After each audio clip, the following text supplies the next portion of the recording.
When the top comics on the planet aren't on stage, just another sign of the absolute disintegration and decay of this country. They can be found hanging out on the Opie and Anthony Show. This show got me in trouble. Of course it did. This holiday weekend, we're proud to present their most memorable appearances. I took his hand. Oh my God! And bringing it all to you is a man of razor-sharp wit. A man who knows funny. His mother says so. Double guns, motherfucker. This is a very Chipperson Thanksgiving. What's that? Here's your host, Lyle Chip Chipperson. What's up, cocksuckers? It's Chipper for a Chipperson Thanksgiving. I'm gonna be with a bunch of friends. It's gonna be fucking hilarious.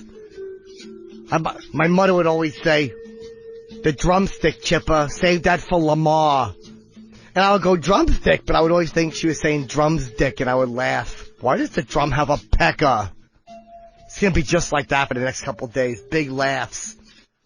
We're gonna play some appearances by comedians on the Opie and Anthony Show. Segment 01-. Bob Levy / Jim Florentine.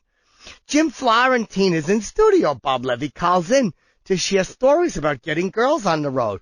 They're a bunch of bullshit stories. I fucked a lot on the road. Bob Levy's on the line. What? Bob, are you allowed to even call our show? I'm scared. I don't know. It's halfway. I don't know. I talked to Howard Stern. He said you guys were good guys. So. Oh, good. Good. Yeah, but I want to talk now, Anthony. You would definitely bang her on the road. There's no doubt about it because we've all been on the road. I've been on the road with Florentine, and he is probably one of the creepiest motherfuckers I've ever been on. Wow, what a compliment. That's nice. That is a compliment. Yeah, absolutely right. Listen to the greatness he would do. Every time we got to a hotel, we would start moving out tables and chairs. And so the women couldn't sit there. They'd have to sit on the bed. You would set up the room ahead of time? Oh, yeah. We take all the furniture out of the room because you get a girl back. They'd go all the way in the corner and sit in that little chair they had. So where'd you put the furniture? We'd throw it in the MC's room, whoever was opening. Like, you chuck everything in there. So you bring them back, they got to go right to the bed. That eliminates that step. Brilliant. From them sitting in the chair like, hi. It's a time saver. Huh? And what we do is it was a half hour that was out of the game that we didn't have time for them to sober up. We always had liquor. The bathtub was full. We smelled like dog shit after the first day, but we didn't give a shit. And fucking, we would bring furniture in the hallway, and people would go, like, are you going to do that to our room? We're like, no, we don't work here. Yeah, we'd have couches. There was couches lined up in the hallway. We'd be taking out like movers. Get this one out of here too. And if the MC, we didn't have an MC, we just leave it in the hallway. Because chicks would always go to that couch or that chair, and you can't get them to the bed. It's a creepy move. So you're getting rid of 2 hours easy, right there. They sit right in the bed. That's brilliant, Jim. Wow. What Jim would do was I'd have one with my arm around her, and Jim would tell a horrible joke, and I would laugh out of control, and I would choke her backwards onto the bed. What a move. We lied to women out in Canada. We told them we were in bands from England. We would do shitty English accents and that shit. And I'm telling them I'm in a band. I'm just playing here. It's great. And then we're going back. Yeah. We're fucking pulling out strippers out of the club. Jim would call up and go, what time is the last girls go on? 11 o'clock. Well, get ready. We got to be there at 10-2 because we got to get them fresh when they're off the stage for fresh meat. Next thing you know, we're dragging out 2 at a fucking time. It was unbelievable. Wow, yeah. Well, Levy's move with girls after a show was he would give them his hotel room key. And go, hey, come back to my room at 3:24. I got to make a phone call. I got to call my son or something like that. He'd make up something because he didn't want to go to the other bar with them, the local bar where they always wanted to go party because you don't want to go to, you're going to get in a fight. Yeah. Because all those guys in that bar have been trying to fuck her since high school, and all of a sudden the comedian comes in, and she comes in trying to show him off. It's trouble. So Levy go, look, I got to go back, call my son. He's been sick or whatever. So why don't you come back to my room later? I'm in 324. Here's my room key. He would get like 5 room keys when we check in. How many you need? I need 5. 5? Yeah, I lose a lot of them. And he would just hand them out to chicks. Here, 324. And Levy's like, I'm not doing the work. If they show up, they show up. If not, so Levy's like, I waited to jerk off till like 3 in the morning when I knew they weren't going to show up. That was your out time, 3 o'clock. And then you gotta have a time set. One time I went down to get another key because I actually did lose it. And they go, sir, we don't have any more. Yeah, we don't have any more. Wow. That's great. It was a good move, and at like a 1:30 or so, a girl would show up, and he's like, Quantity. I didn't have to go buy her more drinks, none of that stuff. Yeah, why fucking just bank on one? For anything. And the best thing was, one show we did in Baltimore, I get off stage, I'm making out with this hot blonde within 3 seconds, Jimmy. Remember that? He just walked off the stage, in 2 feet, he starts making out with this girl in front of the whole crowd. Jesus. So she goes, look, I got to go out with my friends. We're having a bachelorette party. So meet me at my hotel room. I'm in 324 in like an hour. So I drive Levy. It's like 20 minutes away. I drop him off. He goes, all right, I'll see you in the morning. The chick was really hot. He gets there, and I pulled away. I'm like, all right, he's good. I pull away. He knocks on the door. Trying to be before phone, like cell phones, basically. Yeah, so he has no idea. So he knocks on the door. A guy answers the door in the hotel room. He's like, who are you? And the guy's like, who are you? He's like, who are you? Who are you? He's like, is Amanda here? He's like, yeah, she's sleeping. He goes, well, who are you? He goes, I just met her a little while ago. She brought another guy back. Oh, man. So Levy shows up, and the guy's like, well, he goes, well, I'm not leaving. And Levy's like, well, I'm not leaving. So the guy's like, I don't know what. I couldn't get a ride. He couldn't get a ride. I dropped him off, so I didn't have before cell phones. So Levy's like, fuck it, I'm not leaving. So he goes in the chair in the corner of the room and just sits there as that guy goes back in bed with her. And then he's like, fuck this, I'm not doing it. So then he crawled in bed and he slept with the couple. I swear to God. And they woke up in the morning, the girl's like, Levy's still sleeping. She's like, who is that guy? And the guy's like, I don't know. He said he knows you. She goes, I never saw him before. And Levy wakes up, I was the comedian last night. It was beautiful. What a fucking creep to go into bed with a couple. That is pretty fucking creepy, dude. Sleep in a fucking chair. The bitch invited me over there. I should be fucking comfortable. Like he's yelling. It's not my fault she's a fucking filthy whore. One time Jim's in Canada, this girl comes up to him. She uses a guy's name that was probably the stupidest, weirdest name. I don't know if you remember it, Jim, but she goes... It was Curtis. Curtis, that's it. Curtis. You, Curtis? And Jim goes, yeah. And tell him that story, what you did. We're going to somebody's wedding. We're on their way to the wedding. She thought I was this guy Curtis from some band in Canada. Right. Yeah. I think I told the story on the air before. That's fine. Tell it again, though. It's great. Yeah, so she thought I was Curtis. She's like, are you Curtis? I'm like, yeah. And she's like, you remember me? I'm like, I think so. Your hair's a little different. That's what you always say to chicks. Because their hair even the day before, it's different. Your hair's a little bit. Oh, yeah. It is. I just got it. You notice. Yeah. See, I noticed you got the blood stain out of You're a magic maker. Goddamn, Florentine is great. So, long story short, next thing I know, I'm like making out with her, and she's like, she says to Levy, can you believe what he did to me? Can I tell him? I go, yeah, I don't know what I did to her. Oh, shit. She's like, I met him. He was in a band. I met him one night. We went back to his apartment. We had sex, and it was a blizzard. It was up in Canada. She goes, and then he told me I had to leave, and he made me walk home in a blizzard, like 3 miles. And you never called me again. I'm like, I'm sorry. It sounds like something I would do. It is definitely something you would do. Curtis is just as big a scumbag. I know. I thought I was working with Curtis, the real Curtis. It's so easy to lie. I'm telling you, you go out of town and just go into a bar and tell them you're a doctor, you're anything. You know what I mean? Why waste time? You know what I mean? I wanted to get laid on stage so bad one night, right? A while back, and I go, they go, how do you want me to bring you up? I go, say I'm going to be Joey's cousin, Joey's brother on Friends next year.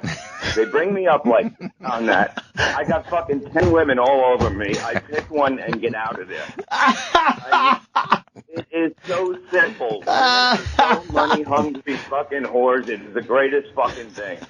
Holy shit. Just to think of this shit is brilliant. Huh? When Norton would get upset when he goes, I gotta come, we're gonna get laid and that shit. And fucking, he comes on the gig, he's fucking kicking and screaming because just nothing happened that night. And Jim actually got a girl, and that's the night that you came up with a great idea to jerk off on a TV. That'll teach Jim when he comes home to watch Sports Center. So we both jerked off on the TV, and Jim walks in and looks at it and goes, nice. And just goes to bed. Yeah, because we were all sharing a room. There was 2 beds and 2 double beds. And And I wound up going out with this girl, and they stayed there. So they get to get even at me. They say we're gonna jerk off on the TV screen in the hotel. Like, and I come back and I go, what is that on the screen? They go, we jerked off, and I'm like, nice. And I just went to bed like it's gonna bother me. Even if it was my own TV, it wouldn't bother me. I think it bothered me more watching Norton do it than when you see it. Jerking off. I know. What did the TV have to do? Who comes up with that? Holy fuck. It happens. That's what makes our life so great. When we were on the road, we were called the Load Warriors.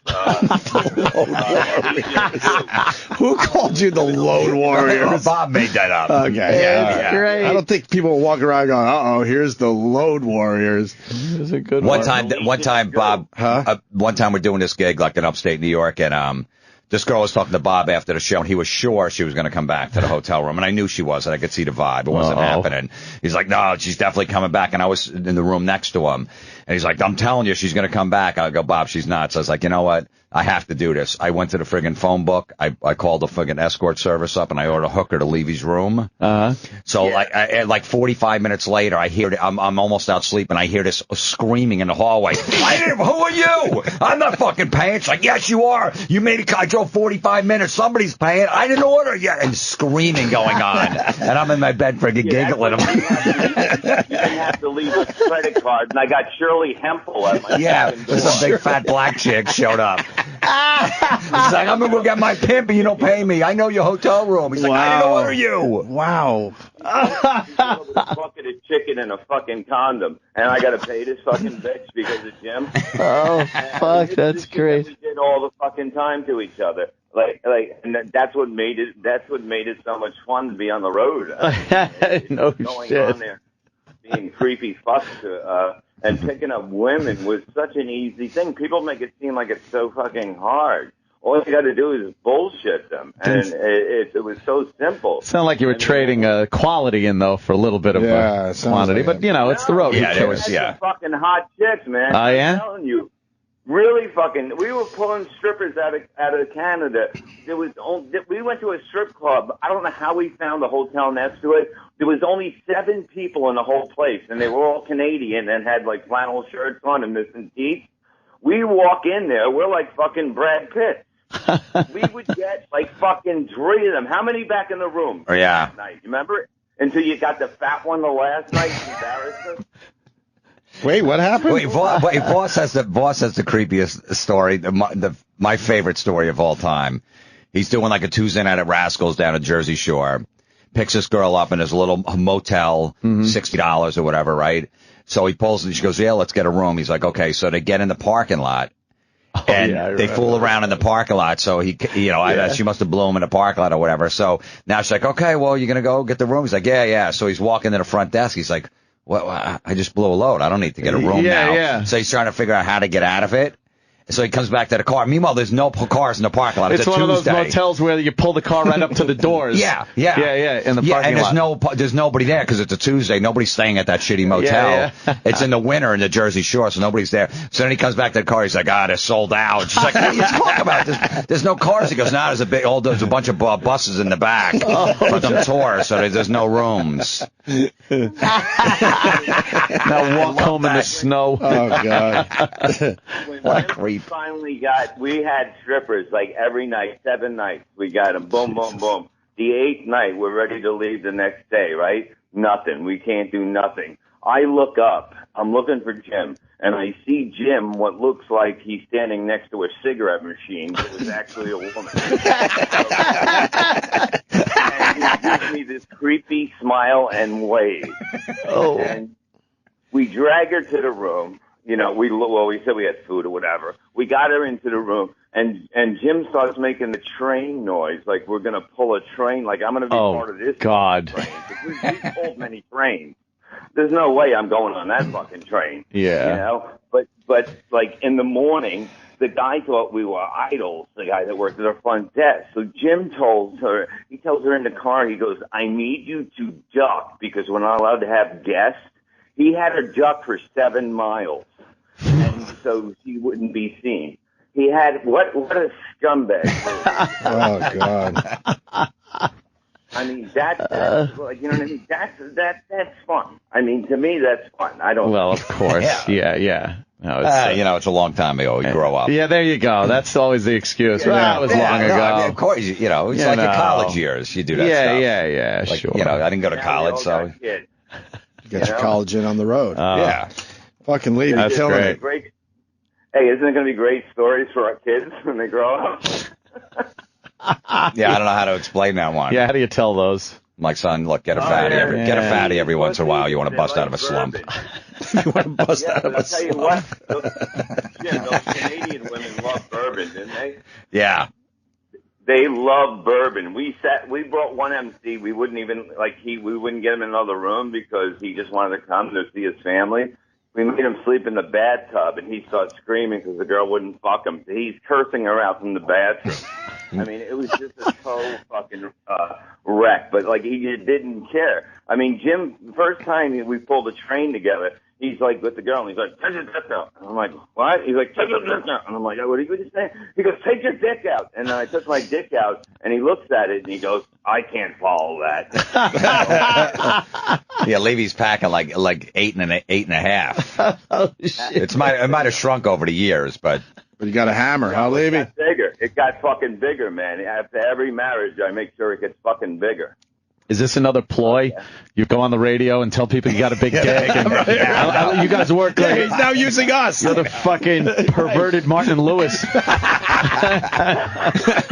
fucking using us now, man. Yeah. Oh, fuck. How many times you used to go on a radio show and I'd talk about my dick and he'd go, no, it's huge. It's bigger now. It's bigger. yeah, it doesn't grow. No. Everybody shrinks eventually. How many times you been married, I don't Levy? want to brag, but How many times I are you up killed a to? dinosaur with my dick. 3. Okay? Yeah, I got it in my yard. You're up to your third marriage? Yeah. Guess what the good thing is? She told me, it was she told me bad news. She just got, she works with the elderly. I guess that's why she likes me. But she got a raise where she's taking over buildings in Cleveland. And she goes, I'm going to have to move there. And I'll be away for 6 months. And I'm like, oh, my God, that's horrible. And actually, I'm just fucking jumping up and down and fucking giggling. So the marriage is going well? It's going well. I think it's going to be better. I can see, if you live next door to each other, that's cool. But fucking another state, how fucking great is that? Jesus. Nothing tops this story. All the stuff that I did, Voss, whatever. Levy, one of his marriages, the first day he gets back from his honeymoon, we have to drive to South Carolina in the car. So I'm in the car with him for 14 hours saying how he's a changed man. He's never going to do it again. He finally found the love of his life. I'm so happy. I don't have to screw girls on the road anymore. I'm going to focus on my career. Great. I'm going to go right back to the hotel room after the show and write new jokes and get some sleep and get up early and start exercising. I can't, but Jim, you don't understand the feeling of meeting your matchmaker, your whatever, fucking soulmate or whatever. He's going, I'm like, all right, enough. Enough. He's like, no, you don't understand. I am just the happiest. I am so happy. I don't have to do that stuff anymore. I don't have to flirt with girls, talk to them. True freedom. Look at that. That night. It was the greatest feeling. That night, after the show, he gets blown by a stripper. Jesus. What happened? The day he's back from his honeymoon. What happened? The 16-hour ride, I had to listen to that shit. And that night he caved in. Oh my God, that quick. That night. Hey, look, guys, it was a long ride. Well, true. Yeah. You can't expect the guy to stay faithful with his soulmate. It's a long ride. Not even one day. You're just back from your honeymoon. That's supposed to be the happiest time of your life. Oh, you just know it's fucking doomed. I guess the girl liked my tan from Jamaica. I don't know, but My tan from Jamaica. Why would you get married 3 times? because I'm one of those people that can't do anything for themselves. Like, I don't want to like get up and do something. Like, if I tell her, honey, I need cream for coffee, can you go to the store? Like, I'm one of those guys. He doesn't. Yeah, he needs to be taken care of. Oh. He has to be in a relationship, and he needs to be taken care of. He likes them That's to do what everything. personal assistance. Yeah, for. pack his suitcase and do all of that stuff. Buy his clothes. He doesn't like to do any of that stuff. But the sacrifice. Yeah, I know. Amazing. It's always the a downside mess. is you're married. The upside, yeah, you're getting some stuff done, but fuck that. No, I mean, I like it because she's more normal. This one's, I believe you both, Jim and Jim can say that you guys met her too. She's very nice. She's from Cleveland. No, she's cool. You know what I mean? Yeah. She understands. I can tell her these stories and she laughs. You know what I mean? We have a comic friend that did the biggest scumbag move. This friend, Artie Fletcher, Jim knows him. Sure. After his first... Wait a minute, you called him a comic? Oh, shit. Wow. I love when they bash each other. After his first marriage, he's on his honeymoon in, like, Jamaica. They start drinking at, like, noon, him and his wife. She gets so drunk she passes out. He brings her up to the friggin' hotel suite, meets another girl back at the little tiki bar at the pool, and fucks her on the beach. On his honeymoon. On his honeymoon. Cheated on his honeymoon. How did that marriage go? She didn't know. She was passed out. Yeah, it lasted like 3 years. Yeah. Oh, wow. Jesus. That's bad. I mean, why would you get married at that point? You can just do that. You can just do that. What's that? He didn't even have a dick. He used to take it out all the time, and we were like, "That's not even a dick." Yeah. He's not funny. He doesn't have a dick. Yeah, he really doesn't. Right? This guy sounds like a blast, huh? Yeah. Yeah, it was like you're not. It's not even cheating with a dick. That's Unbelievable. it's really not. Well, it's been an honor to talk to you. Yes, Bob Fucking Levy. great, man. Love the stories. Where can we find you? I know you're podcasting. I know you're doing the Twitter thing. What do we got today? Yeah, I'm at the Rev Bob Levy, and I do my little podcast, Yell for a Little While, and I talk very highly of you fellas. Everyone's coming over to you guys. And I'm Thank you, very sir. happy. Well, I like your style there. That's amazing. We catch a few strays I'll tell from you, the man. Howard camp. A few strays here and there. Yeah. Without a Come doubt. over here. What probably You can catch a lot more if you do it the way me and Jim do it. top 5 best nightclub comics in the country. Yeah. Levy, still to this day. I don't even know who's ahead of him, but kills every time. I don't know who. So let's it is give him top either, 3. You know what I mean? Sure. I'll give him even top 3. I don't know. If you don't know any other guys, let's at least give in him a top nightclub, 3. nobody could touch this guy. Damn it. Nobody. Phenomenal. The way he work a crowd and just fucking filthy, and old people love him. Says the grossest things on stage, but they love him. I call him Jim. I'm a charming rapist. Yeah. That's what I am. Is that on the poster? Yeah, is that on the bill? At the slug I mean, line? he opens his show. He's like, how many guys here like coming on girls' faces? And he put, like, who's not going to raise their hand? But that's like a tough line to follow. Yeah, but that's his still gotta opening do joke. 45 after like, that. yeah, that's something I go, all right, if I'm doing 45 minutes, I'm going to put that at minute 42 to make sure I got everybody on my side, especially the girls. He opens up with how many guys like coming on girls' face? Girls, let them come on your face. Sir, do you come on your wife's face? How come? What are you, a prude? You put all the shit on your face? Why can't a little cum? Goes and that's his opening bit, and they love him. It's not degrading them. They get a Coach bag out of it. Jesus fucking Christ! Fuck up. My wife's got 50 of them. They're all stuck together in one room. What a slob. All right, guys, I love you, and hope to see you soon. I'll be coming more to the city more. All right, Bob. Cool, Bob. Take it easy, man. See you, Bob. You got to come in and see us. All right, man. Bob Levy. I will try. I don't even know what that's about. Is he banned for the building or something? I don't know what the fuck is going on. Really? Yeah, it's craziness. I love those stories. Fucking just you guys just debauch us on the road. Yeah, I mean, that was, early 90s when we started. But, it's like, and you look back, we wasted a lot of time and not focusing on our careers by doing that shit, though. You got to live, too. I know, but you know what? We always like would yell at the guy, I'm going back to the hotel, right? We're like, well, for what? Right. For what? For what?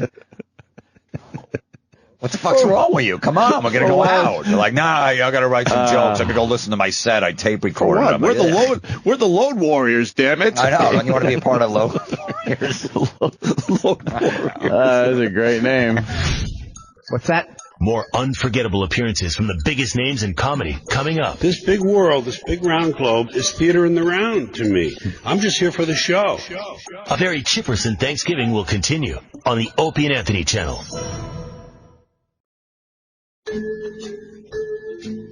Now, more legendary O&A appearances from our favorite stand-up comics. A very Chipperson Thanksgiving continues. This is one with Bob Saget. You remember the guy from the show, This Old Pekka? He talks about the comedians he came up with doing Johnny Carson 13 times. Uh-oh. Guess he stuck his pecker in Johnny's butt. Hey, are you doing, Carson?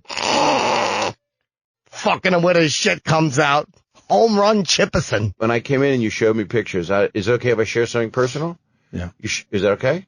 Yeah. You showed me on your droid the first picture. I thought I was going to see the pictures of your kids first because I hadn't seen you in a while, and we are friends. We do know each other. Right. And you went right to Jeff Bridges. I did. I was bragging. I want to show you my dude. No, why? He was surprisingly so fucking cool. I was excited he was going to be here this morning. I thought he was going to be here this morning. And so Bob, I was you're in that category. You're cool and you get it and you hang with us. Still not Jeff Bridges. I mean, I like you guys and thank you, but I thought he would be like, we get to talk to him a couple minutes and whatever, but he was so fucking cool yesterday. He's a cool person. That he's one of my favorite guests of all time. He's on the short list. Is one of those actors that are you saying he's short? He's one of those actors that is not a typical actor that's so gross, and you can profile people that go, I care about my causes are so important and stuff, but he genuinely cares about the decomposing of the earth. All of his benefits. He's got one benefit I've gotten invited to, which is, just send us money. There is no benefit. And it's a gorgeous invitation. It's this big ball that he and his wife put on, and it heals the bay, and it's just for the environment. But don't come to it. It lists all the chair people. It's all the biggest names in Hollywood. Really? It just is. It does this. Let's not go out. We don't even have to leave our homes. Just give money. Right. Rumor is I might like a little, It's kind of a hippie guy. Kind of a marijuana. Kind of hippie-ish. He's smart. A little bit. Yeah, he was cool, man. He is fucking cool. He's Clint Eastwood cool, just fucking cool. Clint Eastwood this past year. I mean, Clint Eastwood was my guy, and then this past year, the chair incident, it's still my guy. But man, they're still trying to spin that, saying it was still good. No, it wasn't. That was a little goofy. That was a train wreck. I had dinner with him one night. I was in Hawaii with my kids. All right, now you're bragging. This is a brag. That is a big one. Just want to say you're bragging. It's a big drop to name. Okay. And I'm there at this guy's producer's house, and it's this gorgeous house, and I'm with my kids and another buddy of mine, and I was single and just sitting there and thinking about my life and women and kids and all that crap. I had a cigar and I had island fish. I was kind of happy. I mean, if I had gotten blown at that moment, it would have been good, And then Clint Eastwood sits down next to me and he goes, "Hey, how you doing?" And it was a long time ago. Pirates of the Caribbean hadn't come out yet. And he said, yeah, I hear they made a movie of the Pirates of the Caribbean. And I went, yeah, I hear that he said, they said it's kind of long. I said, I heard the ride is too long. And he goes, "Hey, you're a funny guy." And then I hung out with him and then asked him about women and stuff. I'll never get that right. I'll never get that right. Is that what he said? Yeah. And I said, "Is that your wife?" And he goes, Oh, shit. Were you nervous around Eastwood? I wasn't. I had a couple little booze. I'm not nervous around. I get excited about a few people. Mm-hmm. Who are the few people? It's really stupid who I get nervous around. I met Jeff Lynne in a restaurant a couple weeks ago. He was ELO. Oh, yeah. I get excited by a music. Jeff Lynne. I know. It makes me. You've met a lot of people. I'm a fruit parfait. Maybe I need to get out more. I like an ELO song here and there, but I don't know if I'd get excited Jeff over. Lynne's pretty goddamn cool. I mean, I've met some. It is, right? Am I wrong? No, I think Jeff Lynne was He got all nervous. He got all nervous is one thing. I didn't get nervous. Jeff Lynne is a cool guy. Yeah. He is. I don't know why that makes me laugh. Were you nervous yesterday with Jeff Bridges? Fuck yeah. Oh, yeah. See, I don't get nervous with Jeff Bridges because I feel comfortable with him. Yeah, no. But then Jeff Lynne, I don't even know if he speaks my language. He's from England. Yeah. Yeah. What do they speak over there? I love those people from England. I look up to them. Who else? Yes. Anybody from England. I really shit do myself too. over anyone with a British accent. The second that accent comes out, I just think you're better than me. Yes. You're better than me. Yes. I don't know why that is. There's a lot of accents you should feel that way about. I want to know more about this, Bob. Who else? I get, there's been women that I get excited about. All the actors. Like who? All the normal ones. No. Yeah. You have a short list of. Come on. It's the same ones. It's Charlotte Johansson. And all the ones that we almost Jessica talked to her Alba once. And Charlize Theron and all those. Oh, Yeah. she's fucking lovely. I could have actors come in here and stuff, and it's no big like I don't get nervous anymore when they sit down. It's exciting. Because it's you're fun. masturbating while you're yes, talking I'm just to them. jacking under the table. No, there's got to be guys that made you nervous. Not in here. nervous. No, excited, and it's like, oh my god, this is really cool. They're coming in, but not nervous. When the Hollywood starlet kind of women come in and you're like, oh my god, that's a chick from the movie, and they have a look. They get the reaction. Celebrity women have a look about them where they could be in a gaggle of other broads. They're people that are taking them around, and you pick them out in a second because they're glowing. Well, and that's why they got into that field. They look at, if you look at pictures of them, which I know we all do all night long, they're staring at that lens because they all know you make love to the back of the lens. Look at the lens. You are the lens. Be the lens. I've never had a woman look at me the way they look at a lens. Oh, at a lens. No. Yes. I want to be a lens. I've had a woman look at me the way they look at the scope of a rifle, though. Just total fear. Yeah, just revulsion. Or was it a woman welcoming? I'm on Fallon tomorrow, not the show. Oh, Just on him. That's cool. Yeah. I used to do Merv Griffin show. Whenever you would go, I'm on the Merv Griffin show. I'm on Merv Griffin, not the show. It actually applied. Yes, it did. Yes, well, because he was good to me. Actually. What years did you do his show? Oh God, 82 to I was on it 13 times. Wow. Really? I was on Carson 13 times. I was also. about to ask you because I just saw a Carson I started documentary. it last night. It's amazing. Yeah. What's your thoughts on Carson? I loved Carson, and he was. It was what did they show his personality in it? Did they show that he kind of that he was they a go loner, into that bit of a quiet curmudgeon? Yes. Yeah. But it sounded like his fame pushed him that way, where he finally just kind of. It did. People, and he's not the guy that's like, hey, good to see everybody. Right. You know. Yeah. Because he was a guy that used to be out and about when he was younger, in Hollywood especially, and then like that fame just made him close down and kind of isolate himself. But he was so good at that gig. Right. Oh my God. And then by the end, he had basically no friends, and even his wife, that he really loved, the last one there, he distanced himself. And he lost his kid too, so that was a terrible. 91, I think. Right? He had said to his wife or wife to be at one point, he said, I don't want to do this. These shows are all consuming. To Joanna, yeah. You just, he knew what it was to get into that show. And if it was successful, he knew that would become his life, period. That's it. Right. And that's exactly what happened to the guy. And he wanted it. I mean, he loved doing yeah. it. I used to talk to him, and he was really, really kind to me. I mean, I was talking to him. That was someone that I idolized, that I was gaga over. You talked to him, backstage? Or? Yeah, before the Wow. show. What and, kind of conversations did you have? Huge. Really interesting stuff. One time it was, I thought I was like bombing on the air, and I said, hey, I wasn't too good. He goes, oh, you were good. They sucked tonight. And I went, well, what do you do? And he goes, oh, you got tomorrow night. It's always tomorrow.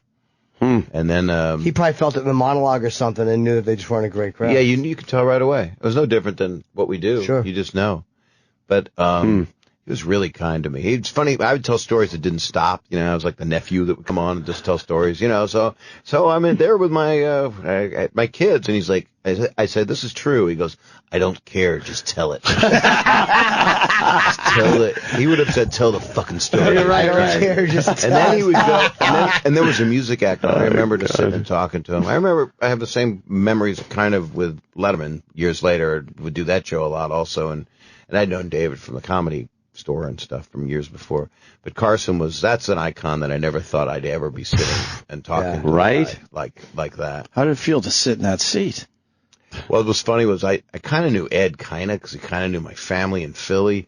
And the first time I did it, was with Gary Shandling. He was guest hosting. And then I did it again with Johnny. And then I did it once with Jay. And then I did a total of 13 with Johnny, as I remember.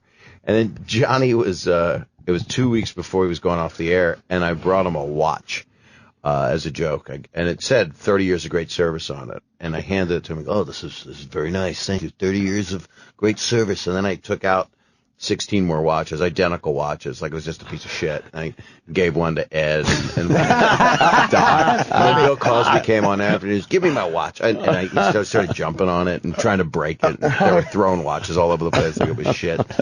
But he was, That's funny. He took me out to his car once and showed me his Corvette. Yeah, that's my new car. He didn't seem that happy, but he loved funny people.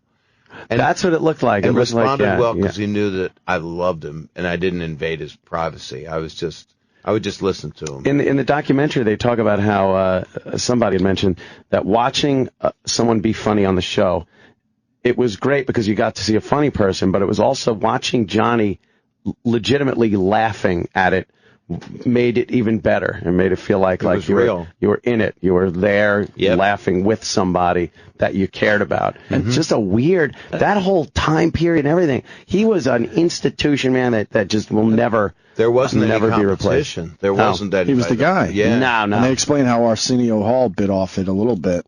Took a little He bit. did a pretty amazing thing, Arsenio. Yeah, Arsenio was a real competitor there for a little bit. But I want to talk about the comedians again when he would call you over.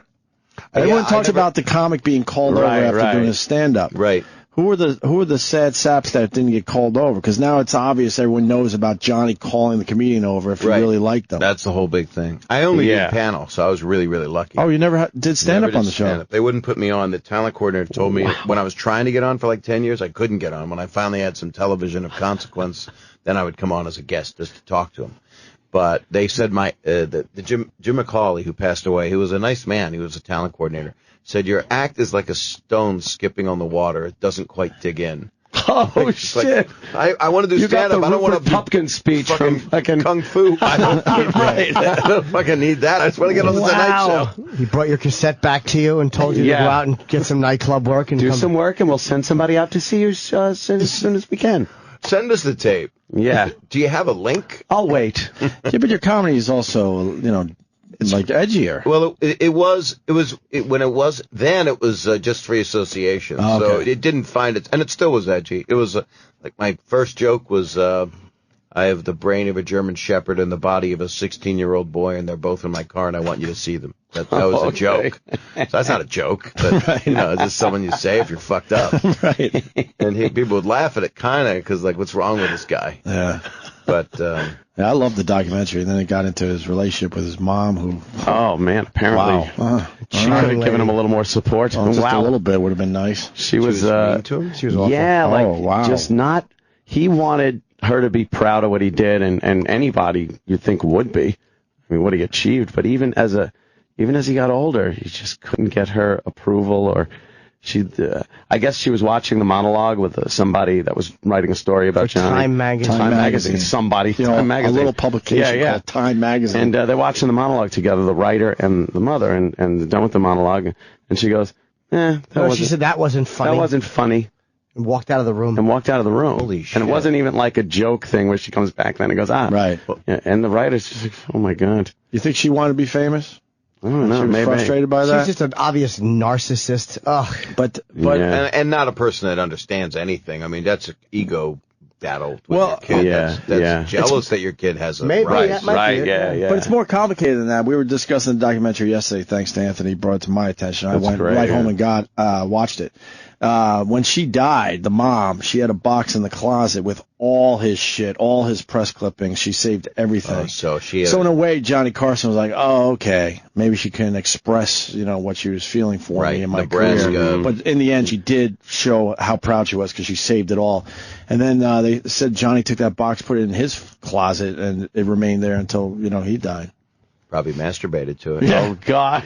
What about his dad? They didn't really go into the dad that much. They didn't really. He was a good role model, positive guy. Yeah, it was very simple stuff. There's footage of Johnny from back in like the 40s, and the early 40s doing magic tricks around the house. It's amazing that people had some of the footage was amazing. Well, you watch him. Did they show the thing with Sammy Davis Jr. and Frank in St. Louis? They did an amazing show, and Johnny was the MC, and he wasn't killing. I mean, he was young. I might have just started Who Do You Trust, a game show. And he was just a fresh, spry, good-looking guy that was just like... Yeah, he was kind of awkward in front of the camera. Gangly and likable. But very likable. You wouldn't expect him to become what he became. That intersection doesn't happen. And where was he from? Nebraska.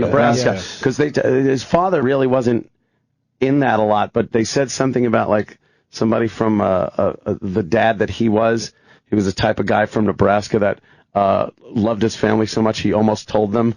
Jay Leno said that. Did Jay Leno? He loved his family so much he almost told them. He almost told them. What a great line. He loved his wife so much he almost told them. Yeah, that was it. Loved his wife so much. Sad is that people don't. Right. I guess it's ethnicity too, because Jewish, Italian people maybe get a little more gregarious in how much. It's a cultural thing. A person from the Midwest doesn't go around hugging their family. No. That's what sets people off. Who are the guys you came up with at the Comedy Store? You mentioned Letterman, but who else was in your little group? Like Jimmy has his group. Yeah. That comes in here and we're. Well, I had a lot of friends actually. Kennison, I helped get his first spot at the Comedy Store. Wow. And Michael Richards, I helped get his first spot at the Improv. I helped get him his last spot at the Laugh Factory. Well, you can do so much with a good iPhone. And I was friends with Mike Binder, who was a filmmaker, and a lot of people. Shanley was a friend. I mean, I was not close, but hung out with Seinfeld. And one time I took everybody to Disneyland. George Wallace, Seinfeld, Shanley. I took everybody to Disneyland when we were like 24 years old. I just wanted to be like some faggy cheerleader. I was just all idealistic and happy to be a comic. Come on, guys. Hey, we're all comics. Yeah. Come on, let's make people laugh tonight. It's like, no, Bob, we're supposed to be miserable when we're not on stage. Stop it. But you knew these guys Bob, don't you know about Coke? But you knew these guys before, obviously, they were famous. I always find that fascinating. I would sit in the back of the room. With this. I would sit there, and Billy Crystal was really nice to me, and he had just gotten on Soap, and we were sitting watching people. And Pryor was going on, so I started emceeing a lot, so I would bring up Robin a lot, and Robin he had just gotten Laugh-In 2.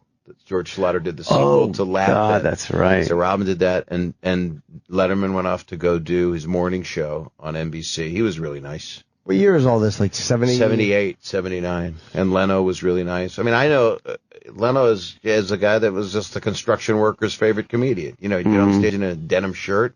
Right. Hey, what's going on with these people? Yeah.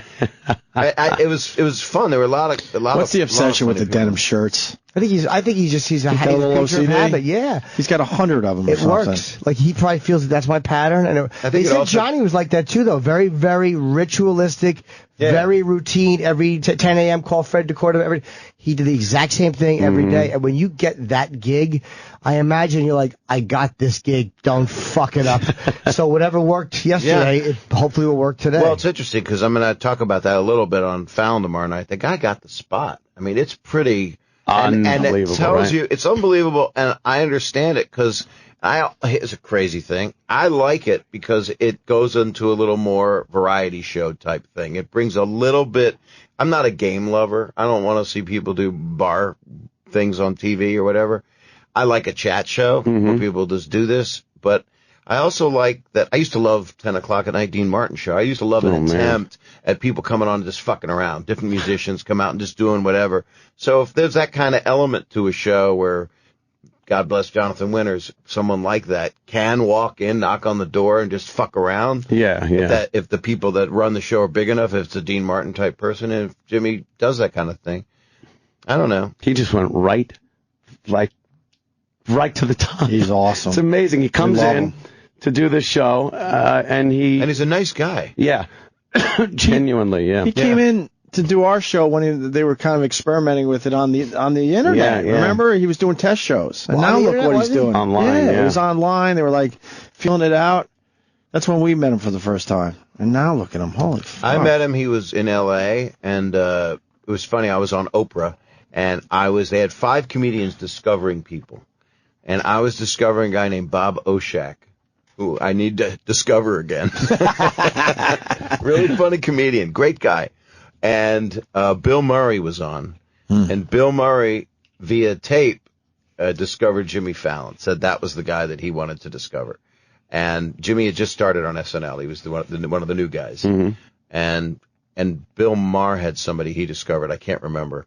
But it was, I didn't know Jimmy. I went into Oprah's booth and put on a headset and said, "Hey, Jimmy, I really like your work," and just started trying to talk dirty to him because we were on the satellite at Oprah. So it just felt like something bad to do. Sure. I had my balls were heavy filled that day. Yeah, You know, right. I was all, I'm at Naughty. Oprah and I'm using their room as a telephone call. Right. But I met him. I I was the first time I met him, I think we did a show in Bryant Park. It was an outdoor show, obviously, and I went up and it bombed completely. And the other guy I was working with bombed completely, and no one knew Jimmy. He, I think, maybe just got SNL. And they're like, this next guy, and he was a guitar act. And me and the other comic go, oh, fucking. yeah. And but he did great. He really got laughs, and you could see he was really funny. There's nothing worse than when you guys bomb and the other guy kills. So it's like, it wasn't totally the crowd. It was possible to entertain them. They really wanted to be entertained today. Oh, fuck. I was that guitar act. I could never take the guitar off when I started. I used to sing While My Guitar Gently Weeps, and I had a valve with a shampoo bottle filled with water.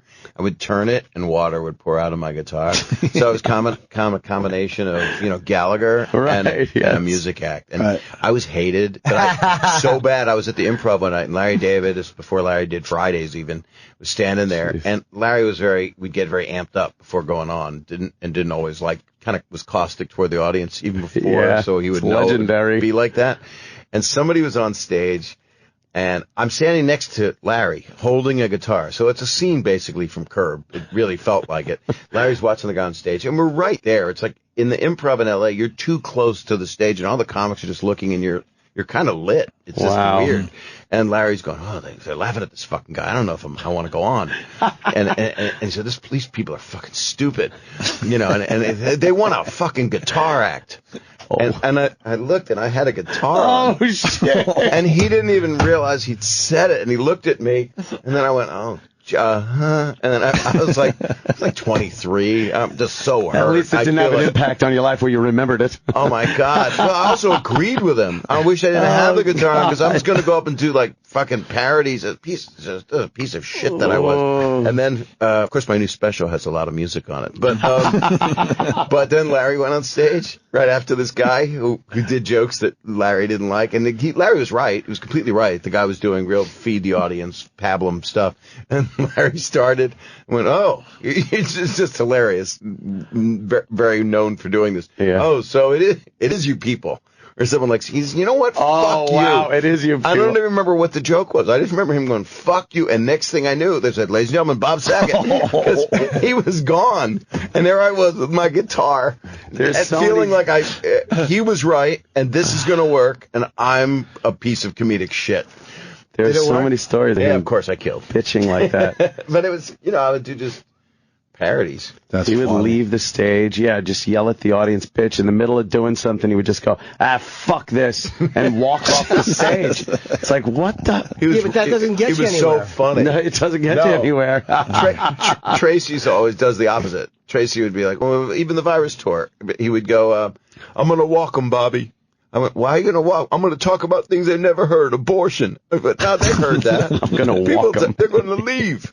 I went, well, why do they have to leave? Because they're going to, Bobby. You'll see.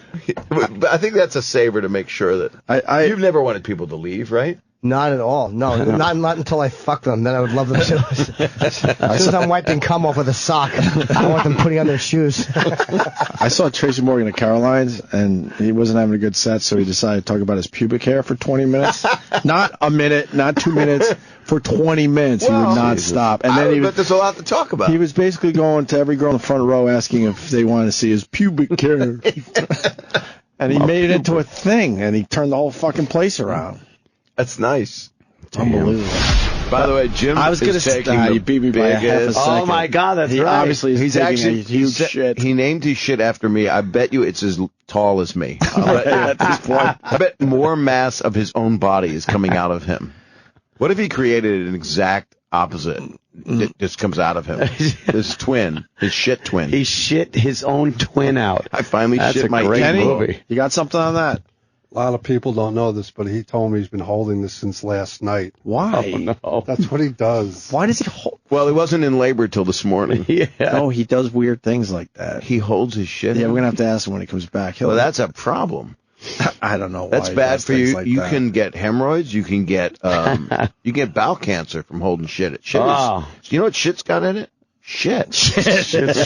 You don't want to keep that in. As soon as I get that feeling, it's time to get rid of it. I love getting rid of it. Fuck yeah. It's fucking awesome. Even people say don't do it on a plane, but I'm so good at anything. Like yoga's like helped me. Yeah. I don't even do yoga, but plane, you don't care. At home, I rehearse basically. My yoga is just in training for airplane shitting.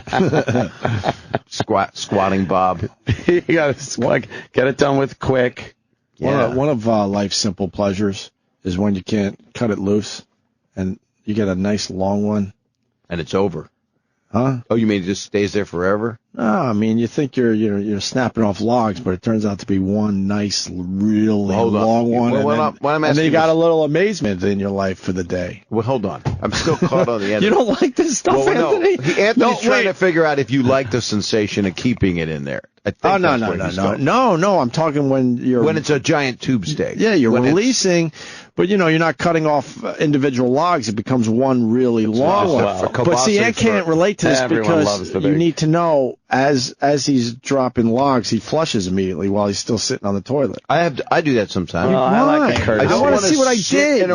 I like to look and make sure there's no glass in it, but like I ate rocks.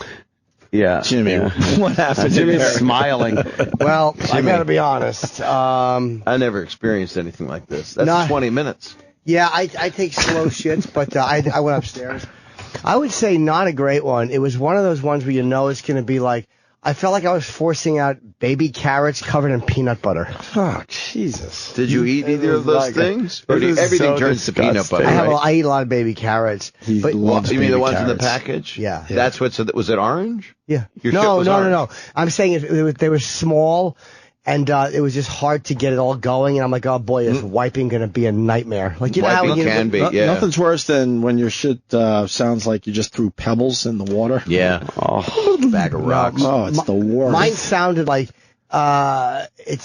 you had soaked a golf ball in peanut butter and you were rolling it down a peanut butter gutter.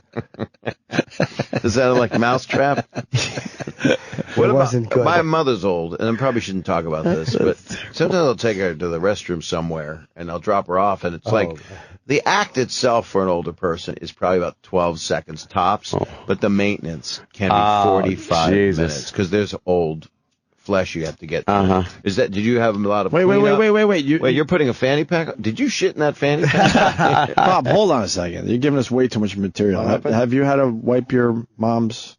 No. I have not. I mean, I do it electively. Okay. Whether she needs it or not. Yeah. In fact, I'm starting a website. Yeah. It's wipemymomsass.com. I've been able to .net. I have .com. I've been able to avoid it, but there are family members that might have had to wipe my mom's ass. Yeah, my mom shits her pants. She's gonna have to fucking hose out. I love it, but I can't wipe her ass. How about this? People marrying into our family had to do it. Your mom? No. Yes, because it's a girl thing. Is your mom alive now? I think so. But someone has to wipe her ass? Yeah, I think she might still be alive. She can't do it, but she's just an avid reader. I'm saying I could come over. Oh, you want to give it a shot? I would. Are you kidding? I'd love to wipe your mom's ass. Some of my sister-in-laws. We're friends. Some of my sister-in-laws have had a... Yeah. Damn. It was hard to wipe my ass today because I opened my asshole with my cheeks. With your iPhone? God. No, with my hand. My left hand pulls my cheeks apart, and I wrap the paper around. I do it gently, but I put my finger in. Why do you have to open it apart? I want to clean the inside of the asshole. I want it clean. So you're using one hand to do a spreadsheet? You're using it like you would your iPhone. Yeah, I'm trying to open a picture. I'm not taking my two fingers and opening the cheeks. I'm taking one hand and just pulling it apart. It's almost like my asshole's going. And asshole. I have a sore left hand, so it made holding the cheeks open. Bob, did you hear what happened? You're not paying attention. He cleans inside his asshole every single time. And you had nothing on that? No, I'm trying not to throw up. Okay. Why? I like my asshole clean. I was voted boy with the cleanest asshole. But he doesn't understand, we don't accept this. I think that's weird. No, people do clean out there. If you have he puts a finger in every time. He wraps toilet paper on his finger and puts it in every time. I did miss that. I did the cardinal sin of thinking of your next thought. Right. Which was, still I want to get it out, which was you need an assistant. I do. Someone to hold your asshole apart. Yes. And then, but you still want to put finger in your asshole. I need a small-fisted assistant. Kenny's smirking over there because Kenny offered up some info while you were gone, Jim Norton. Oh, what info? Well, why don't you bring it up again, Kenny? That you've been holding that since last night. Why? Last night I was on my iPad, but it wasn't an emergency. I'm like, I kind of have to shit, and I'm like, I'll just wait till I get to LA.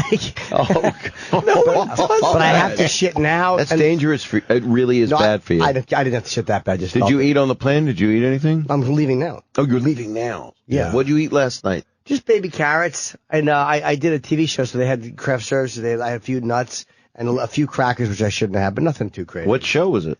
It's John Fugelsang has that show on. Yeah, he's a nice TV. guy. Yeah, he's a really nice guy. So to watch that show, you're holding your shit in the whole show? No. You said that was where I ate. I didn't have to shit there. But then I got home and I was like, I kind of want to shit, but I didn't have. It wasn't like I felt the overwhelming desire. But I'm also like losing at words with friends, so I'm like, let me just fucking wrap this up. I drop everything to shit. I don't think like I'll just wait until I get to if LA. I really had to, like right now I had to, so I went in there. But it was just a slow. It was literally. Is it a mess in there? No, you clean it up pretty well. I mean, if you clean out your asshole, I would think the toilet's huge. But it was like 7 or 8 little fucking. But it just didn't have like that big log fly out. Like, you know when a log makes a fucking entrance? Yada! Yeah. I like it when it's got 4 kids riding on it. No. It's like Splash Mountain. Yeah, mine wasn't. Mine was like a photo op. Mine was like you're pushing a sock through a tube of fluffernutter. That's what my fucking that's shit not like slow. That's a slow business. I can't think of anything to top that. The Opie and Anthony channel presents a very Chipperson Thanksgiving. You guys know there's only 12 good comics at a time. More legendary appearances from our favorite stand-up comics coming up. Double guns, motherfucker. More memorable O&A appearances from the biggest names in stand-up. A very Chipperson Thanksgiving continues on the Opie and Anthony channel. Hi, this is Craig Schickle, and I'm going to be participating in the Thanksgiving festivities. I like stuffing with raisins.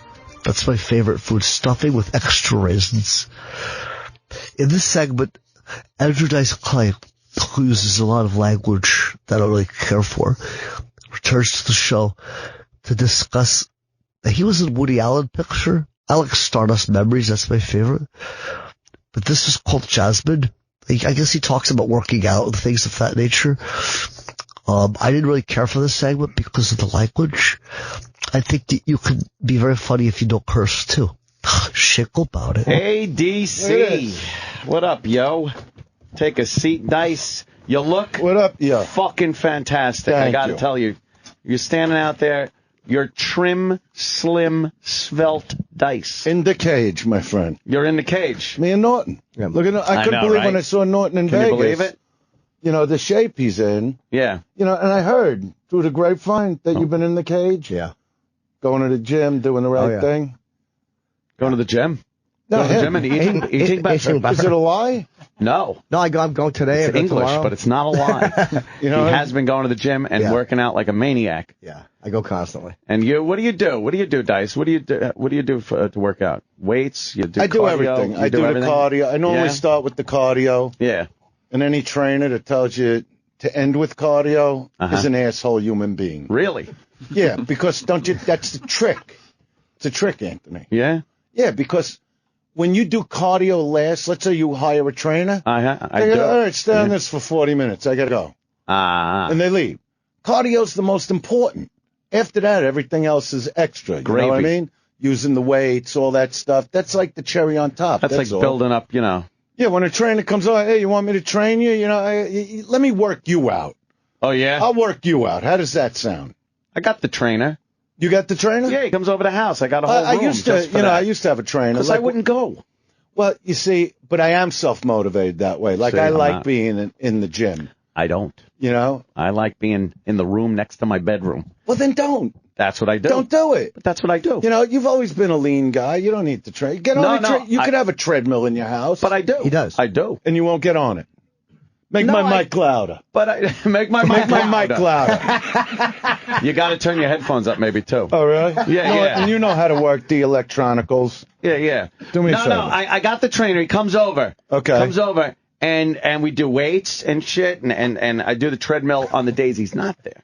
So what I don't need him watching me on a fucking But treadmill. that's what I'm saying. That's why I don't like these trainers that go, you need to be on the treadmill last. Yeah, Right, for right. you? Yeah. For you? No. Because you told me. No, he's gonna work from the time he gets there till the time he leaves. That's it. You know? So he comes to your house, you don't go to a gym? No, he comes to the house. It's great. You got a whole setup like got that? The You whole got- setup, weights, the whole fucking deal. And I do that, work out for. No, but when you say weights, the whole fucking deal, like what comes after the weights? What do you mean? What's the whole fucking deal? Oh, and a machine, a machine where you could fucking, you're pulling, you're pushing, you're fucking lifting. That's how I look at chicks. Yeah, you pull, You know what I mean? When they do that little frog bounce. Yeah. You know, when they climb on top, they put their hands at your sides, they start bouncing that fucking fat ass, twerking it on your dick. You got to watch, though. You know what I mean? Sometimes they That's lean. the workout. But sometimes they lean in a direction where it's like, do you know how this cock works?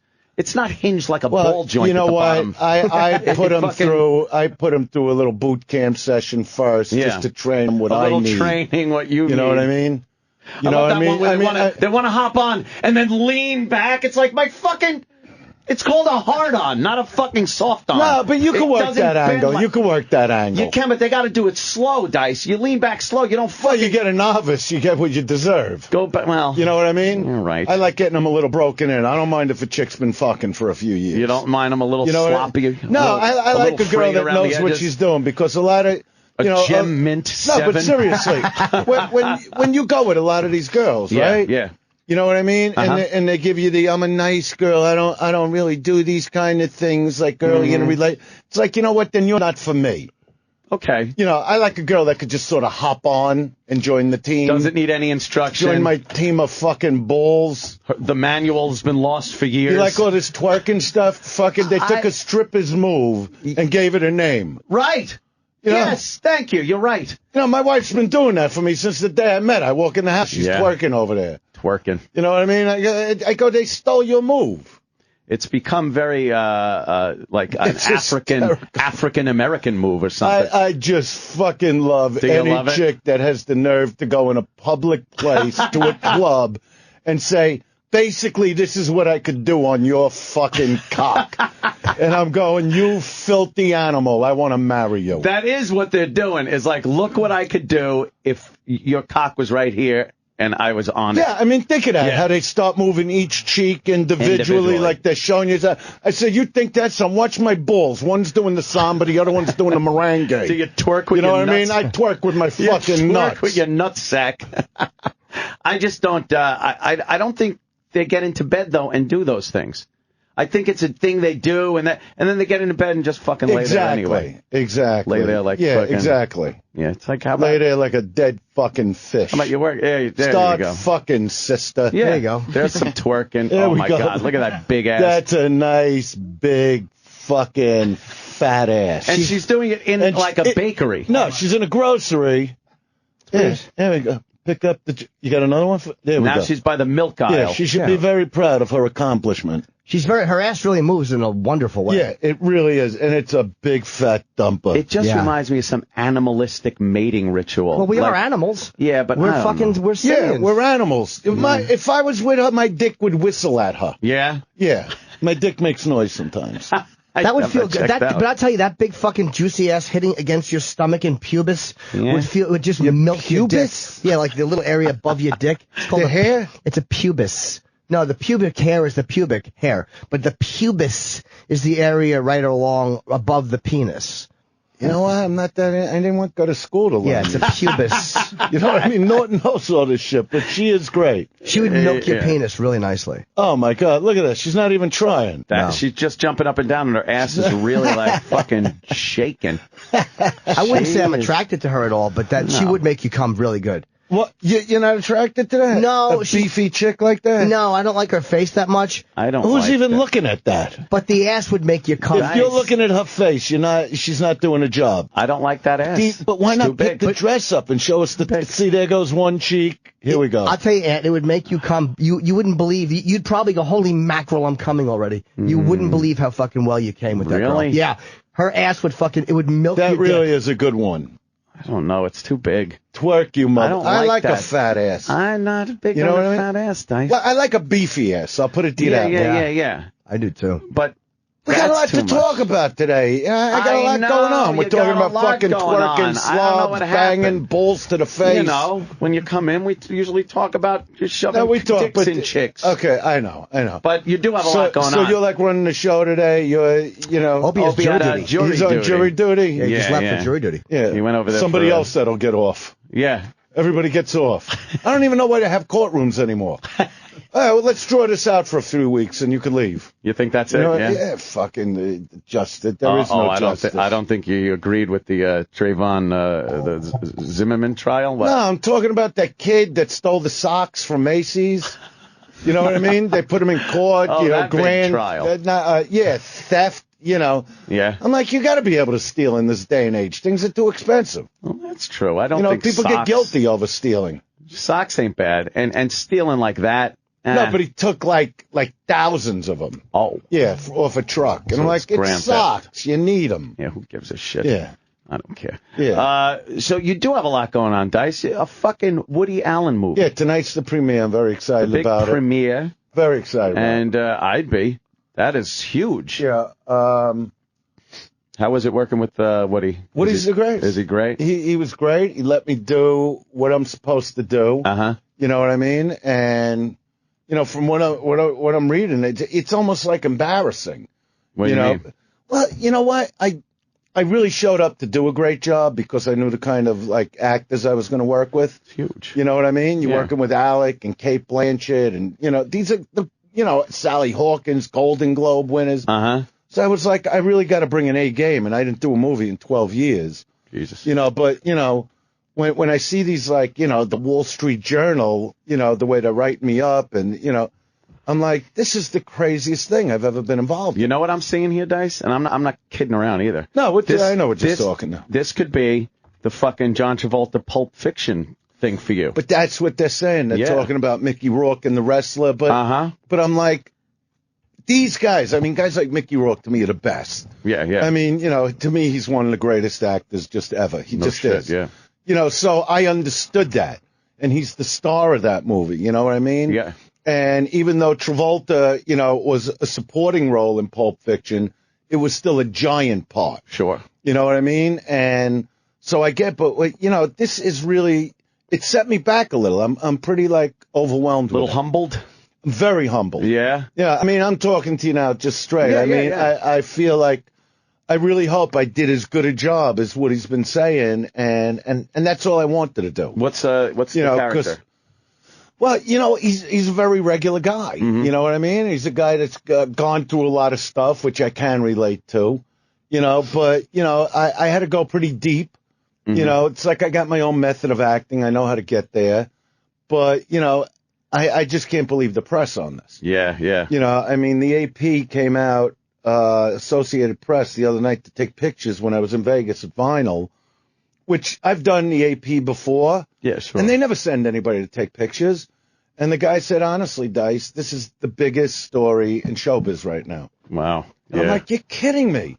Because I'm playing Vinyl. I'm at the Hard Rock in Vegas. Mm-hmm. And I'm like, this is all going on around me. I don't even get it. And big premiere Yeah, tonight. I haven't felt this, honestly, since '88, since the Rodney special. See, when the Rodney special aired, I knew what had happened. That I would even talk to Dennis back then when when I was doing Rascals, 28 shows in a row. And he was looking to put me in 500 seat rooms. Mm-hmm. And I'm like, it's bigger than that. And the only way to prove it was to have him put me on sale somewhere else in the country because he felt it was territorial. And he put me in Phoenix at the theater, Celebrity Theater, one show, but they sold 3 in one day. Man. And that's when he realized this isn't normal. I haven't had that feeling. I feel very elevated. My whole mind, my whole mood about this whole thing. It's time. And people have been asking me what if you had to pick 3 things in your career that really would mark you? I said, well, the Rodney special, because that just blew me through the roof. Oh, hell yeah. Then when I was doing the arenas, led to Madison Square Garden. Yeah. and now this Woody movie, because it's the shot of a lifetime. Oh, shit. But I didn't know it when I was doing it. I just really wanted to do a great job for him. How did you read for him? Because if Woody doesn't like a performance, he'll throw it out and just cast somebody else and reshoot it. Yeah, he did that to Kramer. Well, but that's what he does. That's why his movie, like, he'll go, the guy's not getting it. Get rid of him and get me the right actor. Yeah. So when I'm on that set, it's like, just do a great job for These pretzels are making me thirsty. Something like that. You deliver the line like that. No, but that's not what I'm doing. I know. How did you read for him? You go in, you meet with him, and then he just hands you a script. I hear he wants to talk to you first, right? I went in there, and it was very loose, and he was with the casting lady and the producer, and he was very cool, very laid back, and, we're doing a film, and would you read a few pages? And I'm like, can you give me something to go on? And he goes, well, just take a look. And I went in another room with the casting. I went through 2 pages. I said, I got this. Let's go in. But she was like, are you sure? Because I only went through it the one time, but I could see what it was. So I do it for him. And I go, look, I don't even know if the guy's from the East Coast. I don't know anything. If you want, I'll do it again. And he goes, well, you have the essence. It was perfect. And I was like, all right, I guess I'll see you on the set.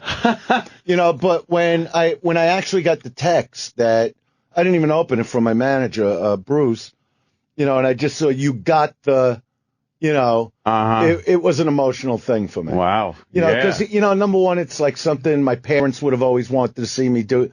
Anytime I would do a movie, I mean, my mother loved that I was the comic I am. But like if I get a movie, she'd go, is it a drama?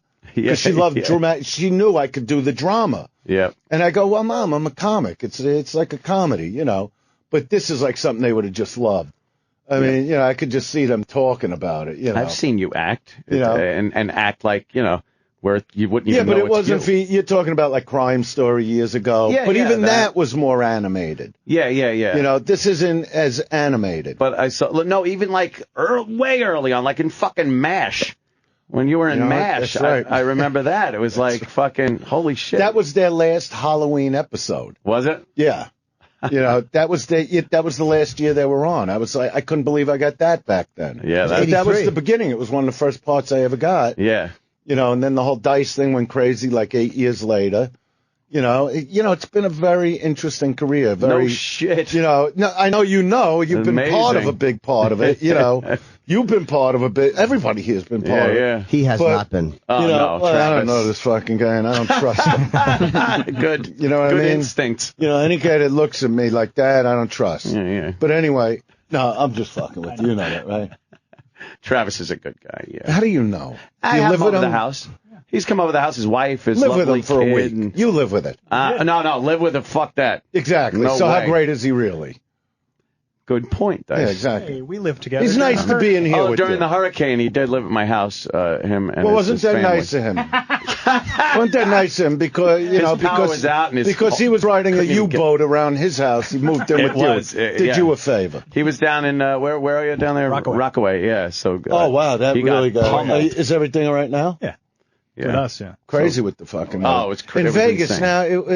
Last time I was in Vegas, 118 300 degrees. Yeah. 118 in the dark. In the dark. In the fucking nighttime dark. But you don't. The thing is, you don't have to go outside. I absorbed it. Did you absorb it? Yeah, I don't care. It doesn't bother me. You fucking probably turned it into pure energy. You're like a solar panel. You soak it in. But you know what? I just take it. It's like people. It's so high. Yeah. Well, just adapt. That's what it is. It's almost at the point where I felt like weathermen. Yeah. Like when it used to hit like 90 degrees, like it would be like if you don't have to go out, don't go out. Right. Even here, Yeah. But there they go 118. I'm waiting for a guy like the weather guy to come on like in a tank top and shorts going, you ain't gonna fucking believe this shit. 135.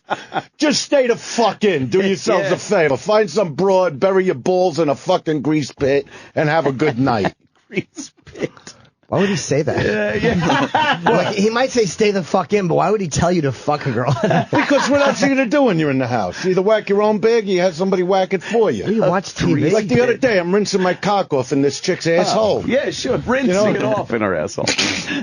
No, come on. We're just fucking around doing that. Of course we are. How's your podcast, though? Your podcast is all the way up there. Yeah, here on the Opie and Anthony podcast. It comes out on Wednesdays. Yeah, because I do the Rolling with Dice and Wheels. Yes. You know, which is doing phenomenal. You know, we don't have a, you know, what do? You take part of the show and we put just take part of the show and put it on. It's for people that usually probably can't get this show. Because of something, you know. Well, it's a great idea. And then they could get some of us on there. Yeah, it does very well. Well, the Rolling with Dice and Wheels is just, it's like a freak thing. I like talking about it. Yeah, because, number one, Joe Rogan, really pushed me to do my own podcast. Yeah, he's got and a Wheels, going. Wheels is hysterical. He started doing his own podcast to get me to do a podcast. Oh, is that how he got you? Oh, yeah, that's how he scams me into every fucking thing, right? You know, why are you doing a podcast? Well, I just like doing it, you know. And then he gets me to do Rolling with Dice and Wheels. But Rogan was right. And, you know, we're only on like 2.5 months, but we got over 200,000 followers. Wow, shit. Yeah, you know, nice. We were told by iTunes we'll probably hit over 1 million by like October. I mean, it's a real freak thing. What kind of show? What do you well, just we roll. We go anywhere. We've broken into we broke into a foreclosed home a few weeks ago and barbecued. You know, because I don't like being stuck like in a studio. Oh, okay. Like I couldn't do this all day. Yeah, believe me. Be inside. Like our first one was in the desert. Yeah. You know, like a half hour outside of Vegas. You know, like just. Oh man, that's where they dump the bodies. Yeah, he's going. Why do we got to be here? I go, because I don't need to be inside. You know, and Wheels is funny because he's like, we're inside. We're 80 miles outside of town. You know. Oh man. But we roll. We go to bars. We go anywhere. Hence the rolling. You know, I'll do the show anywhere as long as I'm not inside. Yeah. You know what I mean? And, you know, we talk about anything. You know, there's a lot of problems on the show, but, you know, people, they like everything going on, but you never know what's going on. It's almost like what I would call like the first reality podcast show. It's almost like a TV show. Only you don't see the TV. Oh, okay. All right. Now I'm kind of getting the drift of this. We just live it. You know what I mean? Whatever there's no format. There's no structure. You know, I really don't know what I'm doing. You know me. Yeah. You know, I just wing it and, you know, and now and then we have a guest. Yeah. Did you do it, Norton? I've never been invited. Oh, man. I would love you to do it, but I don't want to. He was in Vegas for a day. I'm not going to break his balls do my podcast. Right. Because I don't even give a fuck if we have a guest. I actually hate when we have guests because then you got to like ask questions. Yeah. You know, about somebody you know. Well, him I love. But, you know, if you have somebody else on, like I want to say, I don't even give a fuck about you. Yeah, who you had on? So, who? Last comic we had on was, who? I don't know. Can I say a funny thing? Bowden? You know. Alonzo Bowden. Kenny might know. Okay. Alonzo Bowden. Yeah. Kenny? Alonzo, yeah. Well, yes, Kenny, you want to add something? He was a great guest. He's like the only comic we had on the show. Kenny would like to add something here. Kenny, feel free. Yeah, sure. I didn't even see you come in. Andrew does this funny thing. He goes to Wheels, we'll be right back.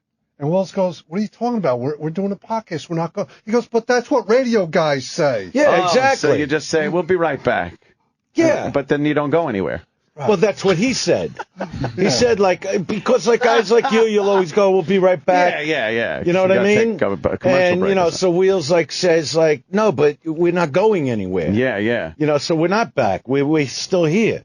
Well, that'll probably come in handy if you do get some sponsors and then they cut the show up and play it again. They could put the commercials right there where you said that. Yeah, but I didn't even understand that part. Because, like, all Wheels does is take money from me to buy shit. Uh-huh. Oh, you know, okay. and I'll see, like, 3 new wires. Yeah. I'll go, I gave you $1,700. 3 new wires. And he goes, yeah, but I got the wires. Look at the mic. We got good headphones. Oh, see, because he knows. He knows you don't know the electronicals. I don't even have time to, like, think about it. You know what I mean? Yeah. It's like I just want it to go good. Yeah. Yeah, watch. We'll be right back. I say that. Yeah. That was smooth. But then you're still there. Yeah, but, you know, it's rolling with Dyson Wheels. Yeah. Okay. You know, I never claimed to be the brightest. No. You know what I mean? No. But I do like the whole sound of it. It sounds very cool. If you want, I'll send you some T-shirts. Oh, that is nice. You know what I mean? Look at that. It's got pictures of you and we Wheels. do the fucking. You're fucking always got good something merch going on. Rolling with Dice and Wheels. Has always got they could get it on iTunes. People should go to iTunes. Go to iTunes. Because you got a big podcast. You're like number 1, number 2, whatever. Yeah. Well, you know, it fluctuates. We cheat, but you're always. We got radio shows. No, but that's what I'm saying. So I should say it on your show. Yes. So, like, the people. Good idea. That listen to Opie and Anthony's Yeah, show. subscribe to Dice's podcast. You just go on iTunes. It's on Stitcher. It's on SoundCloud. But we're pretty high up there, like in all the. He knows Stitcher. It's very, I was just saying how enjoyable it is to hear him talk about electronic stuff. Electronicals. No, but Wheels teaches me about this. Yeah, like I don't really know what it means. You know what I mean? But he goes, no, you got to understand. He goes on SoundCloud alone. We got over 200,000 followers. Like it is like a freak thing. Like it's really escalating quickly. I think I'm believing that Dice does know what he's talking about. No, I don't know about electronics. I'd be willing to think Dice. You think he does? He knows a little more than he's putting on. I got Samsung 3D, my friend. 3 fucking D. You like the Samsung phone? Yeah. The fam. Oh, look at that! What a handsome family. Yeah. Very that beautiful wife. He's got the beautiful the wife kids. over here. Dice living the fucking. I still living the life the over wife. here. Oh yeah, she's really attractive. All due respect, but oh yeah, she's really lovely. She's a very pretty girl. Yeah. Stop with the lovely. She's lovely. No, but I know what you mean when you say that. Very well built. I know what you mean. Very well built, lovely gal. She really is. Oof. I mean, initially I was attracted to her. That's how you start going out. Yeah. You know what I mean? But I'm still. I mean, it's. Yeah. She's amazing. Yeah. I mean, she's an amazing person.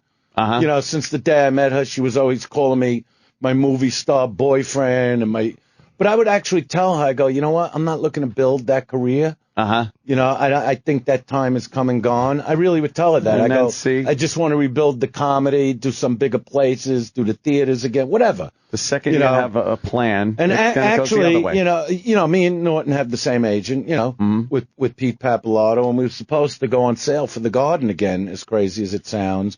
But it's built to that with all this press, but I'm not prepared for it.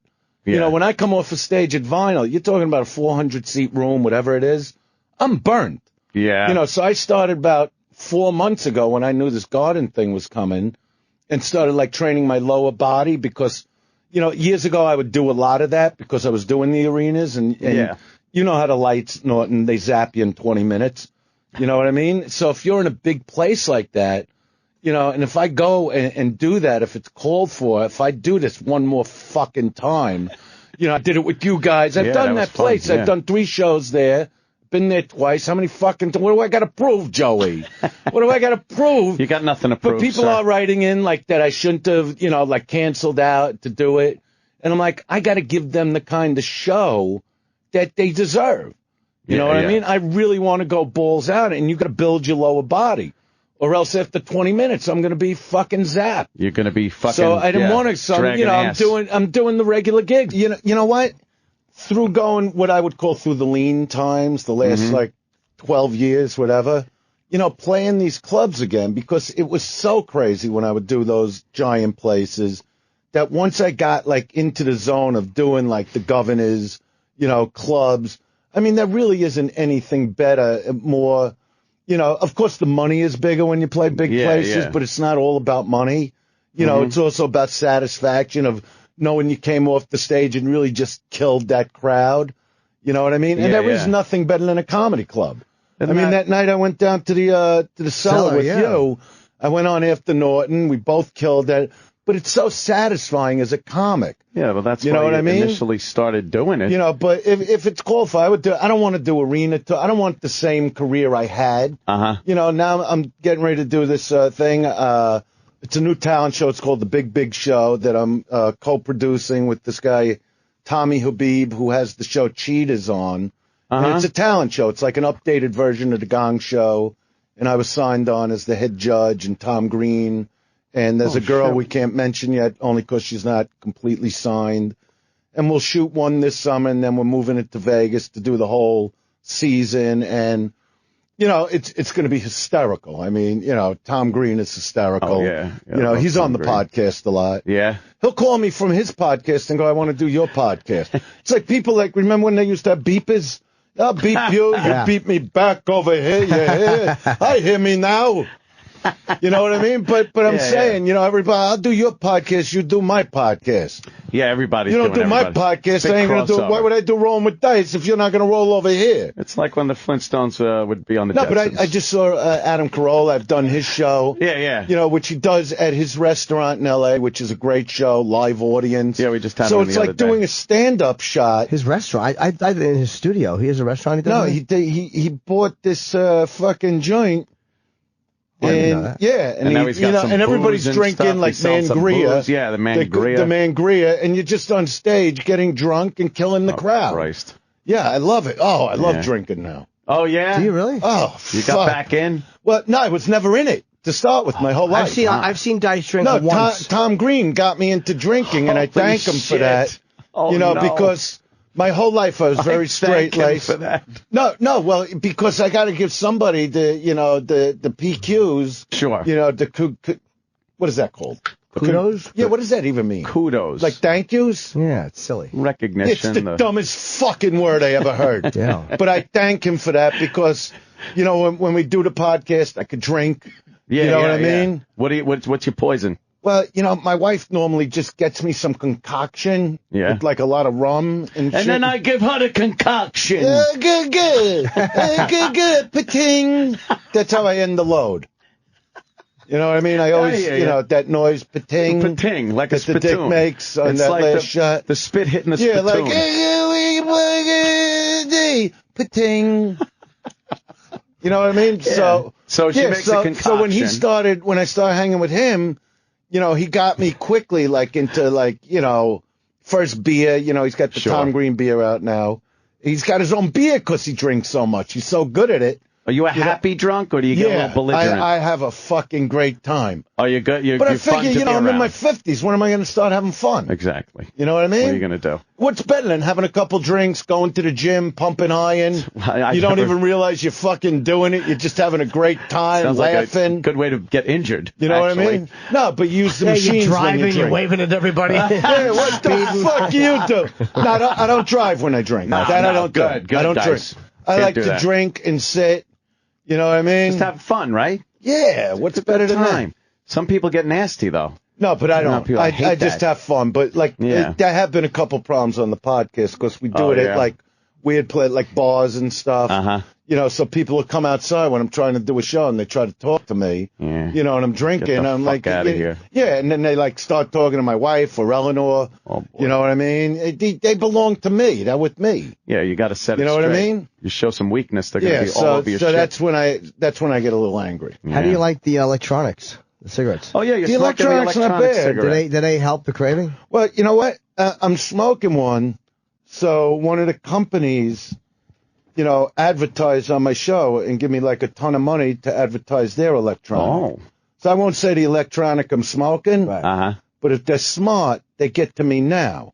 Because between everything going on, there are a lot of things, not even on the fire, deals I've made to do these different shows, and it's pretty crazy again. No shit. I started telling Norton in Vegas, but I haven't seen him, so I'd rather just hang out, listen to the music. Isn't that interesting that you And were- how great you- was LA Rocks that night? How'd they kick ass? Phenomenal. Really great. Did you believe that Beatles number, The Day in a Life? Yeah, they did a cover. It was. It's their only cover. Yeah. Yeah, and Dylan took that and he twisted and turned it. That's part of Day Tripper in it. I mean, I was scared to hear because I'm in Vegas so much I don't hear them rehearse. Uh-huh. So I heard this new song called Troublemaker. There was a bunch of Closer, all these new things. Oh, man, that's You know what I mean? cool. And they're playing a lot. And you They're guys got them, we're actually looking for the right management for them now because they got off of, I got to bring up Indestructible. Are we supposed to bring that up? My special? I mean, I would call it, I love my first special and my last special the best because I wanted to give what I would call the ultimate rock and roll comedy experience. Yeah. And using my boys and them playing and then me doing my thing.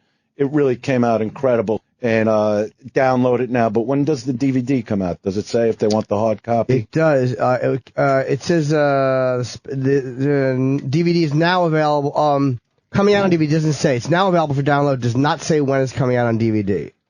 I don't think Dice has ever come in here with as much shit going on in your No, life. it's cool. as What right else I now. got to talk about? I mean, well, you did the. But I would tell people to get that special because I actually got a text from Joan Dangerfield, Rodney's wife. Uh-huh. And she saw the special. This is 2 weeks ago.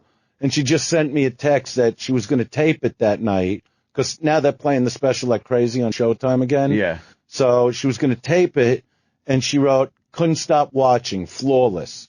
You know, and I called her, and to hear that from, you know, a woman that was with Rodney all the years, you know, it was pretty incredible to me. Hell yeah. You know, and people just love it, and I'm so glad I did it, because I don't want to do another special, I'll be honest with you. Really? I wanted to do, you know, The Dice Man Cometh, you know, to this day plays great, and I wanted to do one more special and just show what I got still. You know what I mean? And I was able to do that in this special. Well, who knows when you're going to be able to even do one after you're a movie star? Well, that's what I'm saying. I'm not gonna tour that much because of all these other things going on. I mean, I don't know with other movies, but I'll do the TV show. I got the book coming out May 2014. The Filthy Truth that I'm writing with David Ritz, and you know, there's a guy that wrote books like Ray Charles. They made the movie from the book. Etta James, Smokey Robinson, Marvin Gaye. He actually wrote the lyrics to Sexual Healing, you know, which became one of and he wrote the book on Marvin. Who wrote the lyrics to That's my favorite Marvin Gaye David song. Ritz. Oh, wow, okay. David Ritz wrote that song because he heard the groove of the song, and he was writing the book on Marvin, and Marvin asked him, I don't know if he didn't ask him to write lyrics, like, what do you think? And he said, it's sexual, and he wrote the word. He's a great writer. He just got done with Joe Perry's book, and now he's finishing up my book. You know, The Filthy Truth, and there is a mention of you in there. Oh, good. Book, Hope of course. Special, DVD, movie, TV show. There's a lot going Internet on. podcast. I don't know what the fuck is going on. You're fucking. How come during the lean years you were heavy, and now you're doing a lot? Because I had to get back in the now cage. the heavy years, and now you're thin. Well, think about it. You know what? And look, in the book it's The Filthy Truth. I talk about, you know, from like 95 to just, you know, 3 years ago, I was in a living hell. You know, life takes turns, you know, you get derailed, things like that. But I never lost the fire in me. I never lost that feel to accomplish. You know what I mean? So, yeah, I might have got heavy, but it took that same guy to take it off. Nobody could do that. But it's not even about taking the weight. It's about just being physically fit, that when I get on stage, people will see, I might not have as much hair. You know what I mean? Remember that? Remember when you could put a comb to your head and there was actual hair on it? You know how I pick on guys in the crowd. I go, remember when you could stand your feet and feel your fucking toes? Remember when you touched your dick and it actually got hard at that second? You didn't have to beg it? The fuck up! Looking at my dick 3 in the morning. Get the fuck up! We ain't done here, my friend. Take a look at her. Shit. No, but you know what I'm saying? So it's like I owed it to myself and the people that love to come watch me perform to look right. That's why I got in the shape I did for the special. Did you find that sometimes you just have to put the time in? Like, enough time has to go by where people not forget who you were, but can move past the early dice, and now you could just it's a whole different game. So but I think only time does that. You got to fucking sit it out. You know what? It's like I don't even want to read my press right now because like years ago when we were touring with Norton, Kenny, the whole thing, and it was all bad press. You know what I mean? So I just stopped reading it. That's how I feel with the good press. You know, because I would read those articles years ago and go, well, they don't even fucking know me, so what do I give a shit what they think? You know what I mean? So today they're writing great stuff. That's great. But I don't have to read it. I know me. You know, I know the things I talk to them about, and if they write it up the right way, it'll be a good interview. Well, when people write things, if it's good, I mean, then this they thing know that's out now, did you see the Playboy thing yet? Did you read the Playboy? You're in Playboy too. Yeah, and that's like a 6-7 page profile. I mean, they're writing these things now that are pretty unbelievable to me, but I don't want to get overwhelmed by it. I just want to, you know, like, you know, with all this press that was coming, with the Woody movie coming, I got kind of overwhelmed, you know, and I would talk to my wife and my kids and, you know, people the closest to me. And, you know, my son Dylan said it the best, like about a month ago. Shut up, Dad, and quit whining. No, no, it wasn't about whining. It was about like hearing about yourself too much. It was like too overwhelming again. I was used to being where I was at. you know, for the last like 12 years. And my son Dylan, he goes, you know what, Dad? Just own it. That's why you started in this to start with. Mm-hmm. So just own it now. And he was right. And the next day I woke up, I was like, all right, bring it on. Yeah, you know, if this is what's, you know, meant to go on. This is great. Well, it's unbelievable. You got so much going on. It's fantastic. We got to wrap up because we're done here. Well, we cover everything. Yeah. We cover everything. Yeah. I think we did. Nothing but the most memorable O&A appearances from the biggest names in comedy. Just another sign of the absolute disintegration and decay of this country. A very Chipperson Thanksgiving will continue. What's that? On the Opie and Anthony channel. Nothing but legendary appearances from the biggest names in comedy. A very Chipperson Thanksgiving continues. Here's your host, Lyle Chip Chipperson. This segment is Chris Herdwalk is talking about the Nerdized, the podcast and TV show. And him and Jim Narden talk about cheese and with other things. I was on TV. I'm a ghost. Back to you, Chris. Yes, sir. We're talking about podcasts. Yes, sir. Talking about Walking Dead. What else is going on in your world? We do the Nerdist TV show for BBC America. Yeah, when did that start? That started in 2011. We did a handful of specials, and then now it's on for 10 weeks, and it's sort of an expanded version of the podcast. It's fun. I don't like having guys like you in because it just makes me more frustrated. With how awful this place is. How did you turn the podcast into a TV? You didn't wait for somebody else to do it. What did you do? That's our idea. We're like, look, we do so much visual stuff. We could easily get a half hour a week, an hour a week. Yeah. And it doesn't have to be on some massive over the top network either. Well, for us, it was, I'm a huge Doctor Who fan, and so that's how I. You mean awesome? Says the guy who follows chess matches. Fair enough. I have things in my life that are weird. And which, by the way, I support. I played tournament chess. Did you? That's right. We had this great conversation about because I never knew. You were like, oh my god, and we started talking about Kasparov and all these matches. Magnus Carlsen has agreed to play me. How do you play regularly? I'm lying. Oh, okay. I wanted to add something. No, I just play for fun. I remember when I shot the comedy special, we went the after party was on this street and which I'd never been on before, and we go down the street and there's all these 24-hour chess. The chess forum. One of them just closed. I'm guessing it's in the Village, and it was like on Thompson or something like that. One of those streets. Yeah, and I was trying to figure out like how do these places stay open? You basically pay like $5 an hour or something to sit down and play. But what keeps Have they just been open for so long that do they own the buildings, or what do you think the deal is? Well, one of them closed, and I'm guessing online chess has hurt a lot. Did you used to go in there? No, I never played in those places. I would always play at the Cellar with Keith or those guys. But I'm guessing it's a community thing. But now with online chess, you can stay home and play and smoke indoors. Yeah, I forgot that you were a big chess guy growing up. Yeah, I love it. You were really good though. I was pretty good, but I can't play anymore because it's too. It hurts my head now. You play chess with friends? No, because I'm not. I can't do it recreationally because I've so much of my young life. I was trained to where you're basically trying to fry the board with laser eyes. Oh, really? Like it just. Did your instructor ever knock all the pieces off so you could see it better? No, like in Searching for Bobby Fischer. No, and throw the rook at your head like the Rutgers coach. And call you a faggot. Did you remember the old SNL sketch with Jim Belushi where he was the Bobby Knight style chess coach? Yeah. Knight to rook 4. What are you doing? That's funny. So anyway, I pitched the BBC show. I'm a huge Doctor Who fan. I got to know the BBC folks. And they said, do you want to do a show? And I said, yeah, I want to do like a TV version of the podcast. Very cool. So it's not like, there aren't like cameras in a studio, like a radio studio. It feels like a chat show. Right. Now, is there an audience there? Yeah, there's an audience there. That's great though, man. I mean, how long is it? It's an hour. Show's an hour. On the BBC. So it's Saturday night. So it's Doctor Who and then another show called Orphan Black. That's a sci-fi show. And then our show, The Nerdist, at 10. I got just one chess question. So we all kind of grew up playing chess, but what was it that someone saw in you where they're like, whoa, you got a talent here, and you should explore that? It was me.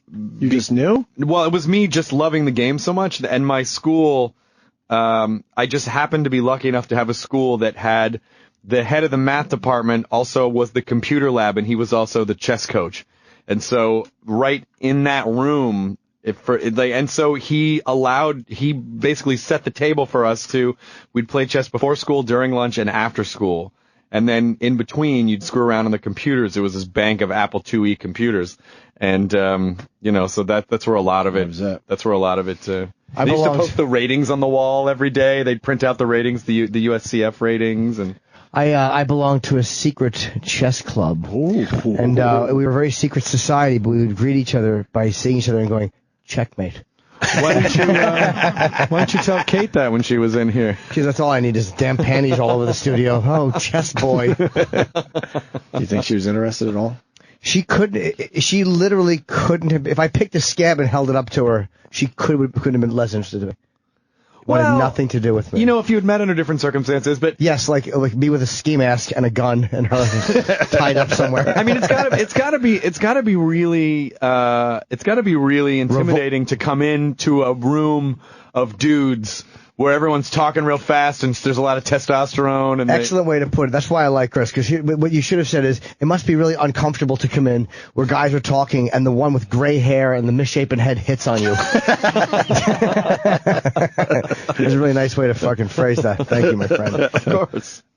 I do enjoy chess, though. I love fucking chess play, like great chess players. Like, I want to meet these, because they're playing, I think, Magnus Carlsen is playing Viswanathan Anand, and I really am interested in how that turns out for the championship. And, I'm just dying to be at that match. God, I'm telling you, man, you should do some type of a thing with it. Yeah, but I'm not a good enough player. Like, I literally am a very average player, but because I'm average at it, like, I respect I'm fascinated by those guys. Like, I would love to talk to any of them for a great length. And it would probably bore the audience. I would just ask stupid questions. I wonder if a lot of them would really be good in conversation. No, they're probably good when talking to chess people who can talk about, well, explain your opening there. Well, but me, I would just go, so when the horse jumped the knight, were you happy? That's the same piece, asshole. Oh, sorry. But you know the game. I'd rather just talk about Bobby Fischer. Yeah. Yeah. So, did you agree with what he said about Jews? Go. Make them all uncomfortable. I don't know. Why do you ask me these things? Yeah, then they're winking. Yes. Any Americans good at chess? Fischer was. I mean, besides him. Yeah, there's some, I'm sure. I mean, they're all not many though. Is my point, right? They're Russian because it's a culture of chess there. Yeah. And Carlsen is from like Scandinavia or Sweden or something, or Norway. He's from some Nordic fucking country.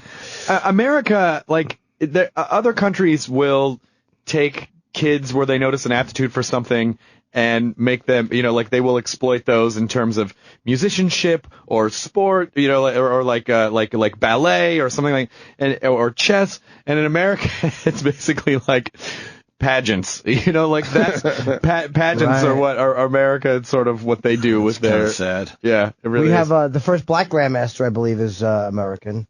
I'd look him up. I don't know his name, but he can say any name right now. I think. Did you see Brooklyn Castle?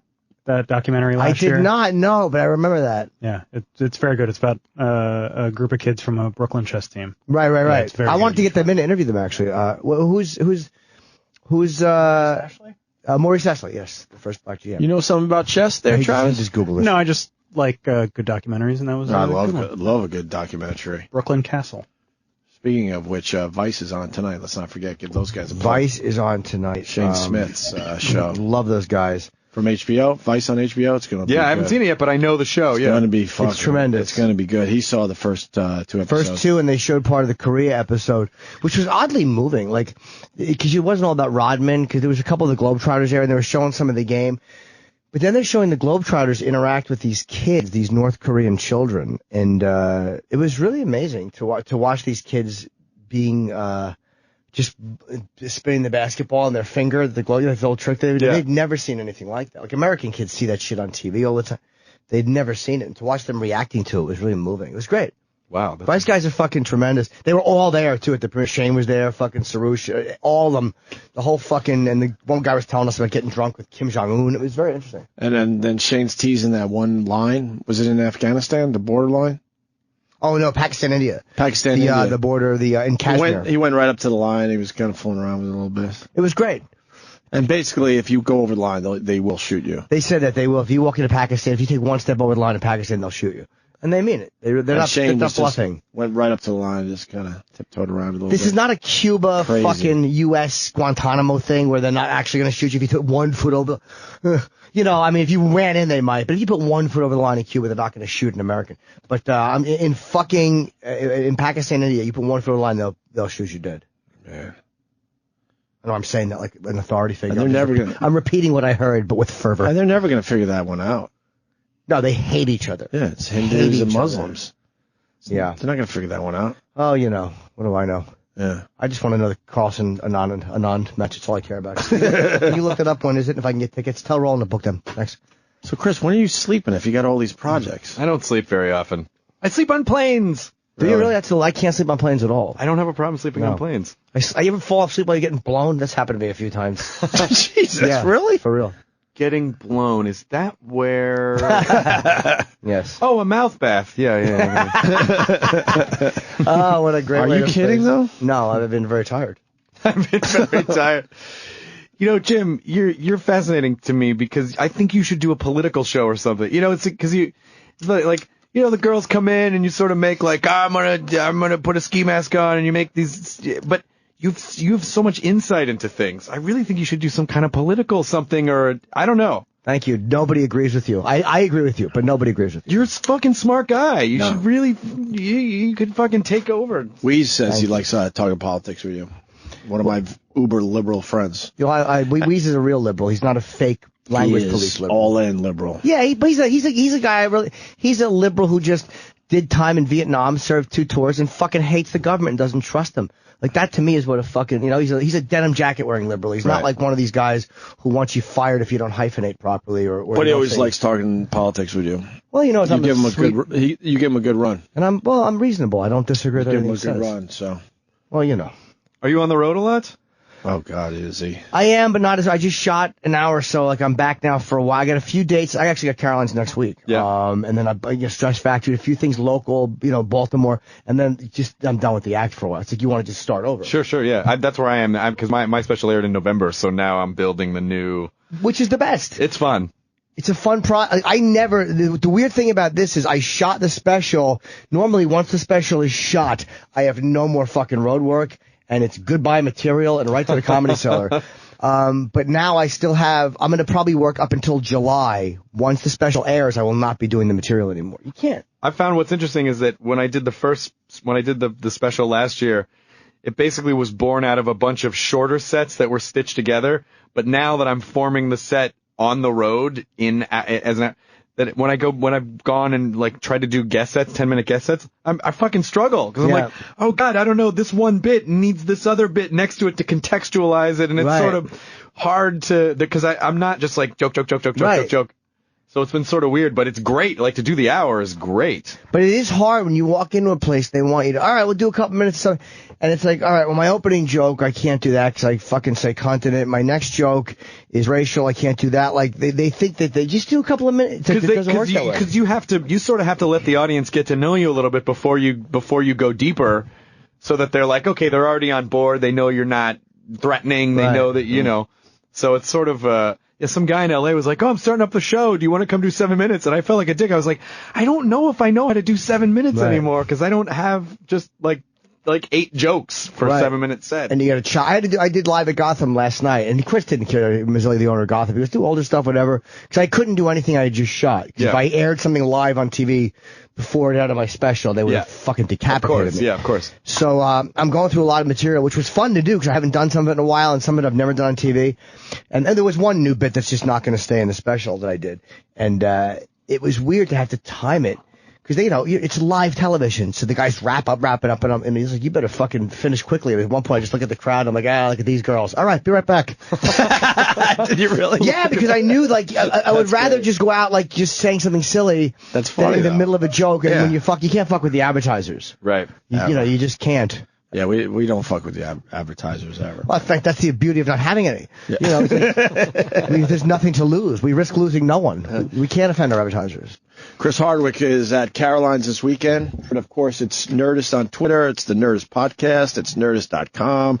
It's the BBC show. It's unbelievable, man. Because Chris is a fucking doer. I respect that. Honestly, I really mean that. I appreciate it's fucking good. You do shit. And that's, I respect that. I think it was just like I said before, the majority of my career, I wasn't doing anything. And then you get to a certain point where you're like, if I don't start doing stuff now, it's not gonna happen. Right. And no one comes in and goes, here, have this thing. No, they don't. And we all wait for that magic day where someday I'll wake up and the call will come. Jim, everything's in line. You just have to show up. The networks will call. They get it. You just never gonna happen. They just didn't want to wake you up. They knew you were sleeping in. That will never happen. And the podcast is always in the top 10, if not even. I mean, it's like one or two on a lot of weeks too.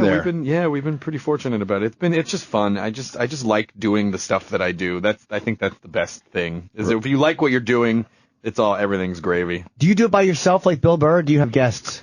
Well, there are two co-hosts who are on a lot of the episodes, but not all of them, because a lot of them I travel or they're working or whatever on other stuff, and so. But we have guests, and then we have episodes where it's just the three hosts. Oh, cool. That we call hostful episodes, and those usually go up about once a week. Good for you, man. And we just did a stand-up special too. We did a stand-up special at our space at Meltdown. Where's Meltdown? Meltdown's a comic book store in L.A., and we have a little theater space at the back. So we do shows 7 nights a week, and so we do a stand-up special once a year, so we're putting that up soon. Oh, that's great, man. Yeah. See, we need a spot like that. Somewhere in New York City. We need just our little joint. You need a live spot to do. We talk about a lot of stuff. We have nothing. We don't do it, dude. That's seriously, I'm telling you, having a little clubhouse was so great for us. And ours is in a comic book store, and it's a really great environment, and the store is huge, and it's kind of a legendary store. And a lot of our podcasts, we have a space upstairs, and a lot of our podcasts record there. It's fun. So, yeah, you guys should just have a live space where people can come hang out. You go do live shows and here's what we do. Here's what we do. We complain on the air and complain to each other, and we mean it. We're genuinely being honest with each other, and then we just go our separate ways and all do nothing about it. I got to tell you something, though. But we're also under contract, and these guys just don't feel like listening to I got to defend us a little bit. I've had a shitload of meetings with Scott Greenstein on a lot of this stuff. I know. And it's a lot of yeah, and nothing ever fucking But comes we of don't it. make it happen. And I say we because I'm as late. Believe me, I am emotionally at times very bad with this shit. I know what I have to do, and I don't do it. What's very hard and what I don't understand how you do is doing a morning radio show is so emotionally taxing and exhausting. I don't know how you get up super early in the morning and then still go perform at night. Because I find that if in both fields you level off at mediocrity, it removes all pressure. I can wake up tired and be blah. I can go on stage tired and it's blah. That's all it is. It's a constant mediocre. I have a final question because you just brought up something. Sure. Why is doing morning radio so taxing? You've been in this radio game a while now. Because we only work 4 or 5 hours. You do technically, but is it mentally just exhausting? Well, for me, I remember getting up at like 3 o'clock in the morning. I'd be to work by 4:30. You'd have to do show prep. So, we were on the air at, 5:30 maybe, or 6 or something. And then you do the 4-hour show, but you're constantly mentally engaged the whole time because you're looking at the clock. How long? Okay, we got this. We're talking to that guy. We're going to this break, go to the song. Then after that, there's the post show. Then you kind of got a plan. And then throughout the day, you're like, oh, what are we going to do for the show tomorrow? So it's really like a 12-hour job, right? And your day ends at like 3 in the afternoon, and then you're exhausted, and then you have time to do other stuff, and then I bailed on it being a 12-hour a day job. It's not even a 4-hour day job for us. But it was for many years, but I finally had to say, no, man, mentally it's killing me. It's people rough. work way the fuck harder than us, but I go home exhausted a lot of days. I would challenge. I mean, yes, it's not. This stuff is. It's not like construction or building a railroad or it's not work with your hands. But, you challenge someone to be super focused and mentally engaged for 5 hours straight, and they're going to be tired. Your brain gets fucking tired. Right. In the real world, you're lucky to get someone to pay attention to you for 15 seconds. You have to have that ridiculous focus for 4 or 5 hours a day. Yeah, where you really are paying attention to everything for 5 hours, or else fucked. It goes off the rails. Right on. Well, Chris, it's always a pleasure. Thanks, Chris guys. Hardwick. Good to see you. Double guns, motherfucker. Chip's guided tour through the O&A archives continues, with more unforgettable O&A appearances by the world's top comics coming up. This show got me in trouble. Of course it did. This is a very Chipperson Thanksgiving. What's that? On the Opie and Anthony channel.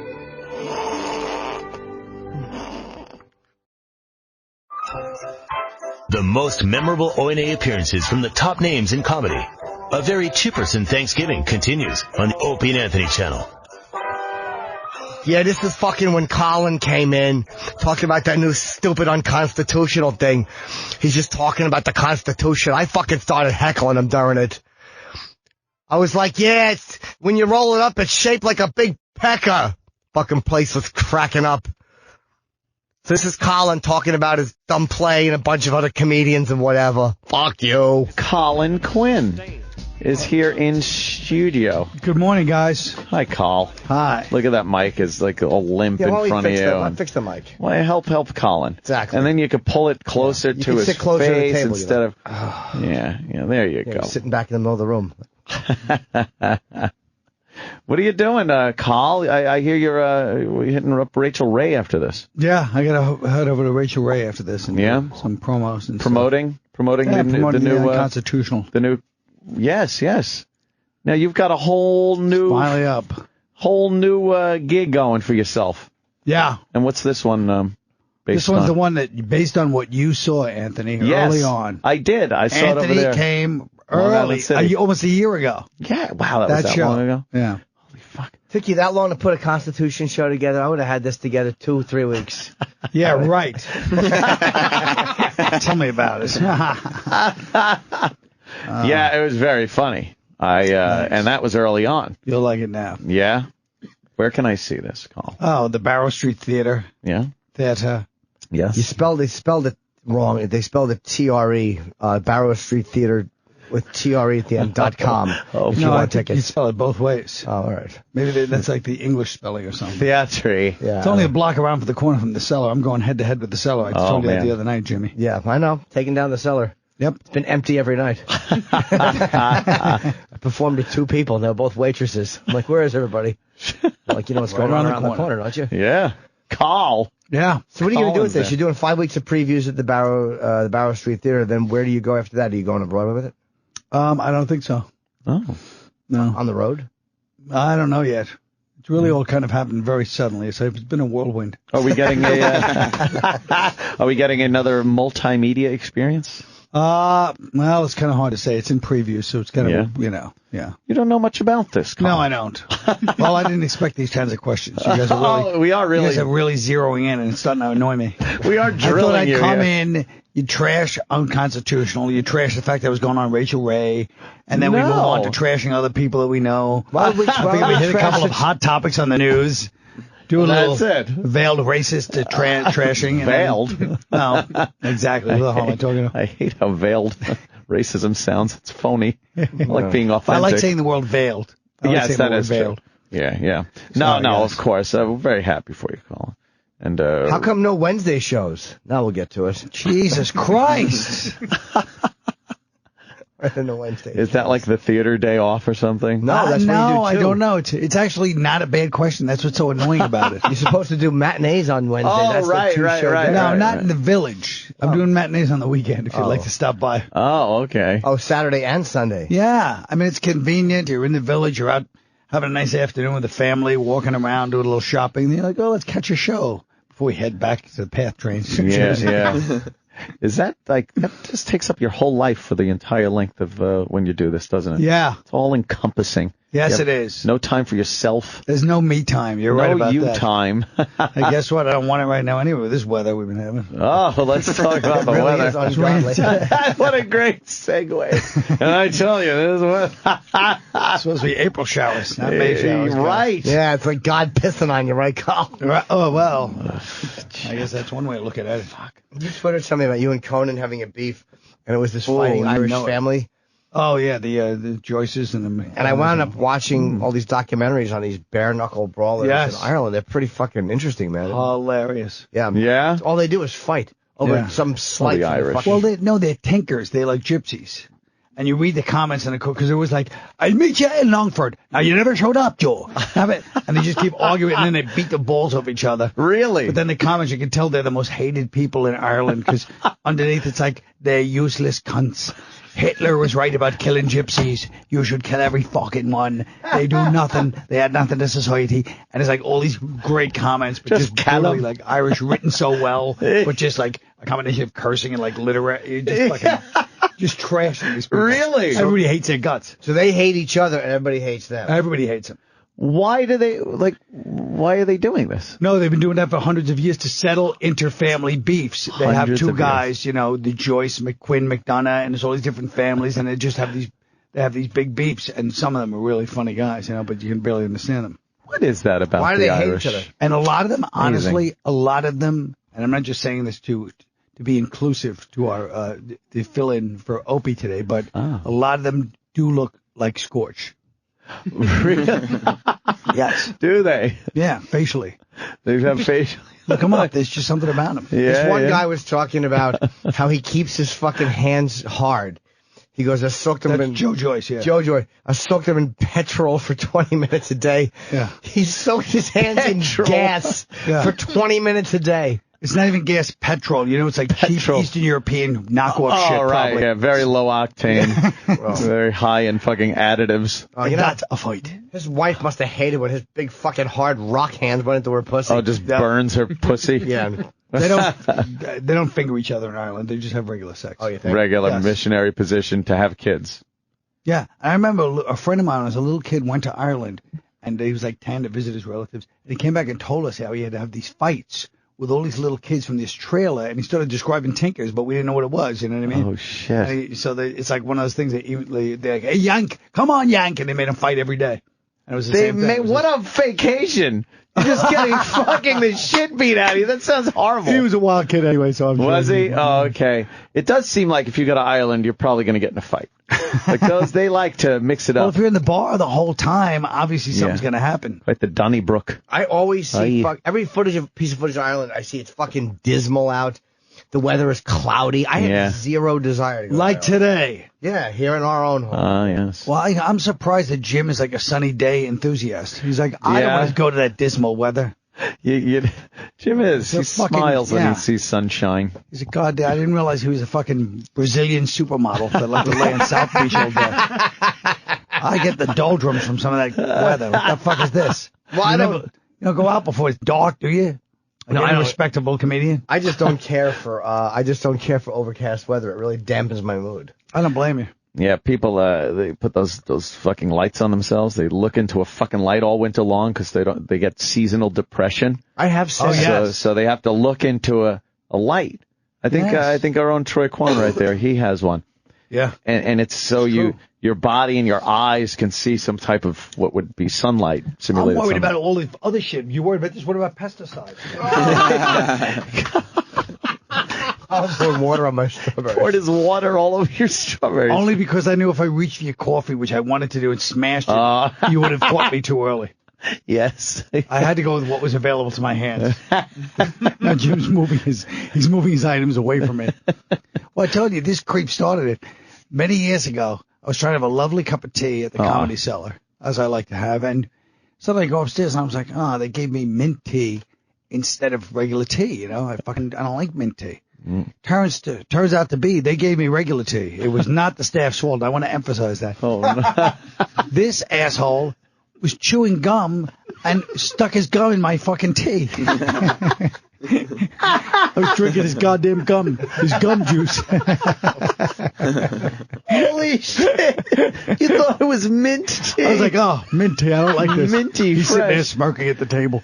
So ever since then, anytime he's at the table, I got you twice. Yeah, and that was 10 years ago. Yeah, and ever since then, literally, if he's at the table, even all these years later, you think somebody was on mature adults, I carry my tea, any beverage I have, I carry him down with me. Well, you I gotta go should. pee or Yes, whatever. he's gonna fucking pervert it ridiculous. in some fashion. Wow. Were you grossed out with the thought? You know. No, just one of those things. It was just infuriating. It's in his mouth, and No, Anthony, you know what That's it bad. is. You like certain comforts. That's all I'm saying. That's all you're saying. What can we look forward to in your? Well, you're the only one that really unconstitutional? understands what I'm trying to achieve. I love it. Oh, I know what you're trying to achieve. I love No, you don't, it. Jim. Maybe you meant me. What's that? Maybe you meant that I'm the only one who understands. No, I meant Anthony's the only one. Horse. What do you think he's trying to achieve? Let's do a test. What is he What do trying you to think Colin's achieve? trying to achieve? He is trying to rid the world of this ignorance and revisionist history that is going on, and using humor to get these points across instead of the doldrums of C-SPAN. Thanks. Thank you, of course. What do you think, Jim? It's very interesting. Trying to do some fucking fun jokes. Oh, I told you about that idiot Voss that time. Back in the early 90s. I know I've said this before, but I'll say it again until the whole country understands. Voss just hated me because all these guys knew I was funny and Voss didn't get. And he would get. So one time I was on stage at Caroline's and I did something, but it was like almost like I go, this is like a poem, but it was like a comedy, but it wasn't a poem. You know, it was jokes. Yeah. But it didn't work. He comes up right after me. This is 1994. And goes, I don't. We didn't know each other barely, just a little bit. Hey, I don't do poems. I do fucking jokes, folks. Oh, shit. Just sold me out. Ew, did you fucking hate him right then and there? I was like, who is this goddamn this asshole? Fucking mullet, that bastard. No, rat tail. He had a rat tail. Yeah, rat tail. Well, rat tails were big in 94. Yeah. Well, maybe not big, but they were. Yeah. What the fuck? Why would he say that? Son of a Especially bitch. not knowing you. Yeah, I mean, he knew me a little bit, but, you know. Not that well. Just because he was feeling his oats, he was in Caroline's. Yeah. You know, it was like Voss is the one that broke it open in many ways for Norton and the rest of the Jersey hacks to actually work in New York. Jersey hacks. In that sense, you have to give him credit. You know what I mean? Yeah, bringing the Jersey hacks. Yeah, I think Voss got there first. We went around the same time, though. Yeah. No, I remember it very vividly. It was Voss. Lewis loved Voss. He did. Voss probably got you in. But I used to go to the comic strip, and me, you, Franchese, Florentine, and Eric McMahon would go out. Right. To eat at that place across the street from the strip. So that's fucking like 1995. Jeez. Million years ago, right? Million years ago, guys. You used to call me Naughty Norton. Oh. Hello, Naughty. Yeah. That was you and Because Franchese. you were naughty. I was a naughty boy. I was a naughty boy. Yeah. And you lived with Jim at the time? I think that's before I lived with Jim. I spoke to Battling Bob Lee. I'm walking on 46. Here's the problem with the world. I'm walking on 46th Street yesterday, going to an important publicity lunch at Joe Allen, top trendy restaurant with the AP. And I passed this theater on 46th Street. You know, they had a bunch of shows over there. And I look, and it says, appearing only tonight in one of the theater shows, the Reverend Bob Levy. Wow. So I took a picture and sent it out. So the public knew what was going on the Broadway stage. For one night on only. the Great White Way. Bob Levy. He's like a Broadway name now. Yeah, right. Wow, for one night only. Carl, I got to ask you, what's your take on the Constitution in this day and age? A lot of people saying it's being trotted upon. Well, I honestly feel like we should be having more constitutional conventions so that people can really discuss this kind of thing. I feel like it's not a serious discussion when it's just everybody putting everybody's just saying this, picking and choosing. Everyone's like, you need to have a serious conversation. And well, let's face it, the only thing you care about is the Second Amendment. Well, I kind of like the first two. No, you care about the second. I like the second, but why do you care about the first? Well, that's what I do. It's kind of my job. I'm saying who's trotting on the First Amendment? There are a lot of things that trot on my First Amendment rights, especially political correctness, more so than infuriating. To not have the ability. I will absolutely. To not have the ability to address especially racial issues in this country without having the scarlet R put on your chest is a fucking embarrassment. I'm tired of black people being called racist for addressing white issues. I agree with you. Unbelievable. It really is infuriating. I would really like to have more of a freedom to say things and have an open dialogue, because nothing gets accomplished unless you can really hash it out like that. But they're so afraid to just have an open discussion about race in this country. Well, that's actually addressed very deeply in the show. Good. I got to see it. It's almost like you're quoting the show in many ways. Wow. Do you address the fact, too, with the I was actually going to use Scarlet R. I have it written down, but now I'm afraid because R. Why not? Because I feel like the Scarlet Letter. Don't even feel. Instead of an A, it's an R. Don't even feel that way. You take it. Yeah, Hester Prynne. Somebody's doing a little reading on the old Stairmaster. Now, do you mention the fact that in the Constitution, everybody complains like when you mention the guns. Right. And you say something about, when the Constitution was drafted, they didn't have fucking AR-15s or whatever it is they have. It was a different time. Well, I certainly don't want to mention that because that would be, And they say, well, different time. They still meant the same thing. But if you say, how can you listen to people who wrote the Constitution because they had slaves, they're talking about freedom, these same people will go, it was a different time. You have to allow that. Yeah, that's a good point. I see it as there are certain things that you have to look at when they were keeping rights from people. That is what is considered wrong. Right. When they're respecting rights, because rights aren't given, they're there. They're your God-given rights.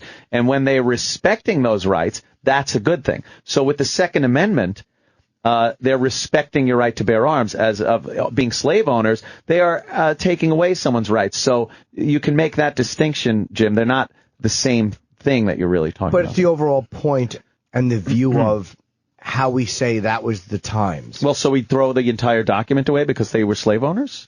Is that smart? Immediate strawberry. He's got a very constitutional mustache made out of a napkin, Carl. You're looking very, very. Come on. Very constitutional. The Constitution.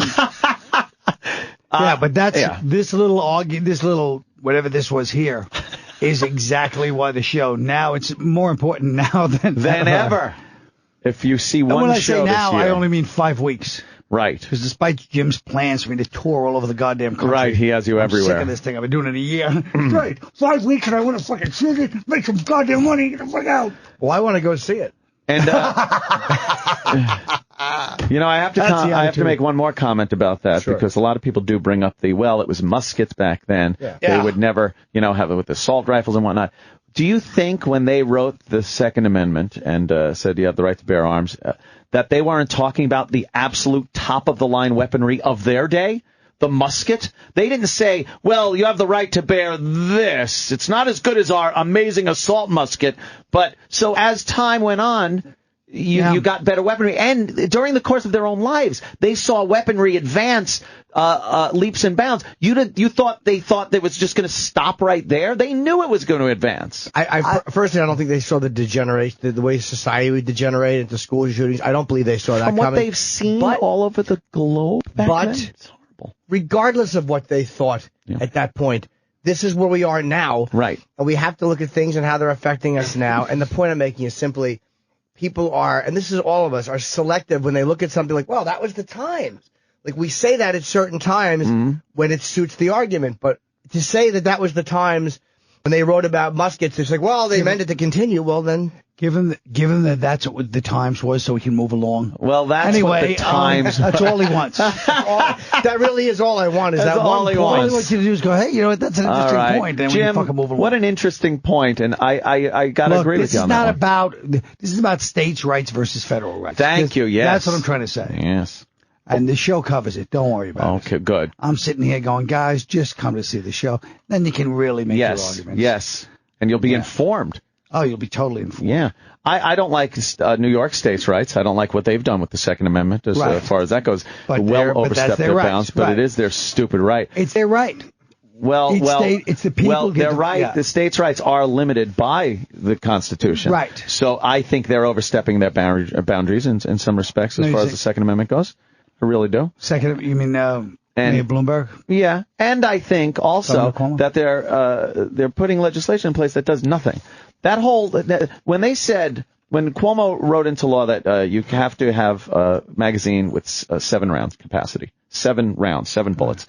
Didn't he do enough research to know that they don't make 7-round mags for AR-15s and for a lot of handguns and stuff, that there's only a 5 and then a 10-round magazine?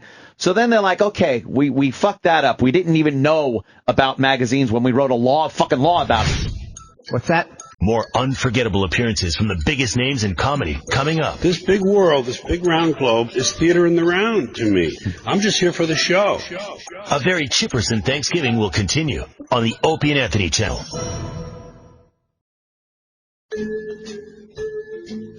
Now, more legendary O&A appearances from our favorite stand-up comics. A very Chipperson Thanksgiving continues. Oh my God, this Daryl Hammond is so weird. Here he comes back and he's talking about his book, God, if you're not up there, I'm effed. What a grody title. After going through a brutal car accident, like maybe he should pay attention. He was filming a documentary or something, and he was going through trauma therapy. Like, I don't know what this is. He got hooked on crack, okay? Like, I like to say that to people, like, you're on crack. And his comedic performance, like, whatever. He's just grody. Daryl Hammond, how are you, sir? Sir. Fuzzy Dunlap at your pleasure. Oh, yeah. Take a seat. Fuzzy Dunlap today. It's from The Wire. That was, remember, Herc, he had a he kept saying he had a confidential informant. Yeah, Fuzzy Dunlap is his name. Oh, right. Fuzzy Dunlap. Yeah, I got this from Fuzzy Dunlap. You know, Steve Earle is in today. He's doing another interview. Oh, no kidding. And I never knew he was a singer. He played Bubs' sponsor on The Wire. I know. Oh, I never knew he was a fucking singer. Right, that guy. I knew he was a singer. I didn't know he was such a great actor. He usually goes over to the Beacon Theater and play with the Allman Brothers who are in town. Give a man some headphone volume. Yeah, that's all right. For the love of God. Yeah. Oh, here we go. We're on. There it is. Yeah, they ain't none. Yeah, we're working. Yes. Yeah. What's going on in Daryl Hammond's life? Well, there's this dude, D.A. Pennebaker, you know? He's a documentary maker. Yeah. Making a little documentary of me. What be on stage this weekend at Caroline's playing Fuzzy Dunlap. I love Caroline's. Yeah, place is great. It is great. It's the best club on the planet. They just fucking... Isn't it like consistently rated #1 in the country or something like that? Gotta be. Yeah, I would think so. It's at the crossroads of the world, you know. Yeah. It's a little dramatic, the intro. 50th and Broadway. look, it's a nice room, all right? Exactly. Yeah. Do they still do that whole thing? Yeah. Oh, yeah, at they the do. crossroads of the world. It's a little much. The divine spark mentioned in the Bible. It's a great club. Here's on Leviticus. Yeah, they just hooked me up. That's why I say it's a great place. What's the documentary going to be about, though? About that book I wrote. Yeah. Oh, right on. Stuff like that. I wasn't here for the big book interview. No, and you were out that I read day. your book and I loved it. Thank you. I might know a thing or two about some of it? crazies. Wait, you weren't here that day? No, man, I was Isn't excited. that weird? He wasn't even here. I read the whole book because, you know, I probably could relate to a few of those things. Mother stuff. I had a mother thing, too. Have you taken a couple of wrong roads, my friend? Is that what it was? A couple of wrong roads? Been to one party too many? Yeah. The only question I have about the book, even though it's, why weren't there more stories about your mom in the book? You kind of like hinted toward. Because I got hit by a car. I was in a car accident, and HarperCollins wanted to finish the book, and there were like 100 pages of notes. Is that really? Is that really it? That's absolutely it. They were like, no, we have a deadline. We want to be for the Christmas holidays. I'm like, I'm laid up. I got hit head on by a car in Long Island. I mean, I was a passenger in a car. Right. Yeah. A car coming toward us hit his head on at about 65, I think the newspaper said. Holy shit. So I wasn't able to finish it, so they just wrapped it up. You guys God. never got this out? Damn. Yeah. Because the book still is really good. Thank you. But I got kind of mad. I'm like, I know he's got a few Tons of dialogue about my mom. Okay, right. Tons of stuff about her. But then I'm thinking you were holding it back for a second book, going, if the first one goes good, I'm going to give you some shit. No, I know. Some good shit for the second. No, it was all scribbled down on a piece. On What kind of notes did Damn. they give you? Because my book was different, so it wasn't like as biographical as yours. What were they saying? Like, fix this story or don't tell this one or? Well, first of all, I wrote probably, I don't know how, the book is 250 pages or something, and I wrote probably 800. They brought in this young lady, a young writer, a beautiful writer named Liz Stein, and she like turned it into a book. You know, 280 pages. Yeah, they have to edit certain stories and a consistency and stuff like that. But so why don't we just say you were on SNL? Okay, now we'll move on to. Wait a minute. Hold the phone. Yeah. Fuck. Yeah. I mean, I just would hand the stuff in, and then I was in the accident, and I wasn't really able to do anything for a couple of months. So then you were really that laid up, huh? What were your injuries? Most bruised internal organs, cracked ribs, dislocated stuff, herniated disc. Wow. Damn. They cut you out of the car? No, they didn't cut me out of the car. I let myself out of the car. You did? Yes, I did. Because I thought it was going to explode. Oh, well, yeah, you don't want to be part of that. Yeah. I thought that, I was like, well, in the movies, the car always explodes. That's true. I kind of think that could happen. You don't want that. So I know I did manage to get out, yeah. Man. And it's so interesting because it hurt then. And I remember lying on the pavement going, I guess you could die from hurting this bad. That wasn't half of what it became in 2 weeks. Holy when shit. My organs started to swell, like all my organs started getting large, and it looked like I had a rope underneath my skin. Wow. Yeah. Holy jeez. It takes 2 weeks for that to happen? I would say 2 weeks to a month before I really. Oh wow! I mean, I was on OxyContin. I might have the time off a little bit. It was an hour. The guy's like, I'm going to give you oxycodone. I'm like, really? All right. Nice. Really? An excuse. Yeah. I mean, that's the terrible thing about having that much pain, though. It just kind of takes it away. You don't get high. It just does what it's supposed to do. It just makes it so that you can go to the bathroom a little bit. So you guys were stopped at a stoplight and the car was coming down the other lane? No, we were actually turning. We were in a lane turning left, and the car was coming towards us, and the person driving me turned into the oncoming car. Holy shit. Oh, and that's you're like hello to your side right there. Yeah, and I got hit. It hit the right corner. Yeah, that was beautiful. Did you have a belt on?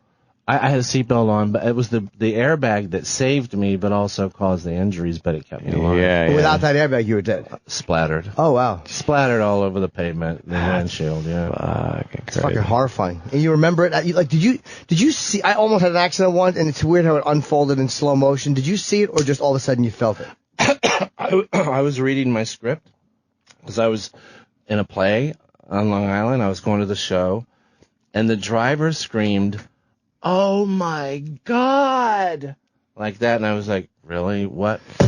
Wow! And then it was glass and steel. Yeah. Oh, that's terrible. Do you hang out with that? I also said, "Oh my God." Really? You think you're gonna say something really cool, right? Like at Death's Door. You're gonna have something to say, like "Damn the torpedoes, full speed ahead." You don't. Oh my God! Oh my God! Yeah. Do you hang out with that person anymore? I do. Okay. You aren't mad? Huh? You aren't mad at them? I was for a long time. Okay. I would assume it was a mistake. Big fucking mistake. Wow. Big mistake. That's a big mistake. I mean, yeah. So now they're gonna make the book into a documentary, kind of. Kind of like that, yeah. Sort of. Yeah, I mean, I got discovered, so to speak, at Caroline, so I guess that's the angle. Is it just your stand-up, or are they talking to you off stage and just kind of intersplicing? They'll film stand-up and off stage, and then there's a couple of guys in the book. Eddie the cop that was so prominent in the second half of the book is coming, and going to be pretty cool. Are you doing there's always a paperback edition. Has that come out yet? I had a paperback, but Hurricane Sandy came and all 12 interviews got canceled. And it's really hard to get Charlie Rose back. Wow. You really, Charlie Rose. Like, I was supposed to make my money on the paperback. Yeah. I didn't make nothing on the hard copy, but I had a nice deal that if it ever made it to paperback, I'd make a couple of bucks. Hurricane Sandy came, all 12 interviews canceled. Oh my gosh. Someone didn't want this book out. Well, look what was the original title? If there's a God up there, I'm fucked? Yeah. No, God, if you're not up there, I'm fucked. But it's interesting to me because I was raising money for special needs kids in Monroe, Louisiana, which, I mean, they paid me a nominal fee, and don't get me wrong, but I was doing that. So they said, maybe he should do a book signing. Now, remember, God and Funk in the same title is blasphemes one of the commandments. We're in the Bible Belt. I signed no copies of my book in 4 hours. I signed almost 50 copies of 50 Shades of Grey. Wait. Absolutely a true story. You were sitting in this book signing. No one wanted to sign no one wanted my smut on their coffee table. No one showed up for the signing? They were there, but they were there for 50 Shades of Grey. They didn't want my book. And they wanted me to sign 50 Shades of Grey. Which is really strange. Huh? Sitting there with no one. I've had a few slow signings, too. Where you start talking to the person. You sign a long autograph. Hey, Frank, thanks for coming. You really make it detailed. Yeah, I remember a few of those. It's looking at me. We've had a few Yeah, of it was those. kind of silly. Humiliating. And I had tried to say, it's in the United States, in a Judeo-Christian society, you can make fun of a member of the flock, but not the flock. And to the flock, the Ten Commandments is the flock. Yeah. And you can't do that. And so that was blasphemed on the cover. I mean, you know, I couldn't get into Target with my book. I couldn't get into the airports. I couldn't get into Walmart, which is kind of if you're selling a hardcover. Did anybody tell you, like, hey, maybe you should No one told change the title? Because you would have changed the title. Of course. I didn't want that stupid title. Oh, my God. So it hurts you, and it wasn't even something you needed. I care less about that damn title. I was in jail in the Caribbean, and I couldn't think of nothing. I wanted to pray. I was so scared. I was like, maybe praying, maybe that sort of stuff works. And I was like, maybe there's a God, and I'm hoping there's a God. And that Caribbean story was frightening. You know, and I was like, I guess if there's not a God, I'm in a lot of trouble. In a manner of speaking, I'm fucked. Hey, that's a good title. And then I put that in the transcript, like, there's your title. I'm like, really? Because I know in stand-up, if you offend Moses or any of the leaders of the movement, that your show's over. That doesn't pertain to books. Oh, wow, yeah. Whatever. Who came up with the title? Was someone in the company? Yeah, I guess so. Yeah, it's weird, the stuff that they should have known better, especially if they wanted to get you in the airports and all these other places. Well, they didn't want to. I think they wanted to sell it online. It became a bestseller online. Did it really? Yeah, it did. But that's because of Dr. Phil, actually. Oh, you did do something with Dr. Phil, right? Yeah, I mean, he plugged it so hard it became a bestseller, yeah. Because I owe it. I mean, it would not have been anything without him. So I always disliked Dr. Phil, but I guess if he takes care of you and if he did the right thing by you. Yeah, I don't know him that well. I think he's very colorful and interesting, but I mean, he liked the book and he had me on, and all of a sudden, that's all it takes. Not that I made any money. Did they say to you too much mother stuff? Like, was that one of the notes they gave you? Like, no, they wanted more mothers. That's the reason. And the reason for the book was my mom. Okay, that was the interesting thing, and also Saturday Night Live. So yeah. It's just they had a deadline, and thankfully I have this brilliant young writer named Liz Steiner. It's like, I can imitate your writing, and she did. She finished it. Yeah. Wow. So you had a stroke of bad luck and good luck. The fact that what's finished was lucky because you could have been killed, but the bad luck was the timing at the end and the fucking paperback. That stuff happens, right? It does. It stinks though. Fucking the paperback is worse. So the fact that you didn't. Oh, Hurricane Sandy, yeah. So it was released, but it just no one knew it was out, right? Right. Couldn't you do a second push a few weeks later? I mean, I know it's not the same, but you can't get Charlie Rose again. Oh. I mean, really? Aaron Burnett, no. CNN, no. Yeah. No, I mean, no. They're already booked. Too late. They've moved on. Yeah. Yeah. I mean, I know that Barnes and Noble had I was very happy they put me in noteworthy nonfiction, but nobody paid any attention to it. Was it the same title? No, we renamed it. God, if you're not up there, ... which for the people are like, what the hell is that? I mean, no, what the hell is that? Yeah, that is a little vague. Yeah. Did you add any material to it? Huh? Was there any new material in the paperback? No, they didn't want any. They're like, please, really? Work? You gotta be out of your mind. Oh my God! Because there was some stories that needed to be told. That's the selling point for a paperback is when there's a little additional material. There was 100 pages of handwritten notes, but stuff that will make it into. I mean, if it's ever like I've been to meetings. You know, you probably go to meetings where they talk about adapting it for other media, right? Yeah. You go to those, right? Yeah. Wink, wink. Yeah, sure, pal. Yeah. So now, you could always put that in a documentary, though. I mean, you're doing a documentary. That would be an interesting. The documentary wouldn't be just telling the exact same stories in the book. You'll have some extra stories, which will make it interesting. It will tell the chair story. I mean, how this great doctor had me use these two chairs to find out what was inside my head. And why I was cutting myself, yeah. That's an interesting. Yeah, it should have been in the book, but it ain't. Did it work? Was it accurate? Well, why was I doing something and I didn't really know why I was doing it, and why was I doing it for years? I didn't know why I had these things locked up in my head, and he used these two chairs. Good angel, bad angel. He had me play my mom. Oh man. You would sit in one chair and be your mom, and the other chair be yourself. Yes. And would you move back and forth? Or Yes. And you move from chair to chair, yeah. Did it feel silly at first and then all of a sudden resonate? It broke, within 30 seconds, it broke. Yeah. It worked. Like he goes, sit in the chair and now say this. Mom, I don't, I have a lot of problems. You never answer for this. Now go over here and play your mom. Answer for what? Answer for the fact that, look, I don't know anything about that blood. Oh, shit. You're like, what? And then you're like, you know everything about it. You were there. Yeah. Wow. Yeah, the guy's like a genius. That is like, just to conjure up the image of that actually happening is frightening. Yeah, but I mean, great doctors can do stuff like that. You know, the thing about these great trauma doctors is that they can get up in your head and not make it worse. You know, like find out what's going on in there. Why do you keep doing this stuff? Yeah. You know, and not hurt you, actually injure you. Like they unlock the door and let it seep out without letting it fucking just wreck the rest of what's in there. Absolutely, like lancing a wound or something like that. But there are not that many of them. I mean, trauma therapy is still sort of in its infancy, but there are a couple. I mean, this guy had me. I was locked up upstate for 3 months. I mean, he didn't like do it the first day. Right. You know. How do you know when something like that's happening though that you're not? And I mean, maybe it makes. How do you know that you're not creating something in that moment, as opposed to bringing back something that really happens? Like, what in your mind tells you, no, this is actually genuine? I think when your snot starts coming out of your nose and you start bawling and sputtering and yeah.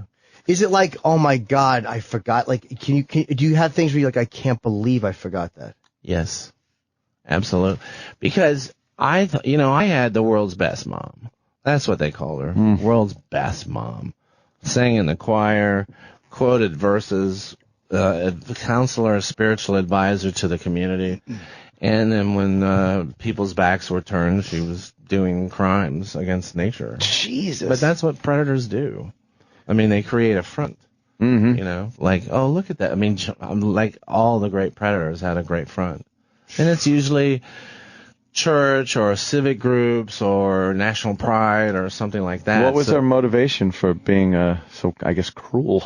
She was abused too. Okay. Hideously. Yeah. Gee.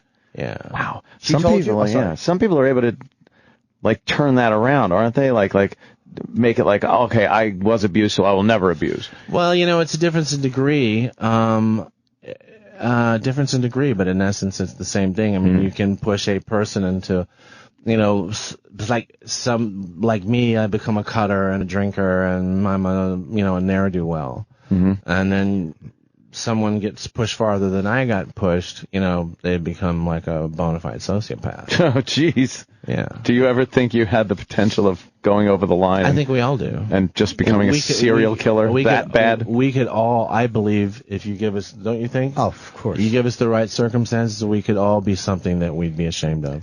Listening to Daryl's voice right now. This show. I'd like to be something I'm not. But just listening to you, it's like, and with your, Daryl's wearing sunglasses and very relaxed and calm. And it's like, I could picture this as a prison interview by somebody who had done horrific things. Like, it's the same, like, you know, well, this is what happens. And just all calm, right? Yeah. Yeah. Yeah. I mean, you know, my dad he was a soldier, and he, you know, being all that stuff people see in combat, he had post-traumatic stress. That ain't the same thing as what my mom was. You know what I'm saying? And near the end of his life, he was all confused. He had cancer, and I brought this cop down from New York, this great dude, this great cop I knew, still a pal of mine. And he had to sit down with my dad in the last month of his life and explain to him, because my dad was confused. First of all, he's on fentanyl, which is stronger than morphine. He's got a month or two to live. He's confused and being eaten up by cancer. So I brought this pal down there. And I remember they were out in the yard, and my father goes, I wonder if I can have me a drink. You know, he's got a month to live. My friend's like, have a drink, Max. Have a drink, friend. Let me make you a drink. So they make him a drink. I watched them out in the yard, and they're having martinis, and, you know, this guy's gesturing like, and I opened the door once, and I heard him say, because, Max, they made furniture out of people. Holy shit. They made chairs. He goes, it's not like a Korean guy fighting for his country or a French guy fighting for his country or anyone fight. These guys made chairs out of people, Max. They had to go. You understand? God loves you for doing that. Wow. Yeah. Oh, he's probably feeling some guilt over some stuff in WWE Well, too, think right? I think it's probably didn't take every prisoner that he might have. I mean, really, after you see like what these guys do, like maybe you get war, you're like, maybe I don't want to take. And then I guess when you start getting to that point in life where you're gonna die. seeing the end of the road there, you start thinking, uh-oh. Was I right to do maybe. that? Shouldn't I have put that guy on trial instead of shooting him? Yeah. Right. But they were.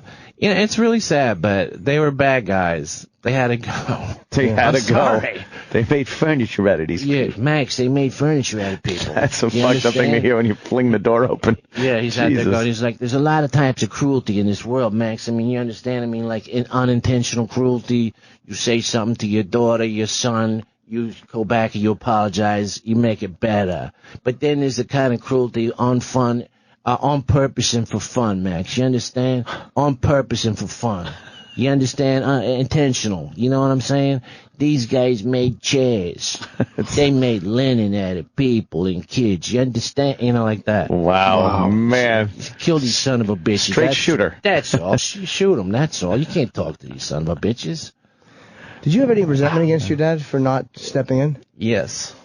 For a long time. God, you're talking my fucking story. And we gotta go get coffee, Daryl. And then because you wonder why. I gotta jump in. All this craziness is going on in the house, and you wonder why. Like, yo, pops, get off the couch and figure this shit out. You're the one with the normal brain here. Yeah. What do you think that was about? Because I know in my own life I have let my pain, my anger get in the way of doing what I knew to be right because I was too absorbed, too concerned with my own pain and my own rage. Right. And I regret it deeply. He did at the end of his life and was able to say so to me. And that was intense, man. And good and real good. Right. What did he say to you? I'm sorry. I guess I was just a soldier. Wow. Sometimes it's just easier. I was like, yeah. I know my dad. I get it now. I get it. They played taps at the funeral. I was very proud. Wow, chef. I know my dad didn't pipe up because it was easier. Because all hell would go toward him. Yeah, it's not that easy, friend. I mean, no, man. I'm one of 7 kids, so I'm sure my dad's thinking, well, fuck, if I act up here and try to do the right thing, I might be stuck raising the 7 kids alone here. Yeah. They got their own shit they got to worry about. Yeah, life happens on you, and sometimes you're not wired. I mean, I know I wasn't wired to do what I wanted to do in the world, and I had a lot to learn, and I still do. Wow. You know what I'm saying? Yeah. But now here's Al Sharpton. When I was a kid, I grew up in Brooklyn. I would come home from school, my mother would make blueberry pie. I mean, you got to pull out a voice once in a while, right? Just in case. I was about to write a hand out. Right. As I have actual nooses in my bag. I was like, anybody want to hang themselves? Because I brought nooses. We've been making fun of that blueberry pie, and like, what were they thinking to allow that on TV? He looks like a fucking clown. I would sneak some of the pie. My mother said, you sneak pies. No, I didn't sneak pie. I would have blueberry all over my face. Yeah, a weird little talent. That's great. Was it rough to be funny? I mean, when you're I mean, on SNL and through your life doing stand-up and stuff, with all that going on in your life, was it a way to cut it off and not think about it? Yes. Yeah? Yeah. An escape. It was addictive, too. Yeah. I think you know what that's like when you the first time you walk out in front of 200 people that you never met before and you make them laugh hard. Yeah. You're like, you can get hooked on that. Yeah, it's like being a small Hitler. Like you're just controlling a room full of people. Yeah. I understand what being powerful is. And they're like, I know you never met them before and they're laughing at stuff that you thought of. Yeah. It's pretty cool. Yeah. Can I ask an impression question? Yeah. Which was the hardest one that you had to learn? That you just couldn't get at first? I think that, there was a big disagreement on how to play Bush when they wanted me to play Bush, and I didn't have the same opinion that other people did at the time of him, and I didn't think of him as unintelligent. I know there were verbal gaffes and he made mistakes, but I thought of him as a smart guy. in an extraordinary circumstance, and he did make mistakes. But I mean, he's not a natural actor, that guy. Right. No. Some guys just are not good for that presidential stuff. I mean, you know what I mean? Like, he's not a natural actor. Right. It's at presidential that pomp and circumstance stuff. That's not easy. Clinton was good at it. Reagan was. Reagan. I don't think anyone has ever been better at the spoken word than Reagan or Clinton. Martin Luther King. But he wasn't a politician. But in terms of politics, I mean, Clinton gave that last convention speech using easily verifiable facts and figures. Really heavy lifting. If you're, usually because when you're rallying the troops, it's like you have some slogan and prearranged thing, and there are drinks and people cheer. This guy walks out with easily verifiable facts and figures and rocked. I mean, that was like a whole new. To me, that was like, reminded me like the first time I saw Michael Jordan play basketball. I'm like, wait, that's the standard now. Now you got to do that if you want to compete. I mean, that's how good you got to be. And and Reagan was masterful. I mean, when Reagan said, "Mr. Gorbachev, tear down that wall," he combined Sunday school teacher and F-16 fighter jet. really heavy lifting. I mean, he wasn't kidding. You look in that guy's eyes and see if he's kidding with you. Right. Gaddafi found out he was not. Right. He's a serious dude. And part of being the president, I guess, is City Hall. You got to go out there and talk to the troops. Yep. You got to give them speeches. You got to talk about why we love this country and all that stuff. It's not easy. It's very, very, very hard. And I always felt like weird, like these guys trying to do this job and you're out there banging on them. Just making fun of them. Yeah. Wow. You can imagine looking at a presidential daily briefing in the morning. Really? This is what I got to do today? Really? Really? How many terrorist threats last night? 3,000? And what bank closed and what country's going? Because to me, if my Easy Pass doesn't work, I'm at the jumping off place. You understand? I'm coming in from Jersey, and my Easy Pass doesn't work, and I'm just going to kick that car and go right into the river. So you got to give them credit. Some of that stuff's real hard. So they wanted you to play it dumb, and you felt that you could caricature him without making him a complete moron. I didn't want to play him like that at all. I wanted to play him, whatever he was, I wanted to discover it on my own. But Will Ferrell had made such a hit playing him that way. I knew he was something else, and I wanted to get into that. Well, you met him. I know you performed for him. Yeah. And did you get to talk to him at all? A little bit, I got a little bit. I talked to Cheney more than him, but yeah. How was he? Bush? Yeah. Funny, charming. Presidents can do that, man. They're just amazing as far as being like charming. And, he was good. Bigger than life. But I want to say, I don't believe he was acting. He was just like being this regular dude who, might do a towel snap in the locker room once in a while, kind of a guy. I did not think him unintelligent one bit. Did you give him a baseball glove or something? So you told I did. I gave him a glove, yeah. For what was the purpose? I wanted to play catch with him. I was like, so what? He loves baseball. What the hell? I know he loves baseball. And I know I love baseball. You're the president. I don't have any money or nothing to give you, but you and me like baseball. Here's a glove. So I had someone go down to the mall, and that's awesome. I actually went. I went down to the mall to the best sporting goods store in D.C. And I was like, I want the best Rawlings baseball mitt you have. The very finest. And I know a good mitt when I see one. And he gives me this beautiful fielder's glove. And so I go to back with the White House, and of course the Secret Service cluster like, what the hell are you doing? And I guess, sir, it's a glove. Please take a look at it. So they looked at it and they went, all right, give it to the president. You can offer him a glove. So I did. I was like, yo, man, I don't have nothing to give you, but I know you like baseball. So here's a glove, sir. And Mr. President, of course. And it was pretty cool. And he enjoyed it and saw the... There's a picture, I think, in a couple different books of him holding the glove up. Yes, he enjoyed it. Cool. Did you meet Senior at all? I met him briefly at the Waldorf Astoria. Just briefly. For a couple of minutes, I got to speak with him.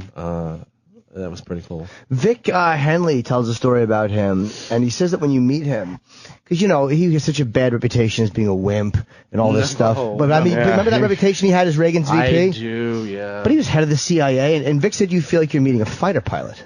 Oh, yeah. Wimp, really? Desert Storm, really? Yeah. No. And World War II, yeah. Oh, yeah, he was a fucking pilot, a veteran and a pilot, Yeah. but that was the reputation he had as Reagan's VP. Well, yeah, because, you know, he talked like that, and he didn't, you know, we're not going to do it, and all that. But there's, again, a guy that if you see him out of the presidential spotlight, you're going to see a different guy. This relaxed, serious dude.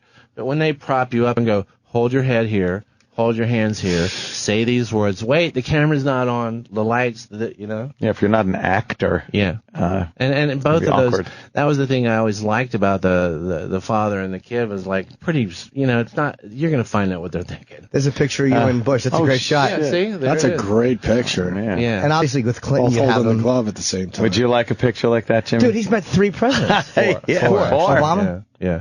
Do you have pictures of all of them? I don't, I do. I don't have any with Bush Sr. No? No. What's Obama like? Crisp, pleasant, spent 5 minutes talking to my daughter. But very businesslike. Yeah. Huh. Was he looser? Bush seems like a funnier guy to me. Like, he seems like more absolutely. of a regular. That's why he fucked up more. He seems like more of a funny dude. Well, when I performed for him in the troops, he came up to me afterwards and he like gave me like a bear hug, which was kind of cool. Bush? And he pats me on the belly and he goes, "Looks like you lost some tonnage." It made me laugh. I was like, you know what? That's pretty funny, actually. Not bad. Pretty funny. Some tonnage. Yeah. Oh, there's you and Clinton. Yeah. Fucking Clinton. During the lithium days, look at that lithium bloat. Oh, man. Yeah. Was it? Yeah. Well, I mean, look at that. I thought that was an SNL prosthetic. Lithium. Wow, Yeah. damn. Yeah. Lithium bloats you? I didn't know that. That's what they told me, yeah. Did it kill your hard-ons? Huh? Did it kill your hard-ons? Some of those medications fuck your dick up. Yeah. Yeah. That's yeah, it does. Wow. It does. A lot of them do. Yeah, I mean, when you're like seriously twisted as I was, and no one really knew what was wrong with me, right? So they're like, and plus you're like in the emergency room, like at some famous hospitals, like he's on TV and could jump off a building, and we don't really want it known that he was here, and let's treat him for all. And I was on lots of drugs that I didn't need to be on. Were you, when you weren't performing, either on SNL or on stage, were you constantly just fucked up? Were you constantly like was it all encompassing? And yeah, for a while. Really? For a number of years, yeah. Is that exhausting? Yeah, sure. Jesus. It wears you down. I never did it on the air over there because I'm not that stupid. Right. I'm not smart, but I'm not that stupid. Oh, you managed to keep it off the air? Oh, no, I never was high on the air. Wow. Never. Oh, good Lord. I mean, would you fly the space shuttle? Right. Wasted? You wouldn't. I mean, you're like, I got to tough this one out. I mean, I got a few hours to go. I'm going to be right back to the crack house. Wow. I only actually did the crack one time. Did you ever do it? I did, yeah. I was in Washington Square Park, and I met this dude, and he's like, you want to try the pipe? And I'm like, yeah, okay, why not? So we made this arrangement. I was actually looking for weed, you know, and I was drinking beers, and we made this arrangement. He would buy the crack. We would smoke it. I would pay for it. He would protect me from anyone that wanted to hurt me. Hey, there you go. Cut to 131st at 7, 4 o'clock in the morning, crack house, like a real crack house. Wow. With real crack addicts.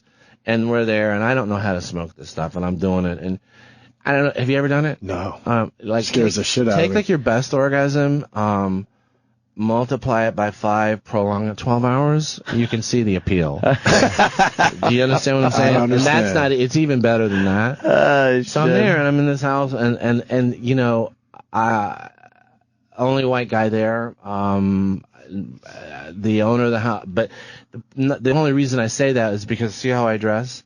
I don't dress kind of like a white undercover cop.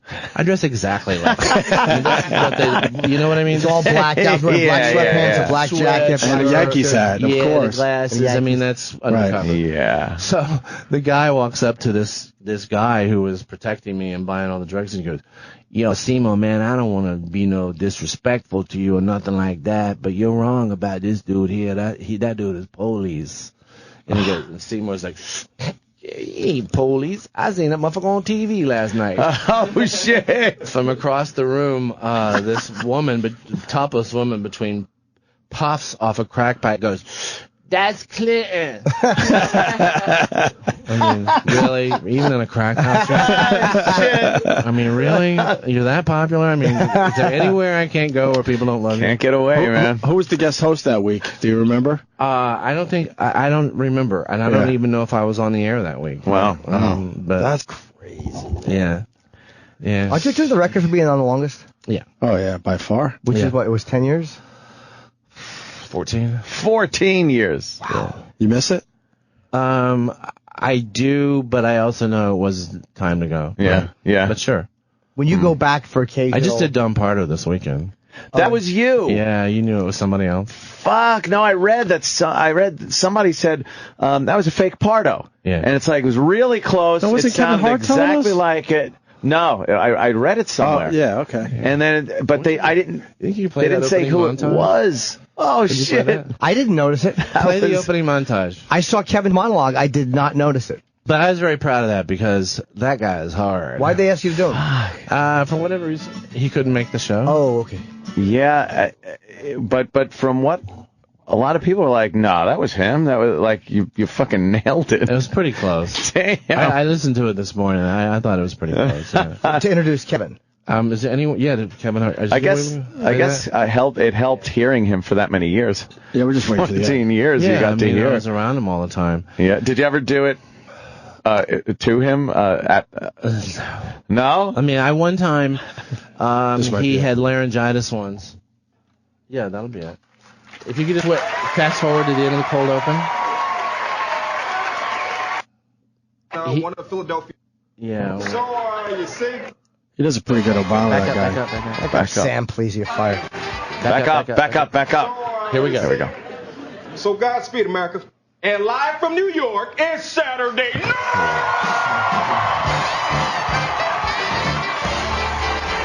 It's Saturday Night Live with Fred Armisen, Holy shit. Vanessa Bayer, Bill Hader, Not bad, Aaron Killam, right? We got the trill in his voice. Seth Meyers, I couldn't believe I was doing that.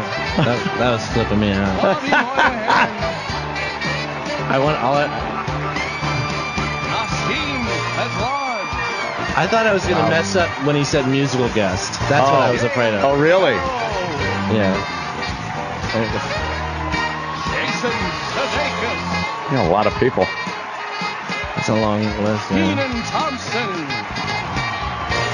Featuring. Katie Bryant, Here comes the musical guest. That's what I knew I was going to screw up. Kate McKinnon, That's good. Kim Robinson, All right, here we go. Strong, Now I'm getting nervous. musical guest, Macklemore and Ryan Lewis, Kevin Hart,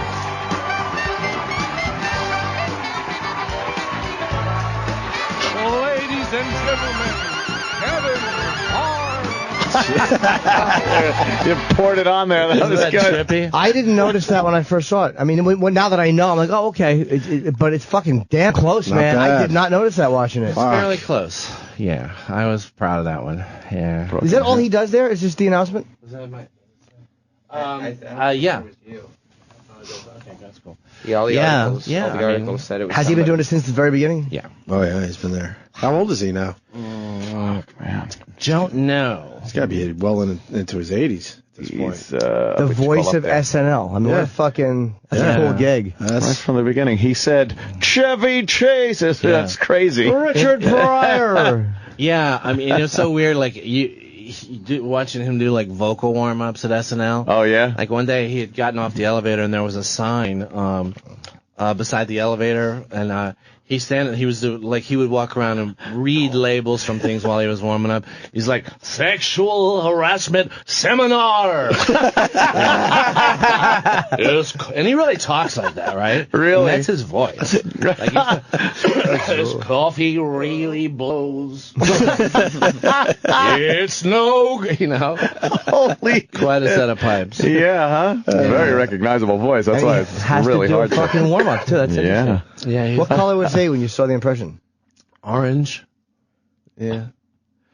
What's the color thing about again? He just sees it in colors. I don't understand it, but I've thought of it many times since. It's such an interesting way that the brain works. Yeah. Who knows? It's just a little game I play with myself to kind of lock in. That's all. Anyone you're working on trying to perfect that you? Yeah. No. I like doing El Sharpton and yeah, that was awesome. I like doing. I told you the New Orleans cop story last time. Yeah. I like doing that guy. That's about it. Yeah. What's the best impression of anybody that you've ever seen anyone else do? Like, is there one that you look at and just and go, oh, fuck? Let me think about that for a second. I think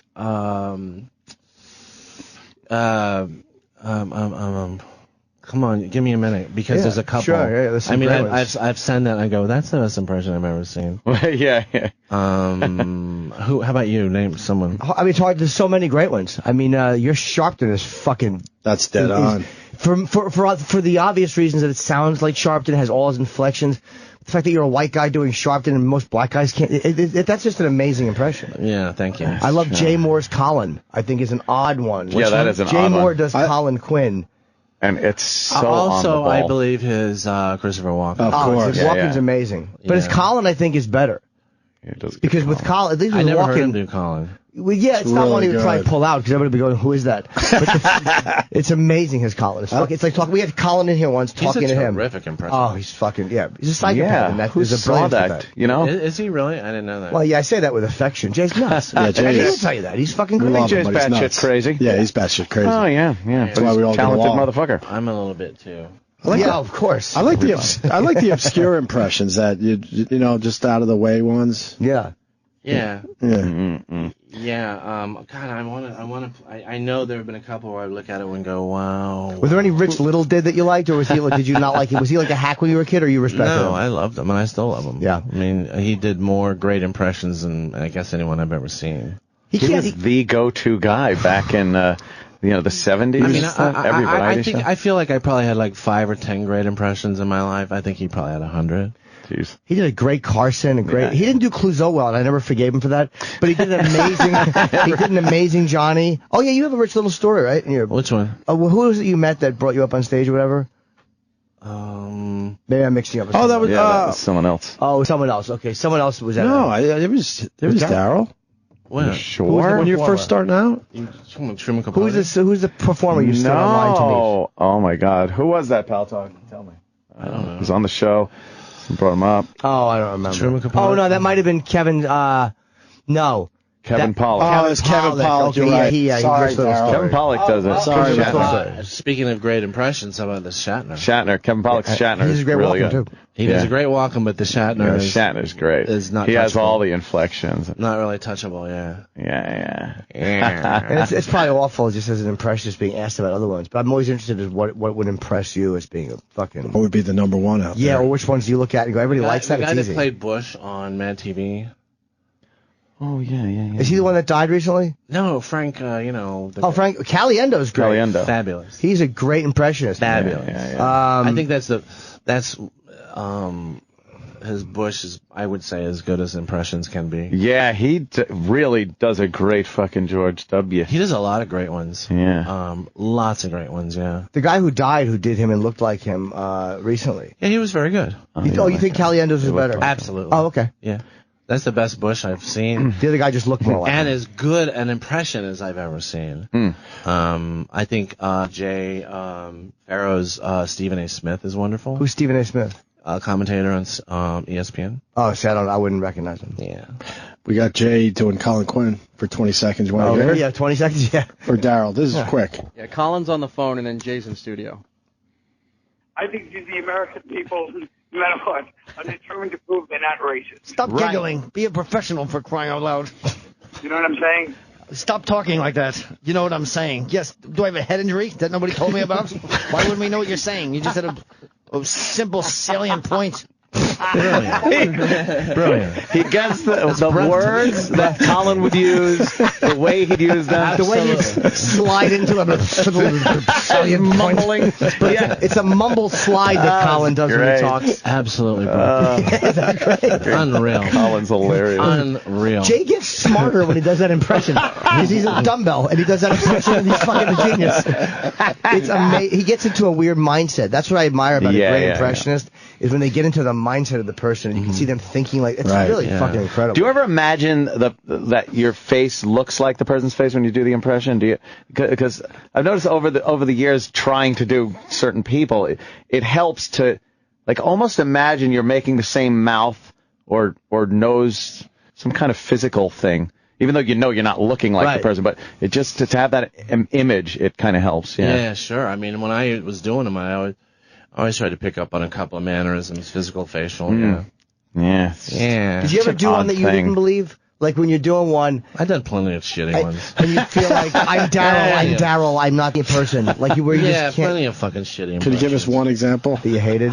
Fuck, there must be 20. We asked that knowing you're brilliant. By I the way, thought the McCain was bad. Yeah. Although I will say this, I did do McCain really well once, and if you can look up McCain old. McCain old. Please look that up. Sure. Old on SNL with Will Forte as Brian Smith. All right. But when my dad died and they had like a soldier's funeral, I could not be. I mean, I was out of my mind. I couldn't do a soldier. No shit. I couldn't. You know, his body and voice were affected by what happened to him in war. My dad bonded about being a soldier. Then I didn't want to play him anymore. Right. I didn't want to play him. You know, but if you can find McCain old, I didn't. But then when I went back to do him in the fall, I just couldn't pull the trigger again. Yeah. Yeah. That might be it. Is it? Oh. No. McCain old. Oh, it's such a shame we don't have somebody better than Sam. Yeah, I know. It really is. On the computer. The lady in the horse gag porn would do a better job Googling this. Sam is notoriously bad. And in fairness, I did do him well one time. Yeah. Will Forte played Brian Williams. It had Amy Poehler in it, Fred Armisen. The trouble, like the hardest part, I believe, would be something that's topical, because obviously it's SNL. You got to be topical. A news story happens, and then they tell you, "Hey, do this guy." Yeah. And that's got to be frightening. Yeah, like when I tried to play Mitch McConnell, it was like, didn't what? work. I was like, I know, how much? You know, I had like no time. Yeah. I mean, I've since regretted that because I felt like I got to do a pretty decent one. Yeah. Obviously, the Donald Trump was fucking amazing too. That was so much fun to but that watch. wasn't like very accurate. That was like it was so exaggeration. Sometimes that's better than an accurate, a great mockery depiction, because it was so fucking. And that's funny. when I did Sean Connery. That was an exaggeration. You're right. Yeah. You're getting so close, dude. Sam's almost got it. I mean, that's it. Here it is. Is that it? Yeah. Now just tell me if this is not. But every page is like a pretty good McCain. What? That's where the video was at one point. Oh, come on, Sam. You're breaking everything. Stop breaking it, Sam. You suck. Oh, man. Sam, you're fired. It was pretty good. In fact, I had lots of compliments on it. But then when I came back in the fall, I was like, I don't want to do this. Yeah, that's so gotta. What I did was, rather than imitate the sounds that came from his physical abuse in war, I just came up with another version of him that was good enough to be funny, but it really wasn't very satisfying. Wow. And especially to people who had seen me do it the first time. It's got to be so weird to change doing an impression. Yeah. You didn't know what works. No, I mean, there's no question about it. It's weird. Mm-hmm. Oh, come on, man. Sam, they may you have are pulled the video. You are fucking this whole thing up, NBC Sam. may have pulled You're it. brilliant that you could even find that. Oh, Sam. You called him brilliant. He is so not brilliant. No, he's really not. I actually have it on my phone. Blithering. Yeah, we idiot. could play through your phone. You could? Yeah. Oh, man, yeah. No, just put the phone up to the mic. That's what I'm saying. Yeah. We don't care. So we do it all the time. We've done it. Works perfectly. Sam. By the way, Daryl Hammond, as he finds the video, will be at Caroline's Friday and Saturday. Tomorrow and Saturday in Carolines. 212-757-4100 for Daryl Hammond tickets. Coming up. Sam's doing a perfect impression of a shitty producer. Yeah. It's like spot on. He's actually crazy. If there was a guy named Cunt Who Can't Google, this would be the greatest impression of him ever Yes, done by it's anybody. wonderful. Come on, you guys, McCain, please. Oh man, I want to see this now too. Oh man, God damn it! Come on. No, you don't do no, commercials though. No, we're finishing. We're just about done, but we're at 10 o'clock. We're done. All right, I guess I screwed it up. Come on, I'll try. Oh, don't you know something? It didn't happen. It didn't happen. You could just do it. You could just find it. Take the time. Kingston Pete says Jay Farrow, now on SNL, does a great Denzel. Oh, really? Denzel Washington. I can't find it. Sorry. Oh, Dean Edwards did a great Denzel too. Yeah, I thought Dean Edwards was underused. Like he was a funny guy, man. His impressions were really just. Chris Rock was great. Oh, he's wonderful, and a great Michael Jackson too. Yeah, but not a hacky Michael Jackson. Oh, and Sidney Poitier was beautiful. Did he do Poitier? Yeah, he did a beautiful Poitier. I don't know if it ever made it on the air, but he did. Yeah, very talented young man. Yeah. Are we wrapping? Oh man, yeah, I guess. All right, I guess we are, Sam. Well, you ruined the end of the show, Sam. No, you're brilliant. You're brilliant. You even got close to finding that thing. Obviously, it's been pulled. Oh man. Yes. And get the paperback book. It's a fascinating book. I love the book. What about the hardcover? So whatever you I read want. it in like 2 days. Fascinating It was book. a quick read. Thank you so much. Thank you. Thanks for Page turner, as they like to say. It's a short book. No, page turner, as they say in the biz. Thank you. Oh, I really liked it. Thank you, sir. Thank you. The Opie and Anthony channel presents a very Chipperson Thanksgiving. You guys know there's only 12 good comics at a time. More legendary appearances from our favorite stand-up comics coming up. Double guns, motherfucker.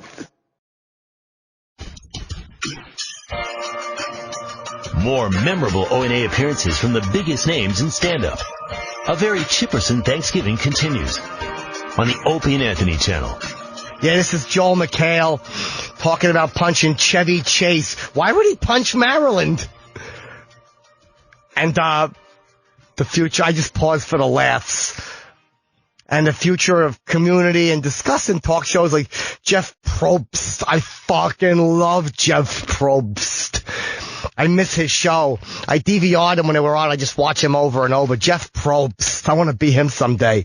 Ricky Lake. She's like a big fat lake with tits. And then Tony Danza. Remember on Halloween when he wore that costume and he had that fucking giant pecker bulge? Remember that thing? Fucking giant. My mother was watching that. She's like, Chipper, get in here. Look at this. Fucking guy's got a huge cock. Just bulging. How are you, sir? Joel. Hi, Joel. There's Joel McHale. How you doing, man? Has been a while. Look at you. You look so much more Hollywood every time you come in. You really do. Thanks, You buddy. do, man. When you were just doing that cute little clip show, He still that was does one thing. the cute little clip show. I know, but when he was just doing that. That's my favorite thing he does. I'm anorexic now. When you get a, Manorexic, I like to call it. Anorexic. and he recognized my beet juice. You bet. Oh, really? Yes, he did. He knew I was drinking some beet juice with some other vegetables You're drinking, in there. are you juicing? I don't. I'm on the slow carb diet. I am not joking when I'm now being. Really? What What did is you a get in slow on this? carb diet? What's this? Yeah. Well, this guy should be paying me, by the way. Yeah, right? There's this book, The 4-Hour Body, and it's got all these theories in it, but one of them is this slow carb thing, where basically is like during the week, it's basically you're carb free, other than beans and lentils. Oh, delightful. You lose all your weight through gas. Right. Yeah. Oh, shit. Wow. Beans and lentils. Beans and lentils, but you can have as much meat, fish, and, fruit. No fruits. What about pretzels? No fruits. No fruits. No dairy. Fruits have carbs in them, but but fruits are healthy though. I mean, I think the good outweighs the bad in fruits. Joel's got to look. But then there's a cheat day where you can eat like you're 14 years old, Okay. and I will have a 12-pack of Coke. I will go crazy, and the theory is that you trick your body, once your body realizes, oh, we are not getting any sugar, your body goes into a slight starvation mode, and then you hit it with this huge amount of sugar, and it goes, oh, we're fine. So your metabolism keeps going fast, and then you hit it back with the. Is it working? lost 20 pounds. Yeah, but Joel was always thin, though. I mean, I never thought you needed to lose weight. I am always in a desperate, because when I have to take my shirt off for community, I'm constantly is that very, very self-conscious. That would be a little crazy, right? Did you punch Chevy Chase in the face? Not in the face. You punched him? I punched him in the hand. Oh, you did? What happened was we were shooting it was a first year Christmas episode, and he was teaching my character how to box, and he was wearing those pads on his hands, and we were shooting the scene, and then he would be like, "Come on, hit me." And I'm hitting him, and he's like, "You're not really hitting me." And I was like, "You're right, God. Because we are shooting a TV show that we are. This is pretend. It's called acting. I am playing a character named Jeff, and you're playing Pierce. We are not here for me to hit you." Oh, man. And he was like, "You pussy, you can't hit me." And I was like, "All right." So after we kind of got through most of the scene, I was like, "Fine, I'll give you a left. I will throw a left into your left hand," and then I separated his shoulder. Did you really? And I swear to you, it wasn't like I was like, "You motherfucker." I wasn't like I was like, "Here I go." It was more, I was kind of like, I'll just give him, I would give him a good pop, and then he was like, "Ah!" And then of course the crew was like, "Why did you do that?" I'm like, "He was begging me to hit him." Then they meant, why didn't you go for the jaw? Yeah. So now you loved it. Do you have any boxing history at all? No. No. Just I throwing a punch. played a lot of football, but there was not as many punches. He just, Do you have a boxing history? I don't know. My dad was a boxer. And he went to the doctor when he was like 65, and the doctor went, "Wouldn't you break your nose?" And he goes, "I never broke my nose." And he goes, "No, you have a fracture right here. It healed." And then he figured out, like he was a freshman in high school, he had broken his nose and never knew about it. He probably had bad breathing for his entire life. Wow. That was what one of his nostrils was slightly bigger because the other one wasn't getting anything. Damn. Yeah. Did he have bad sleep problems and stuff like that? Did he snore? He snored a ton. I love how Jimmy brings up the fact that you separate a 70-year-old man's shoulder, and he's like, "Boxing experience?" Like that. It's like my fucking sister could have done that to Chevy. No, but I was just curious if he did, though, because he was taking it easy. That's what made me. I'm like, maybe Joel knows he throws a really good punch, and he doesn't want to hurt Chevy Chase. Yeah, well, but I did make it look like it was fucking Foreman you knocked out. I did. I wasn't expecting him to happen. Right. How good did it feel to hear him go like, even though he's old? It's like, I at first thought he was kidding. I was like, "Oh, you asshole," and he was like, "No, you really hurt me." I'm like, "Oh." It's like you asked me to. And then I look like the dick. Yeah, you used to do all those pratfalls, damn you. We all know who the dick suffers is, from. Does he? He suffers from great pain from those days. Yeah, from the old pratfalls. Is that true, you think? He was peeing blood after he fell down one of them. Really? He fell down a set of stairs. Man. So that's a good Ow. time. Yeah, and I guess that got him on some of the painkillers and stuff like that. Yeah. You always come in here, we only talk about Chevy. We're obsessed with someone trashing him. It is so ridiculous. It is the blast radius of him. Yes. It consumes a lot of conversation. Is he finally out of your life? No. Is he finally out of your hair? He's off the show. I know season 4 starts and he's in a couple episodes. He's in all the episodes. Actually. Oh, he is in all of them. Okay. He made it in all of them. No, and believe me, and I want the man. I want to shake him and go. I mean, for a long time, I'm just like, dude, everyone loves you. You are loved. You won. You won. Right. And but he's just not. He just didn't want to be there. It's amazing. Why wouldn't you want to be on a TV set doing a gig? Yeah, man. It's a what good else gig, are you too. doing? It's a great. I think gig. he's a very funny comic actor. I think he's great. Community's a great show too, man. Yeah. He would say in articles that he didn't want to be there. He was doing it for the money, and he didn't like the writing. And what a fucking self-destructive guy. What do you think his problem is overall? Because so many people have stories. I think he is just not that happy, and he's got a really great family, and I've gotten to know them, and it's just he's just not that happy. Wow. And there's nothing you can do about it. You ever have sex with any of them daughters? Yeah, just group. Yeah. Okay. Just making sure. I heard tell rumors. Yeah. You heard rumors. That's weird because we broadcast it. I didn't hear it. I saw you on Tosh. Yes, I was watching the new Tosh. We were preparing the soup when it, so then my Twitter went nuts because he tweeted it. And then I go, oh, well, when a guy with 6 million Twitter followers tweets something, it really does kind of impact. It was so cool, though, because I'm watching. I like Tosh's show. And he goes to a clip, and he comes back, and, he does the green screen thing. And then he comes back, and fucking Joel's standing there. It freaked me out for a second. I was like, wait a minute.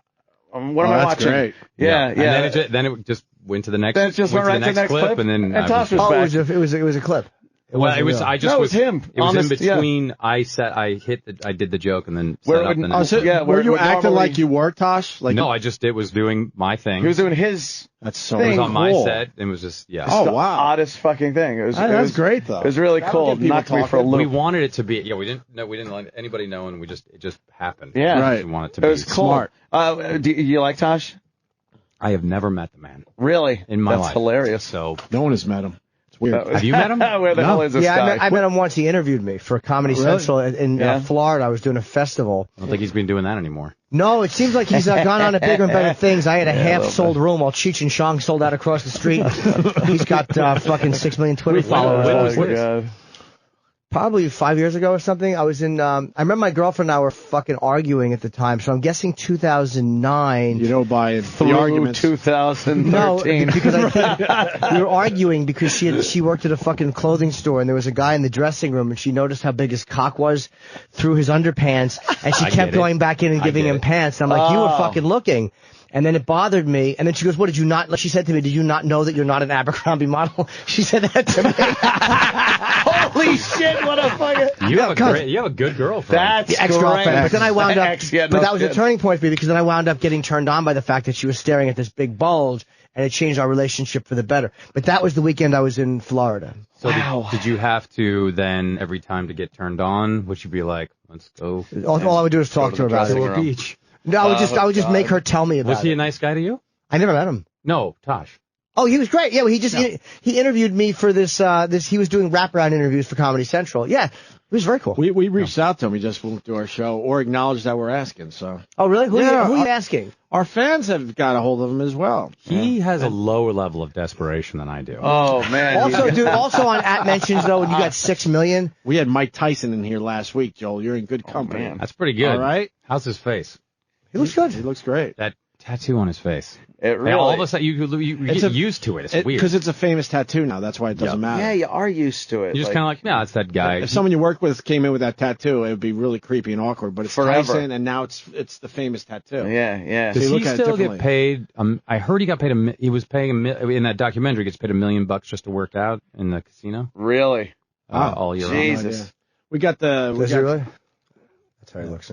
He looks terrific. He looks great. He looks thinner and We got the low key version this time around. We've talked to him twice. The first time he was out of his mind. He was hilarious, and the second time he was chill. $1 million a year Really just chill. to work out in a casino, like as his gym. I think it's in the middle of the casino, and people are doing their, slot machines and playing cards, and he's boxing in the middle of the thing. Oh, They give him $1 million. I think they give him $1 million a year to do I it. wish we knew this so we could ask him. How often? I think it's daily. Just keep down on the flash photography. ladies Look and it gentlemen. up. I might be totally wrong, but I think that's Daily, what it that would was. add up quick. But That's $1 million a shot. No, No, $1 you million scared me. a year. Oh, okay. Just to work out and fucking probably stay the art. And those boxers are used to working out in front of people. They're used to the press being there in public. They don't give a fuck. Yeah. And they want to just work out. And he has a bird collection. I mean, he Yeah, collects he always pigeons. like homing pigeons and stuff. Yeah. I just want to acknowledge you were great in Ted. Thank you, man. I don't really have Oh, a question right, there. yes. I just liked you in Ted. Is that getting you more movies? Not yet, but maybe. Because you were also good in that movie that unfortunately no one saw with Anna Faris. The numbers. Yeah, What's Your Number? Yeah, that was good times. yeah, that was. Did I see that? You should see the pretty deleted fucking scenes good. of Ted because I'm naked with a female bodybuilder. All right. Yeah, it's I don't know why I was I once again passed over for an Oscar. And Damn it. now look at Seth. He's hosting the freaking Oscar. No kidding. All right. Seth MacFarlane. Yep. Oh, right. And that show was Yeah. canceled for a while. That was one of the shows You the did- fans brought back, right? Yeah, talk about a comeback. An amazing comeback. I mean that guy. Yeah, And I still love Family Guy. Love yeah, it. it's still going. Yeah. And he wrote and directed. I mean, Ted was entirely him. Right. And Jesus, yeah. there was all these people had passed on it and were like, they just don't get it. Why would anybody want to watch this movie? Yeah. And it obviously worked out very well. Yeah. Absolutely. What, you have another season? Season 4. I mean, Season did they 4. pick you up? for another? Not for the fifth season. They haven't picked up anything yet. No, okay. We'll know pretty quickly after these next few weeks of ratings. Yeah. Isn't it great living and dying by these fucking by ratings? It's the high seas. You got enough shows for syndication? Because that's where the money. Well, seasons, right? Excuse me. We are syndicated. We're syndicated through Hulu, and now we're syndicated on Comedy Central. So that's already started. Okay. But we'll be up to 84. The magic number is 100. You need one more season. You need half a season. That's it. Just to get, if you get within 95 to 100, you're gold. And without exact numbers, how much more money would that be for you a year? Oh my I think I'll make $35 million. Starting. But that money, that starts to... Syndication money is a lot. That's what I hear. I've already picked out an island. See? It's going to be great. By the way, non-showbiz dummy throws in syndication money is a lot. Yes. That's what I answered. That's what I add to the discussion. Unless you're fucking Gilligan. I added nothing there. That really, those people. They got screwed. It's like, hey, by the way. A tremendous grasp of the obvious. Do you think when they were filming things like the Brady Bunch and Gilligan's Island and stuff, that they were like, in fucking 30 years, they're still going to be rolling this crap, and you're not going to see dime one. Right. They got to want to kill themselves. The amount of money that would have made? Crazy. It is one of the most rerun shows in history. Amazing. What is? Yeah. Brady Bunch. Oh, my God. Gilligan's Island. Yeah, Gilligan's Who doesn't Island like to just sit down and have some laughs to Gilligan's Island? You look at show. you look what like Seinfeld or Drew Carey or any of those guys, and they were creators of the show, but people who are like on Star Trek Next Generation. Yeah. Which is the biggest syndication deal of all time. Is it really? Biggest huge drama, definitely. And then I think Seinfeld now. Seinfeld or Friends is the biggest comedy. Seinfeld. Do they get money, Star Trek guys? They do get money. Oh, so by that point, because the only honeymooners person that got money was Joyce Randolph, because her brother was a lawyer. So she was the funniest one on the show. Absolutely, she stole it. Stole the show. Oh, I didn't know that. Yeah. When did the syndication monies become official? It's been a while now. It didn't take. You mean when did that really start getting for everybody? I don't think till the 80s. MASH? Yeah, MASH must have been. Around All MASH. the family. Before that, everyone got screwed. Everyone got screwed. Oh man! But then not as. I mean, think about all the musicians in the 50s and 60s, like the guy who wrote. Remember Earth Angel, the one that was in. That he sold that song for like $300. Oh, yeah. Probably feeling all good about it. BB King's like famous for bringing a pistol to when he gets paid. He just sets it down and he goes, "I'm being paid now." Because they would always do like, "Hey, thanks for the concert." You pay him like, "See you later." Oh yeah, you haven't counted the receipts yet, and yeah.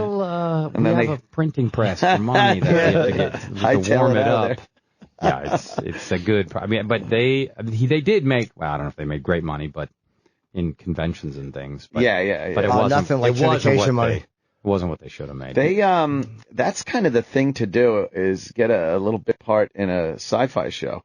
Because then you could just ride that convention shit for the rest of your life. You can ride it forever. I've seen who goes to some of those cons, and it's hilarious. It's like, that was the girl that was like the little sister in a Twilight Zone episode. Right. And there she is, "Hello, honey, you might remember." And she's got a picture of her when she was 3. She's still signing shit, though. How much could they make, though? It's like just standing there. There's nothing sadder at a convention than an empty booth. It's like, how much could they make, man? Cat food and some water. I wonder how much they make. It's got some of them are by autograph. Yeah. Oh, E-Rock and Sam, they go to those things all the time. They can tell you all about it. I love those things. Like you like going San too. Diego, right? They're I fucking love great. Comic-Con. Because you're a crazy person that loves pictures with anyone that had any celebrity at any time in history. It's the craziest fun. But you can't really walk around in it and check it out. And I'm on the spectrum of that show. You're very recognizable, like the Big Bang people, they will be killed. Oh, they will be. Right, they're like, right. "We want to sacrifice you." God, that's amazing. It's that. Have you been there? I've been to a few of them. Yeah. They're very entertaining. I like the sci-fi ones and the horror ones. Yeah. Like they launch some movies thinking this is like the buzz will be like when Avatar was being launched. People at the thing were like, "Oh, I don't know," and it was. But then like Jonah Hex gets launched there. Yeah. And everyone's like, "This is like so much buzz," and then it doesn't. What's Jonah Hex? Nothing. That was Josh Brolin's big. That was it's a comic book, and at least at Comic-Con, it was the kind of thing that was promoted. It got a ton of people at the forums, and they just don't know. They don't know crap over there. Those geeks. It didn't work out for Josh Brolin at all. Did they lose money on it? And like yeah, probably. But Josh Brolin's going to be. Oh, I think Josh Brolin He's will amazing. continue to work. He'll be all right, you think? Yeah, he'll be just fine. You got to tell us what season 4 is going to be all about. Well, Community starting up tomorrow. You said, right? Yeah, everyone dies. Everyone dies. That would be a really funny way to end the series. Why not? Great.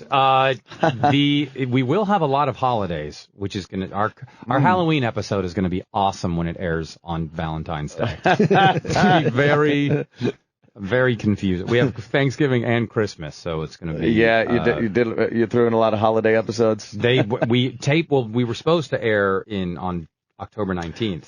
And then they moved our date 4 months. Oh my gosh, you're not even So kidding. you are screwed I'm as not far kidding. as that goes. Yeah, so it doesn't make any sense. That is the oddest thing. But for community fans, thank God they'll be all right with it. I always thought it was weird when you're watching a show in syndication, you're watching a rerun of something, and there's like a Christmas episode, and it's April. Yeah. You just kind of I'm out of it. Oh, they took me out of it. They also got lazy middle management. Yeah, they don't even that realize shit it. out. Or when you watch it, like Seinfeld to do this because they play a lot of syndicated episodes of popular shows back to back. They'll do like an hour and a half or some things, and they'll play the first part of a show in the first half hour, and then they'll just willy-nilly throw something else in the second. They do? Yeah, they assume like, you probably saw the second half anyway. They're just gonna mix it up. They do that with The Simpsons too. Yeah, where they just shave don't- off 5 or 10 minutes off of it. I was like, what? I was like, this is not how this ended. This isn't the ending. They left out a middle part because they got to fit more commercials in now. Yeah. Simpsons have been around so long that they had more room back then. That's what that's all when about. Dick Van Dyke was on, 29.5-minute show. It's like 29.5-minute show. That's amazing, right? A 30-second commercial. So That's we do it. one 30-second What do commercial. they do now, though? What do they do now? 21.5 minutes. Oh. I use Geritol. 21 and a half minutes, that's it. It goes, like the first act is like 11 or 12 minutes long. It's you're there, or 14 minutes. And then the second act is like, it's like 8 or 7 minutes. And then the third act is usually nothing. So it's usually just. But they already got you by that point, so you're going to stay. Yeah. Playing under the fucking credits. Joel, don't bitch about commercials too much. The guy to your right is a big commercial guy. Coming up now. He's a big sponsor of our show. Is he loves You know what? We commercials. want to give You guys are going to sell a lot of these tin roses. Oh, they are. Tin We want to give you roses. our first celebrity gift bag. Is there a gift tin box rose involved? with a That 24-karat gold dip rose. Those are 24 karat Speaking gold, of my Valentine's friend. Day and shows being out of order. There are wonderful, numerous Thai restaurants these are featured in. Where do you think we get them? Give them to your friends. Don't put them in your suitcase. Oh my God! Tin roses. Tin roses. Unfortunately, Take that, that's singer. what they're going to be called in every read now. Yes. And Joel his McHale damn here tin for roses. Tin roses. You got a celebrity Great. endorsement, though. You Right got to change now. the copy. That is. They come in pink, red, and tin. Tin-colored rose. Tin roses. If you would like to injure your girlfriend, Yes. you can slash her face, her neck, or her chest with tin roses. There is a cutting implement There is there. a cutting. Stabbing. Look, I would like part. to show the usefulness of tin roses. Look, Wait, yeah. put the mic down there. Oh my God, he's cutting through the box with it. Through the box. Wow. Through the genuine gold box. Tin rose. Yes. It's working. He is. He cut through a box. Oh my God, you could do You some can damage slit your with wrist that. with it. That's how much gold is on those. I remember one time I was. There goes a leaf. He just pulled the leaf off. They don't necessarily. Break the sponsor's rose in Oh front my of God, him. he is cutting right through it. He's slicing One through a box time with a I rose was leaf. stranded in the woods. It's like a box cut. I ran after a deer for 2 hours. I jumped out of a tree and used my tin rose leaf to slash. Disembowel him, yes. You got That it. fucking thing is sharp. This thing works, guys. That is. Look at it. He's literally cutting the box in half. Wow. If you're ever stuck out in the wilderness, grab a rose, a leaf, find some tin, melt it. Or you need a smelting plant. There. Look. There it is. He cut. He did it. If you'd like to, you can get your tin rose out of. If you cut the box open. By cutting the box good. with the tin rose. Yes. I think this company will. If you want to kill your fiance. Yes. Where are these made? I remember Tin Are Rose. these made in Switzerland? Or are they made in Italy? Which one? These are made in the United States of America. The very fine. How do you southern spell part. United? C-H-I-N-A. I literally cut myself with the Did tin you? rolls. Yeah. Oh, you better is get great. to a doctor. The smell of tin. Processed metals. My wife will love this. Yes, what a great commercial. Nothing else says I love you like slitting somebody's If wrist you with a razor. sharpen the stem, Oh, yeah. it's also a stabbing tool. That is a dagger. That'll go right through This the is ribs. really one of your sponsors? He's right him. there. Believe it or not. You're doing it right in front What's of him. happened to you guys? And I'm the best they could get. I know. I'm kidding. He's our best sponsor. He's our only sponsor. I really want to say, buy tin roses. Yes. Thank you. Joel, it is After Valentine's Day coming up, and that hence the roses to show your love for your woman. This is how That's I a would real present. rose in there before you broke it. Yes. Yes, like you're knighting her. This thing, oh. He broke it. Joel, Joel's just destroying the rose. I know, the little rose. That's He's okay. doing the quality test right We now. get to see what they're made of. You can see that they're real rose. There's wood and styrofoam in the middle, as That's you can see. genuine, There is real wood. gold There's tip evidence rose. of wood. You put real. You have a. Where do you get the gold? They're real roses. Dipped This in is a real rose? 24 karat gold. Yes. This was I a kid real you rose not. at one In there, point. there's petals. Oh. When you peel that apart, and there's a stem and leaves. This will take forever for my wife to get through this. Wait, this was a real rose? It was. Been petrified. It looks like a shoe heel. Sometimes a shoe heel and an aluminum chair gets inside the mold. But Are listen, you sure you didn't just get a box of plastic and write rose on it? I've been found out. That How long does the process take? It takes several weeks, actually. Really? Really? They got to dry them. You got to call the guy in China. We got to get all the tin foil together. Shipped over. Giant shipping container. I feel terrible. No, I've got put the- for No, those don't of you feel out there that bad. are listening, I was screwing around with it. It actually is very nice looking. Stop. It's a real rose. Place the big crate with the gold rose on top of a rubber dog shit. Have Jill shocked as he walks out of the building. Next to a lead-painted the children toy. This is great. Singer loves it, Joel. Don't even worry about it. This is I hate great. Steven He Singer. absolutely loves the fact that Don't you just let made the fun of you it. really asbestos like it? out of the rose. Yeah. No, It's because too the late asbestos, that's what Yes. keeps it fresh. If It's you breathe in mesothelioma, the it gift will that stay with you lasts forever when yeah. you breathe in the asbestos from the tin rose. Joel, I got to ask you about, of course, the soup or whatever the hell they're calling it these days. Oh, Jesus. Some of the opinion on some of the recent videos that have you seen that gentleman that cracked that guy in the head with the hatchet? That will be in the show tonight. That will be in the show tonight. It's one of the best videos. He was looking ever. for a gold rose to crack his head open. Yeah, He had that, used the hatchet.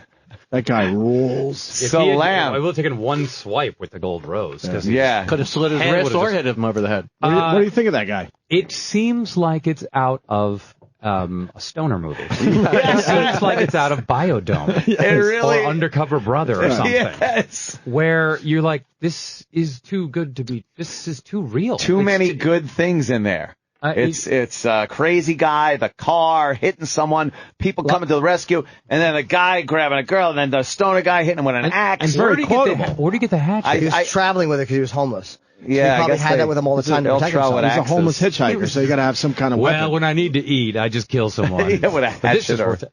a tin rose. It's amazing. Love to get it. Because I think on the soup, because I know it's in the show, but we checked, I think 2 days ago or whenever it went up, it was like 5,000 views. And now it's millions. A million. Now it's up there. That guy's the best. That will be an all-time. That's going to be a biggie. video. It hit the news today. They're that far behind, so now people are really going to start viewing it. It's got to be, though, weird for the news people because it's not exactly a kicker story because someone's dead. Right, so it's not all fun and games. So it won't be... Yeah. Look at this cat skateboarding. Right. Now, what about Atlanta security guard? Have you indulged in him at all? That tased that woman that had all the little kids around and was giving him crap, and they got in a little fight. There's apparently the security guard in Atlanta. Can you call it up? Yeah, right. And he's running security at this mall, and he's got like a couple of batons and taser, but he wears a GoPro camera on his chest. and catches he all recorded the action. crime he was committing. Well, No, he was apparently the justified. cops give him carte blanche in this place because they don't want to deal with it. It's some very, very rowdy mall in downtown Atlanta. He tases the mom. Yeah, check that She out. deserved it, though. She was spitting on him. She was hitting him. I really might. she We was really terrible. might put that in the show. You should Oh, you pop should. that. You got to see It's this great. guy's hilarious. It might be as good as Dr. Oz's 12 or 15-foot erection that we're going to show. He has an inflated erection that we're very excited about. Dr. Oz. He's coming on the program. So is Brian He Williams. is. Brian Williams and Dr. Oz. And will be Brian on the Williams. soup. Yeah. Yeah, They're walking on. You get a lot of guys walking on now that normally you would think wouldn't be very happy with what goes on the program. With Brian Williams, we're always complimenting what he says. Oh, okay. Did you ever see his comment on the Apple commercial? No. It's incredible. Yeah. You'll have to just. I'm gonna have to. Yeah, I'll punch that Check one it out. out later. He what he said. It's the Zooey Deschanel one, who is delightful and cute. She is. But he has some pretty incredible jokes in it. But with Dr. Oz, we call him Old Mehmet Head. Because that's his and he's like, great, I don't care. I'm the richest man in the world. You don't give a fuck. I get Oprah is on my money. That's yeah. It's produced by Oprah. Have you checked out Jeff Probst's show? It's canceled. Oh, well, Still on though. Yeah. Why so they're just running some episodes? With a showbiz name like that. I watched a couple of episodes. I could not turn away. He's engaging. He's very. I like the guy. Do you like him? I don't mind was it a bad him. Show? It was very awkward. It was an awkward show. He seemed out of his element, and his guests were. I mean, on our worst day, we've had better guests than he had coming on. Yeah. They were just terrible. Need a lot of money they were behind him. Who cares guests? Yeah, they didn't help him out too well. I mean, we used to. I like that, but we used to make fun of the Tony Danza show. And one of my favorites. What happens with those syndicated shows is they guarantee them a certain amount of time. Then they cancel it, but they still have to fulfill their order because when Danza went down, Rachel Ray was the next one up, and it clearly worked out. Danza, I loved his monologue. He had no clue what to do with like segues. That's what we called it, Danzitions. Oh, the Danzitions. Yes. That was it. Danzitions. Because he would be like, that horrible accident. Thoughts and prayers go out to the families and stuff. Isn't a banjo a great instrument? and I was in horror. It was horrifying watching him. Because it was so uncomfortable, like something so bad is going to happen. I'm just going to be embarrassed for everyone involved. But it's Danza, so there's something so enduring about it, where he was just like, "Hey, Jets won again. Sad news. 2 little girls were killed." Yes. And I forgot that's what he called them. Yeah. We call that, and he had me on the show, and he was very good to me. Yeah. Did you see the Spider-Man outfit that he had on for No. For Halloween. Giant cock. He had a bulge in his. It got to the point where the guests were uncomfortable and he had to tie something around his waist. They made him cover up. It was really pretty funny. show. That's pretty good. good. A great show. I miss Tony. He is missed. And Rachel Ray's show just got canceled. Did it? Yeah. Why? Who's the big one up and comers? Because also not Rachel. Excuse me. I'm sorry. No, Rachel, Ricky Lake. Ricky Lake. Jeez, no. Rachel Ray took over for Danza. Ricky Lake didn't make it, huh? No. Wow. How long was she? That seemed quick. Yeah, that seems very quick. They finally brought her back after all these years. Because there's no value in it anymore because it's not surprising anymore. I mean, there's nothing she can cover anymore that's not being covered already or hasn't been covered 500 times. Right. If she had stuck with, it was one of those, she left a working gig. I mean, it was going well. And if you were to, I feel like if you stick with one of those things, then you get all those people that started from the beginning. You can't recapture that. You have to Springer and Maury, and there's just no desire for it. Yeah, Springer and Maury's still going. Maury's still going strong. How long was she off? 10 years or more? Yeah. Wilco's doing good. I don't know how Springer keeps his eyes open during a show. I'm sorry, he just doesn't ring a bell and just go for it. He jokes about it on our show. He jokes about it. He knows. He knows. Mayor of Cincinnati. He does know. The mayor of Cincinnati. Yes. Becomes he's good at talking politics too. The trashiest talk show guy. He is not dumb at all. He's smart. Never thought that. And then remember Maury was like, "Oh, he's a legitimate guy." Oh, he was a news guy. 20 years ago, was like, "Oh, this is," and then it just has got. Here come the primordial dwarfs. Let's bring them on. He started taking our people and putting them on his show. Did he really? Yeah, Stalker Patty. She's now 60, I think. How much money do you? She went on the show as a 50-year-old virgin. Yeah. As He for took real? from us. Oh, Yeah, right. it's a real story. Did they give you any credit? Oh yeah, man, we were all over the fucking Yeah, that place. was funny. It was great. We were pretty, excited about it. We had this woman saying chicken tetrazzini on our show, and it became one of our most popular clips of all time. It's weird what clicks. Very strange. The phobia shows were great with Maury. Does he still do the phobia shows? I feel like it's mostly almost paternity all now. paternity. No, Yeah. but he went with the phobia for a while. That was great. Scaring the shit out of those poor people. And Do everybody they loses their tape? mind. They must tape what 10 of those a day or something, and They have to. bang them out. It would be the Bang 'em easiest out. thing. You just do paternity shows, crank them out. Who are the big up and comers there? Some of the shows you're featuring on there. Oh. Are you doing that hillbilly shit that MTV's Oh running? yeah, well we always like Alaska's Gold Rush has been great for us. Oh, right. I say glory hole every 2 seconds. Yes, the glory hole. It's so weird. And they came on the show, and the old guy was so sweet. He's like, "How come you were always making fun of us?" I'm like, "Well, you do say glory hole, which is," and then you're like, "Oh, I'm going to explain." I what gotta a glory explain hole this is to now. guy. I hope you get a lot of gold. And Duck Dynasty has been pretty good to us. And they came on. They were very nice. You do the Housewives. We always do the Housewives, but those go because there's so many of those. We try to wait for great clips, but those shows to me they get insanely boring. Yeah, because it's all setups where they're like, yes, I can't. Linda says she wants me to meet her down at the recording studio. I can't believe I have to go down there. And then the driving music. And It's terrible. Oh my gosh, Josh Groban's going to be there. Josh Groban's a terrible example because he would never do it. But then it's to promote the Friends song and it's all just all it's all organized. It's all setups and it gets really vapid. Yeah. Remember that guy? It was for the Beverly Hills one. So that one husband committed suicide. He killed himself. And thoughts and prayers. That would be Taylor's husband. Very good. See? And I might know a little bit. People see, but people will, and they treat it like they're not even people almost. They treat them like they're characters. And so I'd be getting asked on red carpets, like, so what do you think? Taylor's like, Taylor's husband. I was like, maybe they should have invited cameras into their home. Maybe they shouldn't have done that. I was like, it's terribly sad, obviously. He sounded like he had a lot of problems. Maybe you stop deal with those problems in private and that something's gone horribly wrong. Yeah. But they were like, oh, okay. Instead of being like, so his character's dead. What do you think they can replace him with? It's really awful. What's he moving on to? Yeah, I understand we got to wrap up. Jimmy's, Is that true, E-Rock? E-Rock's telling us. Well, E-Rock's saying Joel's got to go. You got press against Joel's him. got a lot of press today. Yes. Okay. Well, thank you for having me. You're very welcome. Thanks for coming in, Joel. Always fun. Sorry about the small penis compared to that guy. In the dressing room really got you. How long ago did you break up with her? What happened? A year and a half ago. All right. We have to read this. Oh, right. Anyway, Joel McHale here for Tin Roses. Nothing but the most memorable O&A appearances from the biggest names in comedy. Just another sign of the absolute disintegration and decay of this country. A very Chipperson Thanksgiving will continue. What's that? On the Opie and Anthony channel.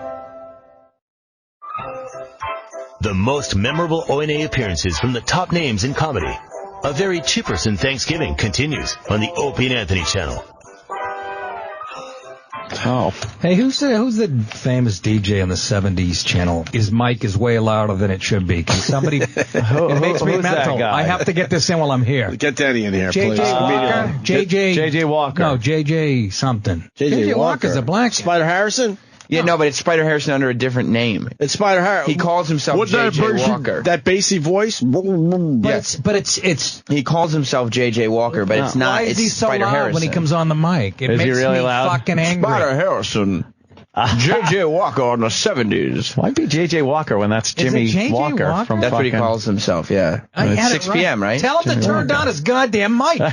Look what we do to people around here. Danny used to be well dressed. Now he just he's a shuffles bum. down the hall. Well, he had to get rid of his clothes. All disheveled. Look at him. He's 100 grams. This guy loves radio, Nick. Oh, he's a prepared. student I of know. radio. I know Danny. Danny. How you doing? Dennis Falcone. Nick There has he a is. question He's got about his Sirius folder, XM. his Schweppes.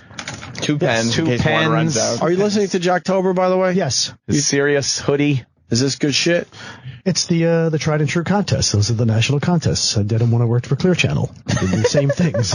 Everybody likes them. Everybody does the same. Who likes them? Nobody likes this. You guys don't like it. The DJs, we didn't like it because you'd get the winner and you could just say, "And congratulations to Bob Taylor." You couldn't say he was from I got a question for you, Dennis. Are you dieting or dying? I dieted. The fuck you living on? Dust? I did the South Beach diet. The South Beach. What you doing? A fucking 8-ball in the morning and play in the sun? I gave up. Jesus Christ! I don't eat the macaronis anymore. On the South Beach. Even his diet is old-fashioned. Yeah. He's fucking don't eat weight. macaroni. You don't need to lose weight there, Dave. No, a couple of years ago, I worked at a place and we got a bunch of those books for free. So I took one and I read the diet, and it worked well. How much did you lose? Of course, it was a free book. About 20 pounds or so. No, I mean, 20 pounds. Yeah, I went down from a size how many 30. years on your career? You're teasing me. You should probably gain back another 8. Another 8. I went down for like a size 30. No, the skins get a little saggy. I think that's Nick's not right. just from quitting pasta. Fucking please. Yeah, AIDS? There's no way. What do you think? Yeah, I think your ass is rotting out like a fucking tailpipe on a 6-year-old bus. Something is wrong with. We need an example of what Nick was talking about. Good, I'm just saying. On the 70s channel. The guy's mic is too loud for Nick DiPaolo's taste. Yeah, J.J. Walker there. Tell him to fucking turn it down. When he comes on, it's real loud. It's hot. Yeah. Hot mic. Got a hot mic. Hot mic. I guess the fuck. Yeah, but he's not saying anything important, No, exactly. so why does he have to be so loud? He's loud. But if you're not saying anything Do you notice important... that? I mean, I turn it down in the car. Wow.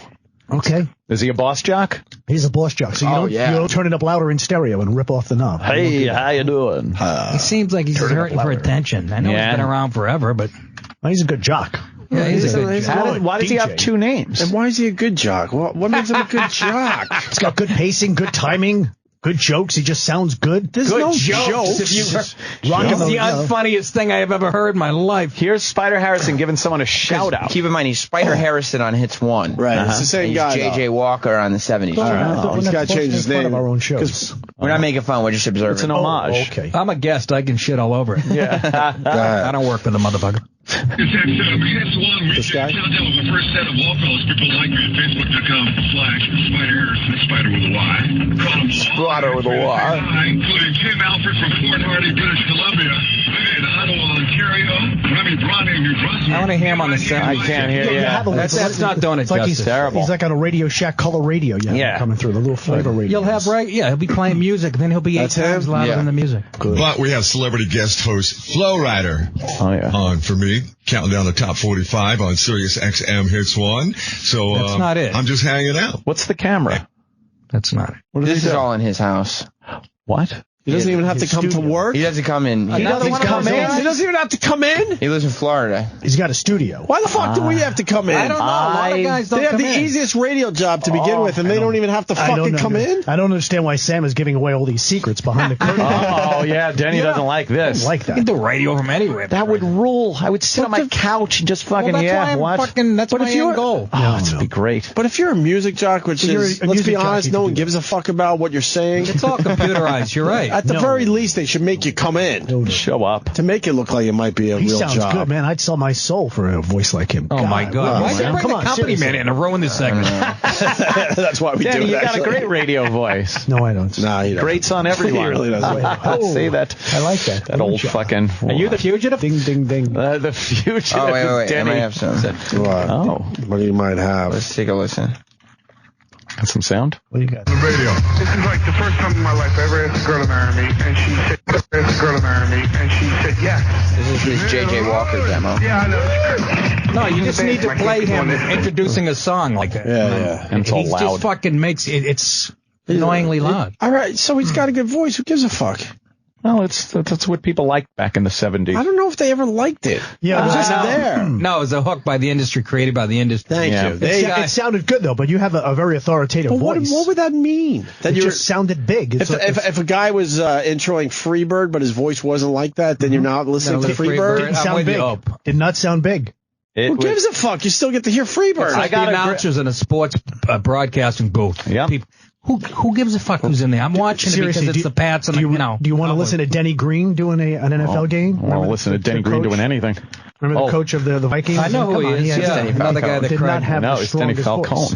Who cares if they don't have the strongest voice? You're still watching the game. Well, but to listen to it for 3 hours straight talking, it just gets a little. No, there's too many guys in the booth to begin with, all right? I need one guy. I need Keith Jackson.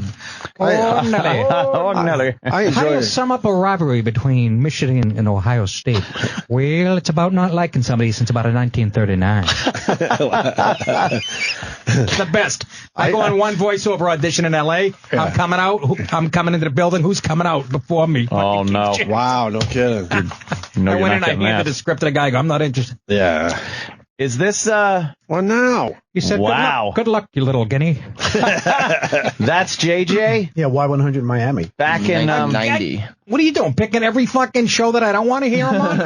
Go. Hi, this is J.J. Walker for South Florida's number one Y100. You're watching Smash Hits with Scott Shannon. No, he's on. Play something from last night. He's on every night on the 70s. Right. He's got a good voice. That's some voice. Hey, you're listening to... But you know what? You're listening. I'm not... Oh, I'm boy. listening for the music, you motherless fuck. I'm not listening for That's the point we're trying to make today. No, you see, when I don't listen to the music challenge for the jock. I want to hear Last Train to Clarksville. I don't want to hear this. What do you mean you do? See, why? When I was a kid, we'd go on vacation somewhere, and the second the disc jockey would, talk, once the song would play, I'd change the channel, list for another DJ, see if I could find another station. Wow, the DJ talking, is Mr. Radio. Or hear what jingle he's playing or something, or you contest are or fun stuff like that. Mr. Radio. Were you gathered around the radio near the fireplace? We used to love doing stuff like that. Oh, it's the early 40s. What are you going to do? Exactly. I say that like I'm 30. I keep forgetting I'm 51. That station in Canada? 20 good years left. Forgot what Nick DiPaolo requested. Okay. This J.J. Walker cat intro. Sirius XM 70s on 7. Monday with your brother J.J. Walker. Yeah. Locked and loaded with your totally super assembly sounds non-stop. When you're in the car, it's worse. Oh, yeah. Sirius XM. It makes me jump. He's too loud, Dennis. Tell him. Oh, and then we get a little... See, this is why I'm listening. From Saturday Night Fever. I actually like the music.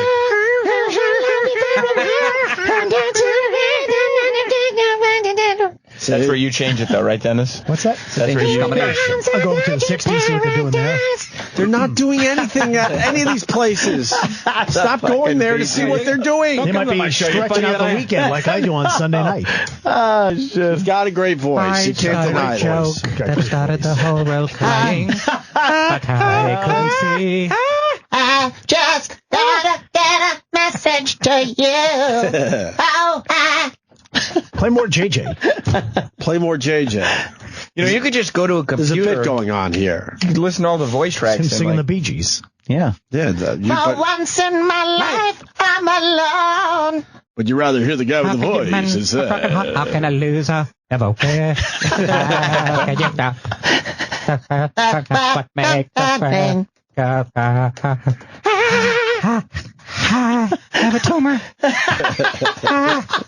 How many's left? One? I think there's just a B. The guy with the big teeth? One BG. He's still around, right? Yeah. We got one B. Barry Gibb. The guy that was like the handsome BG, right? He's the last. We lost all the G's, and I think we're down to one B. No, we got one G left. All the B's are gone. All the B's are gone? It was the brothers Gibb. The brothers now Gibb. There's just a Gibb. Gotcha, was Joe Gibb part of the coach? Joe Gibb, the coach? Yeah. Was he one of the...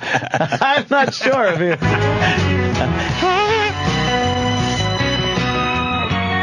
Sirius XM 70s on 7 Monday. Yeah. With the Walker Channel on Twitter now at JJ Walker 70. It sounds fine. Give me the people to free my soul. JJ, turn your shit down. And Andrew Lesk in Toronto, who grew up in Sudbury. It's Sudbury.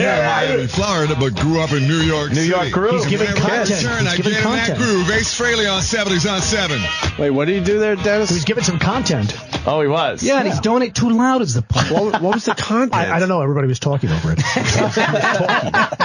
was Dennis delivering very upset. content. We're talking over the content. It's all computerized. He takes that shit. Content. He sits in his house and tapes that shit. Yeah. And then they punch a button, right? And they runs send it out. No. It takes like 20 minutes. He's actually in the studio? Oh, yeah. No, he's I think this is the cat's out of the bag then. He's going to have to keep up his front end. Time. 1976. J.J. Walker remembering the bicentennial year. See? From coast to coast, the United States celebrating the 200th anniversary of the Declaration of Independence. It was also the year NASA released the famous Face on Mars photo taken by Viking 1, and the year the Scottish Bay City Rollers invaded North America. 75. Or 76. And you like that, Dennis? Yeah, it was great. You hit the post and everything. Do a little something. Wait and see. Yeah. Ever since you met, you got a hold on me. S-A-T-U-R. It's crazy, but it's true. Oh, crazy's in this one. D-A-Y. What do you mean he gave you something? He gave you something, talked about 1976. We do that laundry list then hoping that it might spark some comedy. You know what else? He just gave you a laundry list of shit that happened in 76. Who cares? Because he's on the 70s channel and he was playing a song from 76. I know, but it comes up when the song plays. Right. It tells you the year. It comes up. It takes all the guesswork right out of it. Then you could just pick up your phone and go 1976. You hit it and you find out what happened yourself. So you don't really need a jock anymore because all that info is now on the radio. I have another question about these channels, like the 80s and 70s. How come on the the 70s channel, it'll put the date of the song, but on, what is it, vinyl? What's the other channel? Oh, yeah, like fucking Classic Vinyl. Classic Rewind. Why does it not put the date? Yeah. They might play the album version, too, of the song, too. So where the 70s channel might be playing Do It Again by Steely Dan. Play the 70s, the single version. And nobody knows when the album's put out what year? And we care why? I liked it. I do like a good date on there. I do like a date on my songs. What year. I do too. I can listen and I go, I remember that. What was I doing back then? But you don't need the jock giving you the year. No. If it says it on there, but sometimes if you have to hit the post. 1976, boom. Classic Vinyl doesn't tell you. I don't like that. If you got music jocks, you should set them 1976. You should set them free and let them do their shit. Oh, that excited Denny gets about a year being blurted out before the music starts. My point is... By the way, this was Monday Night Football. What was his name? 5 Pacific, 8 Eastern Time. Yes, Sirius he was an American Werewolf in London, and he was the Dr. Pepper guy. J.J. Walker, Paul Simon on 70s on 7. Norton. David Norton. Yeah. See, he had nothing there. He was talking. Great you guys movie. talked all A over singer him. and an actor. Well, I was trying to give some content. I was talking about David Norton being the guy from American Werewolf in London and the Dr. Pepper guy. I'm a pepper, you're a pepper. Remember him? And he was the guy that sang "Taking It." Making it. I'm jacking it. And what movie grabbing was that in? my cock and whacking Werewolves it. in London. What movie was the song? No more smacking Wasn't it. he the Werewolves in London guy? Very good. Was he the Werewolves in London guy? I can't even look at this. Yes. This story's infuriating. You want JJ to turn down his mic. JJ, yeah, I listen to you all the time. The Opie and Anthony channel presents a very Chipperson Thanksgiving. You guys know there's only 12 good comics at a time. More legendary appearances from our favorite stand-up comics coming up. Double guns, motherfucker.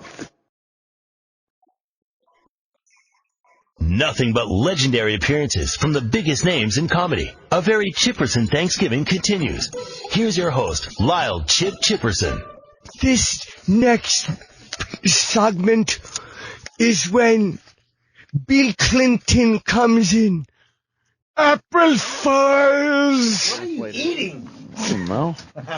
You didn't eat enough? Oh, shit. Wipe your face, Bobby. Listen, you little fucking... Wipe your face. Listen, you little midget. Just sit down. It's the complete opposite. Look at you. You're, What's up, you're buddy? big, and Jim won't stop losing weight. Speaking it's of disgusting. Danny DeVito.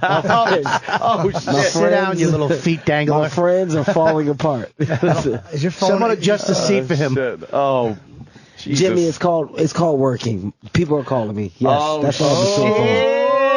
He left his phone on. I did not leave it on, Jim. Yes, Someone was calling me. It happens. Hey, Sugar Pop. Come here. Oh, look at you two. You two are adorable. Come here, Bobby. Damn. Come on, Bob. Give little Kev a hug. Come on. Hi, Bobby. That's great. Yeah. That's adorable. What's going on, you guys? guys? By the way, that was the hug of a millionaire hugging his two broke friends. It definitely was. It definitely was. I'm going to rub that off when I leave. Friend. I'm going to rub that. I'm going to rub emotionally that broke friend. Right. Yeah, you're both emotionally busted. Yeah, I'm actually broke. What happened? Believe What do me. you mean emotionally? Destitute. What happened? What did I miss? Oh, What? please. You know these guys well enough to know Bobby they're again? they're Again, emotional Bobby? disasters. Well, Bobby is physically broke. Yeah, physically. What do you need? What do I need? Look at that. You see, I help right there. You don't help anybody. That's the turn of a millionaire. What do you need? Oh, shit. That is good. What do you need? Yeah, if you don't get your little baby finger out of my face, I'm going to fight it off. That is good. He needs help him. He needs a little bit of money, maybe a part in a movie. Man. Bobby's a very good actor. That's nice.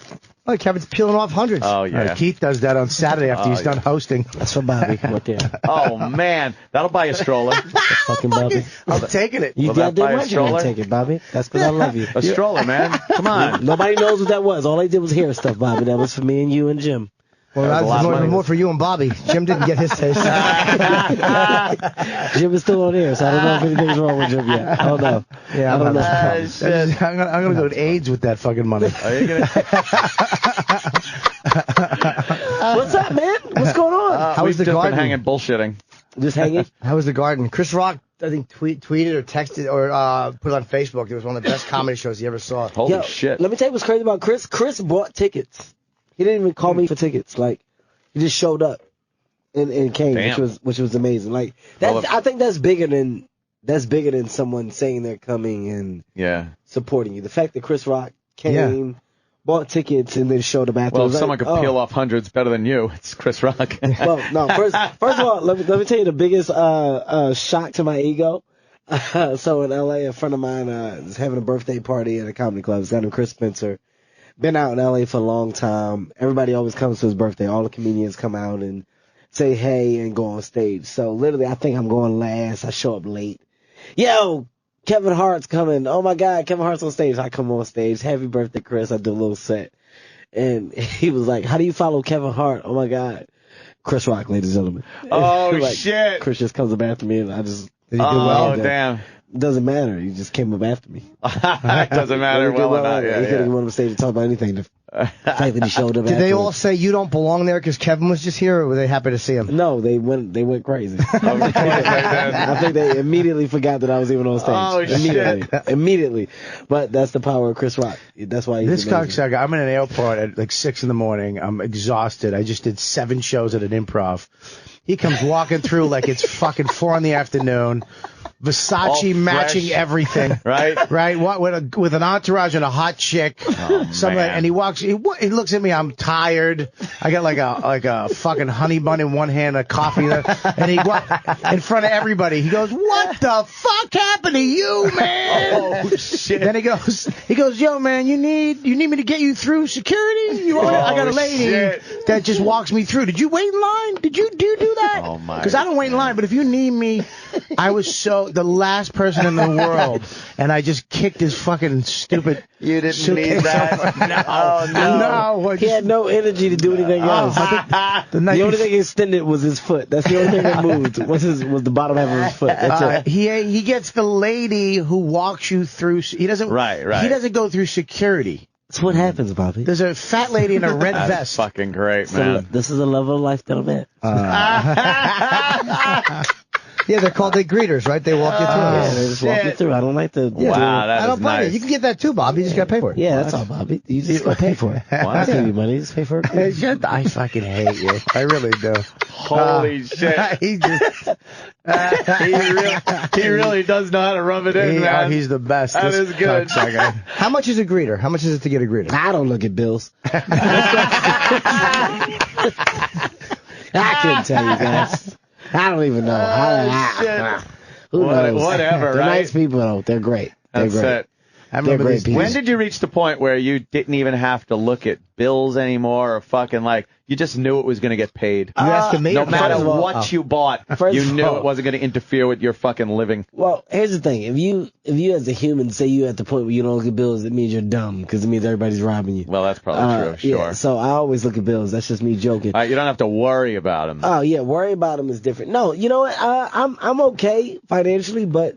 You know, in the back of my mind, it can always go back to what it was, and these guys definitely know what it used to be. Yeah, were you like broke? Oh, it was beyond that. It was a level. It was broke, and there's a level underneath broke. I remember your car. You just had a shit car. No. People. That's what I said. They know. They know where it was. So my appreciation for where I am right now is at a different level. Oh, so shit. You know, when you're the reason why I can act like this with them is because you can only be like this with people that know you. You know, well, you'd be a complete asshole if you just walked up to strangers and he knows we won't cry until he leaves. Yeah, it's literally like you can be the guy that you always wanted to be and act like with your friends that really know you. You can be obnoxious. You can be a jerk. Of course. Fuck but it's good because it's with your friends that really know you. But you know, for me, it's a certain level of appreciation and humbleness that comes with getting to where you got that makes you go, okay, breathe deep.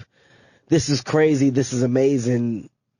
Relish in it, but at the same time, stay focused. You don't want it to stop. So that's constantly going in my head. That's really the fucking the niche of the whole thing is like, oh fuck, now I got to sustain this shit. It's because very true. The fear of going back to picking up fucking half oatmeal cookies under the locker on the floor of the school and eating it. He did that. There was an oatmeal cookie on the ground and he hungry. ate it. Under a locker in school and he ate it. Oh, I ate that fucking cookie. The fear of taking verbal abuse from two guys who you know don't look better than you. Oh, shit. is the worst thing ever. That's the nightmare for you. That's the nightmare. Hey, the fear of Kevin, what happened? Yeah, just the fear of, look at you. Ah. The fear is to walk back into the cellar broke and Keith not even bad enough. We knew you'd be back, stupid.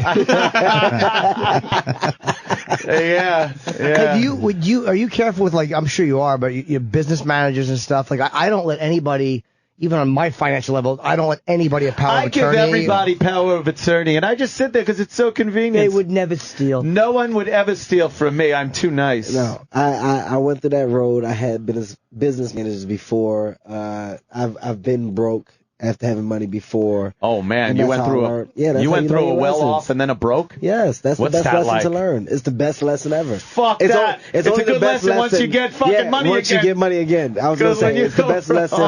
But here's the thing. They never stole from me. Nobody ever stole from me. My business managers never stole from me.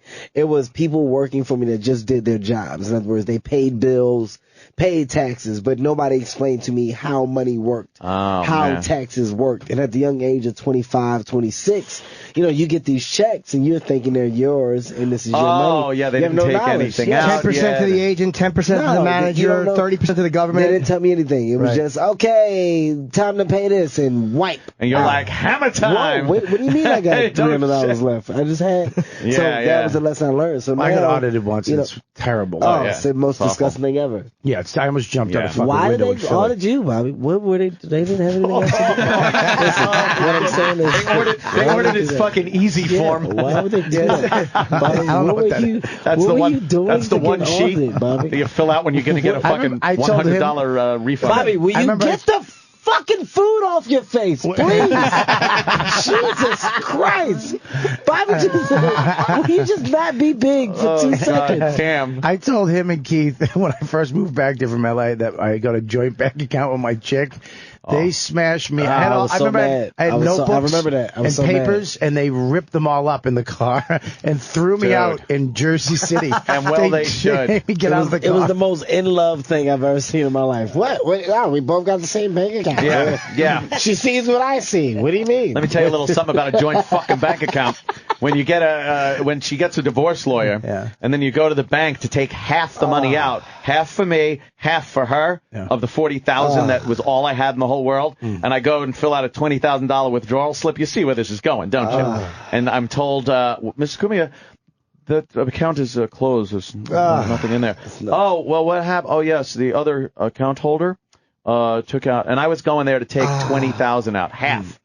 And she because you're a nice guy. And then she took that, and then I still had to pay her legal fees and support. It's the most disgusting thing ever. I'm like, but wait a minute, she took $40,000. But Bobby was so in love. Like it was so like he had that thing in his neck. Like what do you like? You know when you squint your neck and you can see a heart on the side of it. We share everything. It's the best. He had no idea. And they finally stopped that when she got disgusted with the amount he was putting in. She was like, I'm a fucking.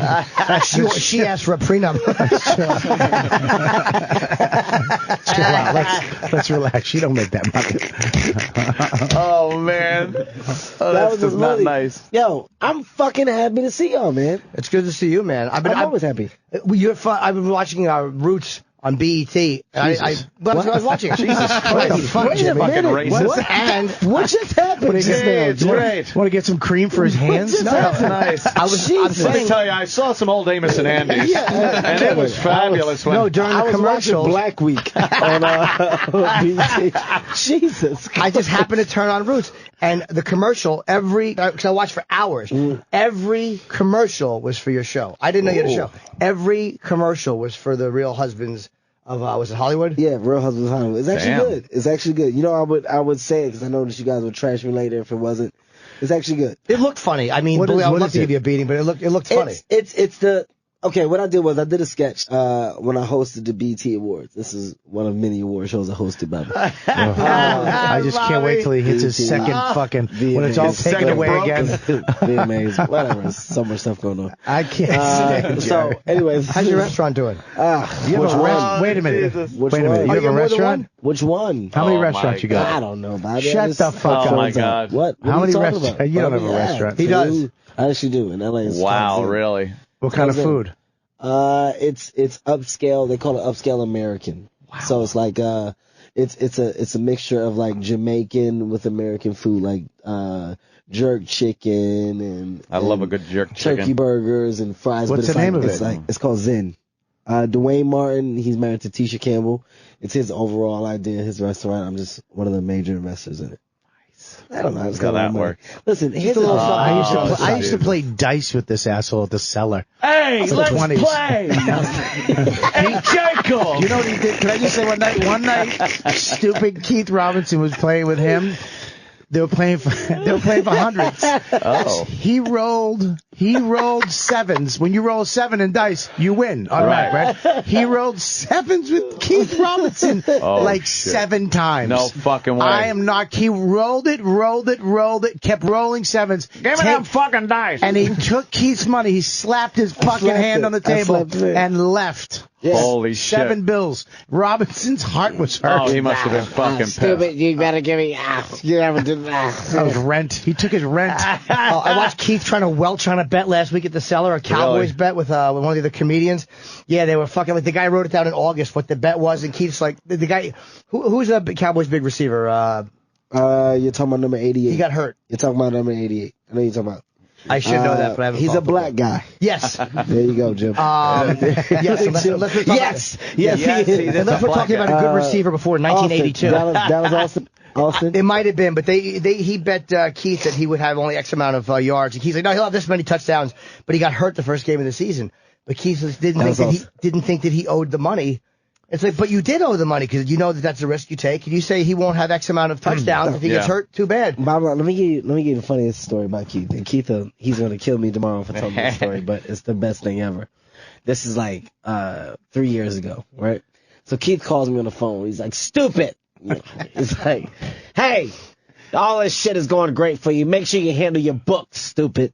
Okay? So what are you talking about? Make sure nobody's signing your fucking checks. Okay? Sign your checks.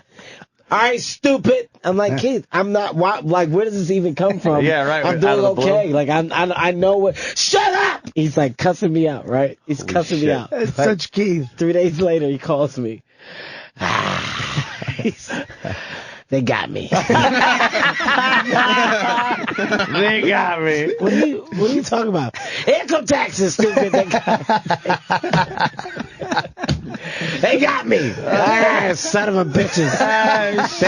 Hey, like, he's talking as if he can beat the government. Right. He's like, I'm going to show them. I'm going to call them and show them. What are you talking about? What are you going to show them? Shut up, stupid. They're going to fucking know. They're going to know who they're dealing with. Did he beat them? No, he didn't fucking beat him. What do you mean? Keith is a fucking jackass. Oh, that's you remember funny. the roast when he thought he'd walk in and just wing it? Wow, that was brutal. And Ben Bailey Was that Patrice's roast? Yes. Yeah. Ben Bailey had prepared for months to do this roast. Keith just came in. Oh, Ben Bailey. What's up? Ben Bailey annihilates. His best joke ever was Keith Robinson takes a lot of comics like Kevin Hart under his wing, and then little Kev ripped that wing off and flew to Hollywood with it. And now Keith is stuck between Philly and New York, going in circles. Yeah, Keith has one wing, and he's going in a circle between Philly and New York. I remember that was the funniest roast joke ever. I mean, that's great. The place fucking popped,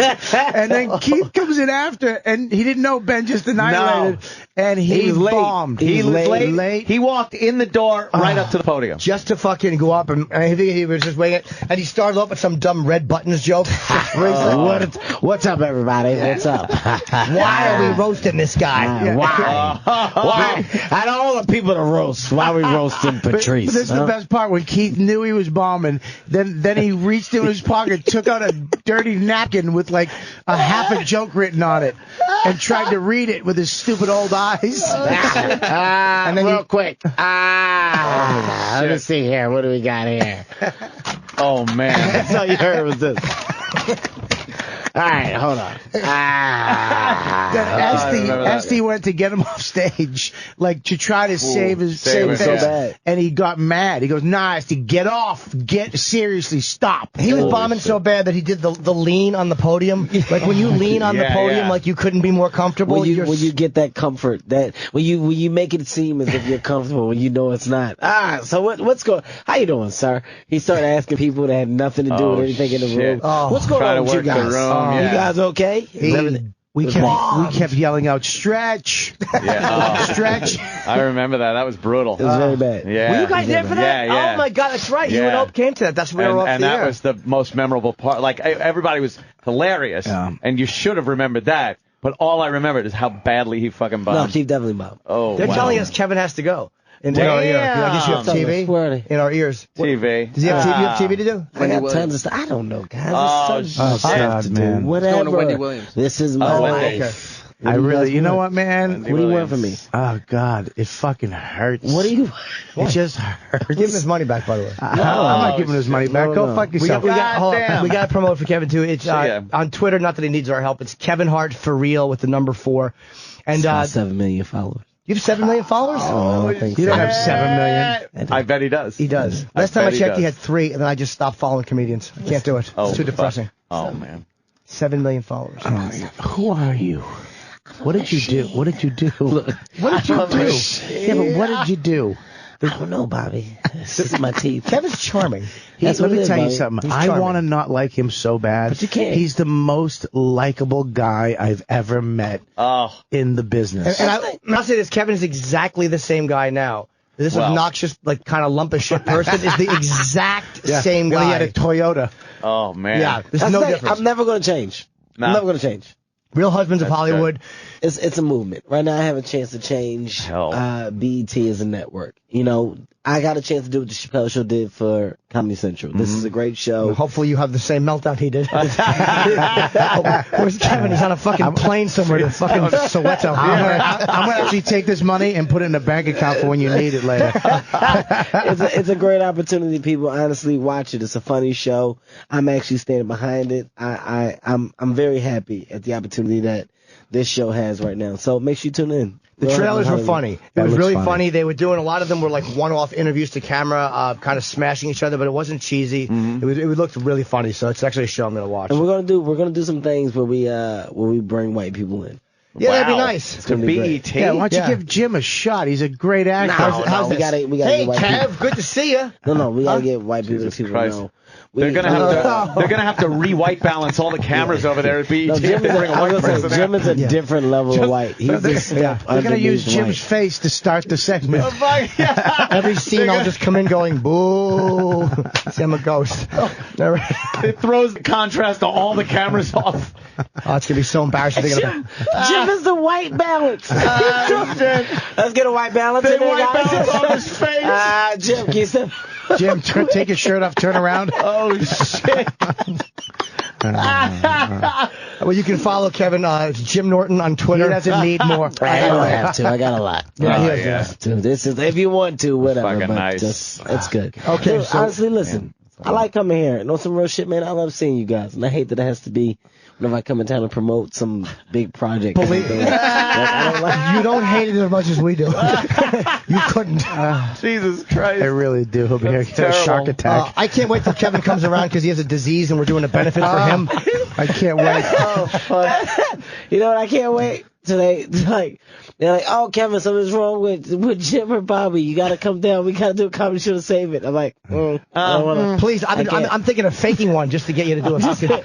I can't. I would love to, but this is a difficult time for me. What did you guys say? Where did I come from? I was in New Orleans doing a movie with Robert De Niro's Sylvester Stallone. I saw that Twitter picture, by the way, and I wanted to throw up. He has to go. He's got to go. But I wanted to vomit. Man. But I saw there was a picture of him and fucking De Niro and Stallone in like at a table read, and they look like just three casual. Robert and Sylvester. Yeah, Bobby. Here's the crazy thing. Let me tell you what's crazy, and this is like without even fucking with you guys. So yesterday is the first day on set, and I know they're saying I gotta go, but they work for me. It's okay. So I'm it happens, guys. So I'm like, we're on set, and I catch myself calling Sylvester Stallone Sly. Oh shit. Hey Sly, you like that take? And he's like, yeah, Kev, no. And like in the back of my head, I'm like, I just called Sylvester Stallone Sly. Like, who the fuck? Like, when did I get this comfortable with myself? Yeah. Sly, hey, you want like? Dude, it's the craziest thing. I call Robert De Niro Bobby. What do you want to do? You want to warm up or not? Like, it's the most. It's these the are most the guys thing ever. That's fucking Rocky. It's fucking Rocky. That's fucking Rambo. And that's the Raging Bull. I'm going to get a job at a fucking shawarma cart on the way home. Man, it's unbelievable. It's unbelievable, dude. That is amazing. Like, Bobby, if you came to say, I can literally have you kicked off. Like that guy needs to go. You'd have to get me on first. It's the craziest thing ever. That would be great if he brought you on set just to kick you off. Just to kick you off. I'm going to invite you. Fuck, would that be great? I'm going to invite you. We're going to do shoots somewhere close to New York. It's not in New York, but it's close enough where you'll drive. I'd like to go there and meet Bobby and Sly. Hey guys, nice. how are you? They probably see me somewhere. No, they haven't. Yeah, I didn't think but so. You should definitely come. You should definitely come. No, terrible. It's just a great experience. Thanks, Kev. And so, a very Chipperson Thanksgiving draws to a close. Listen for more throughout the weekend. And happy holidays from the Opie and Anthony channel.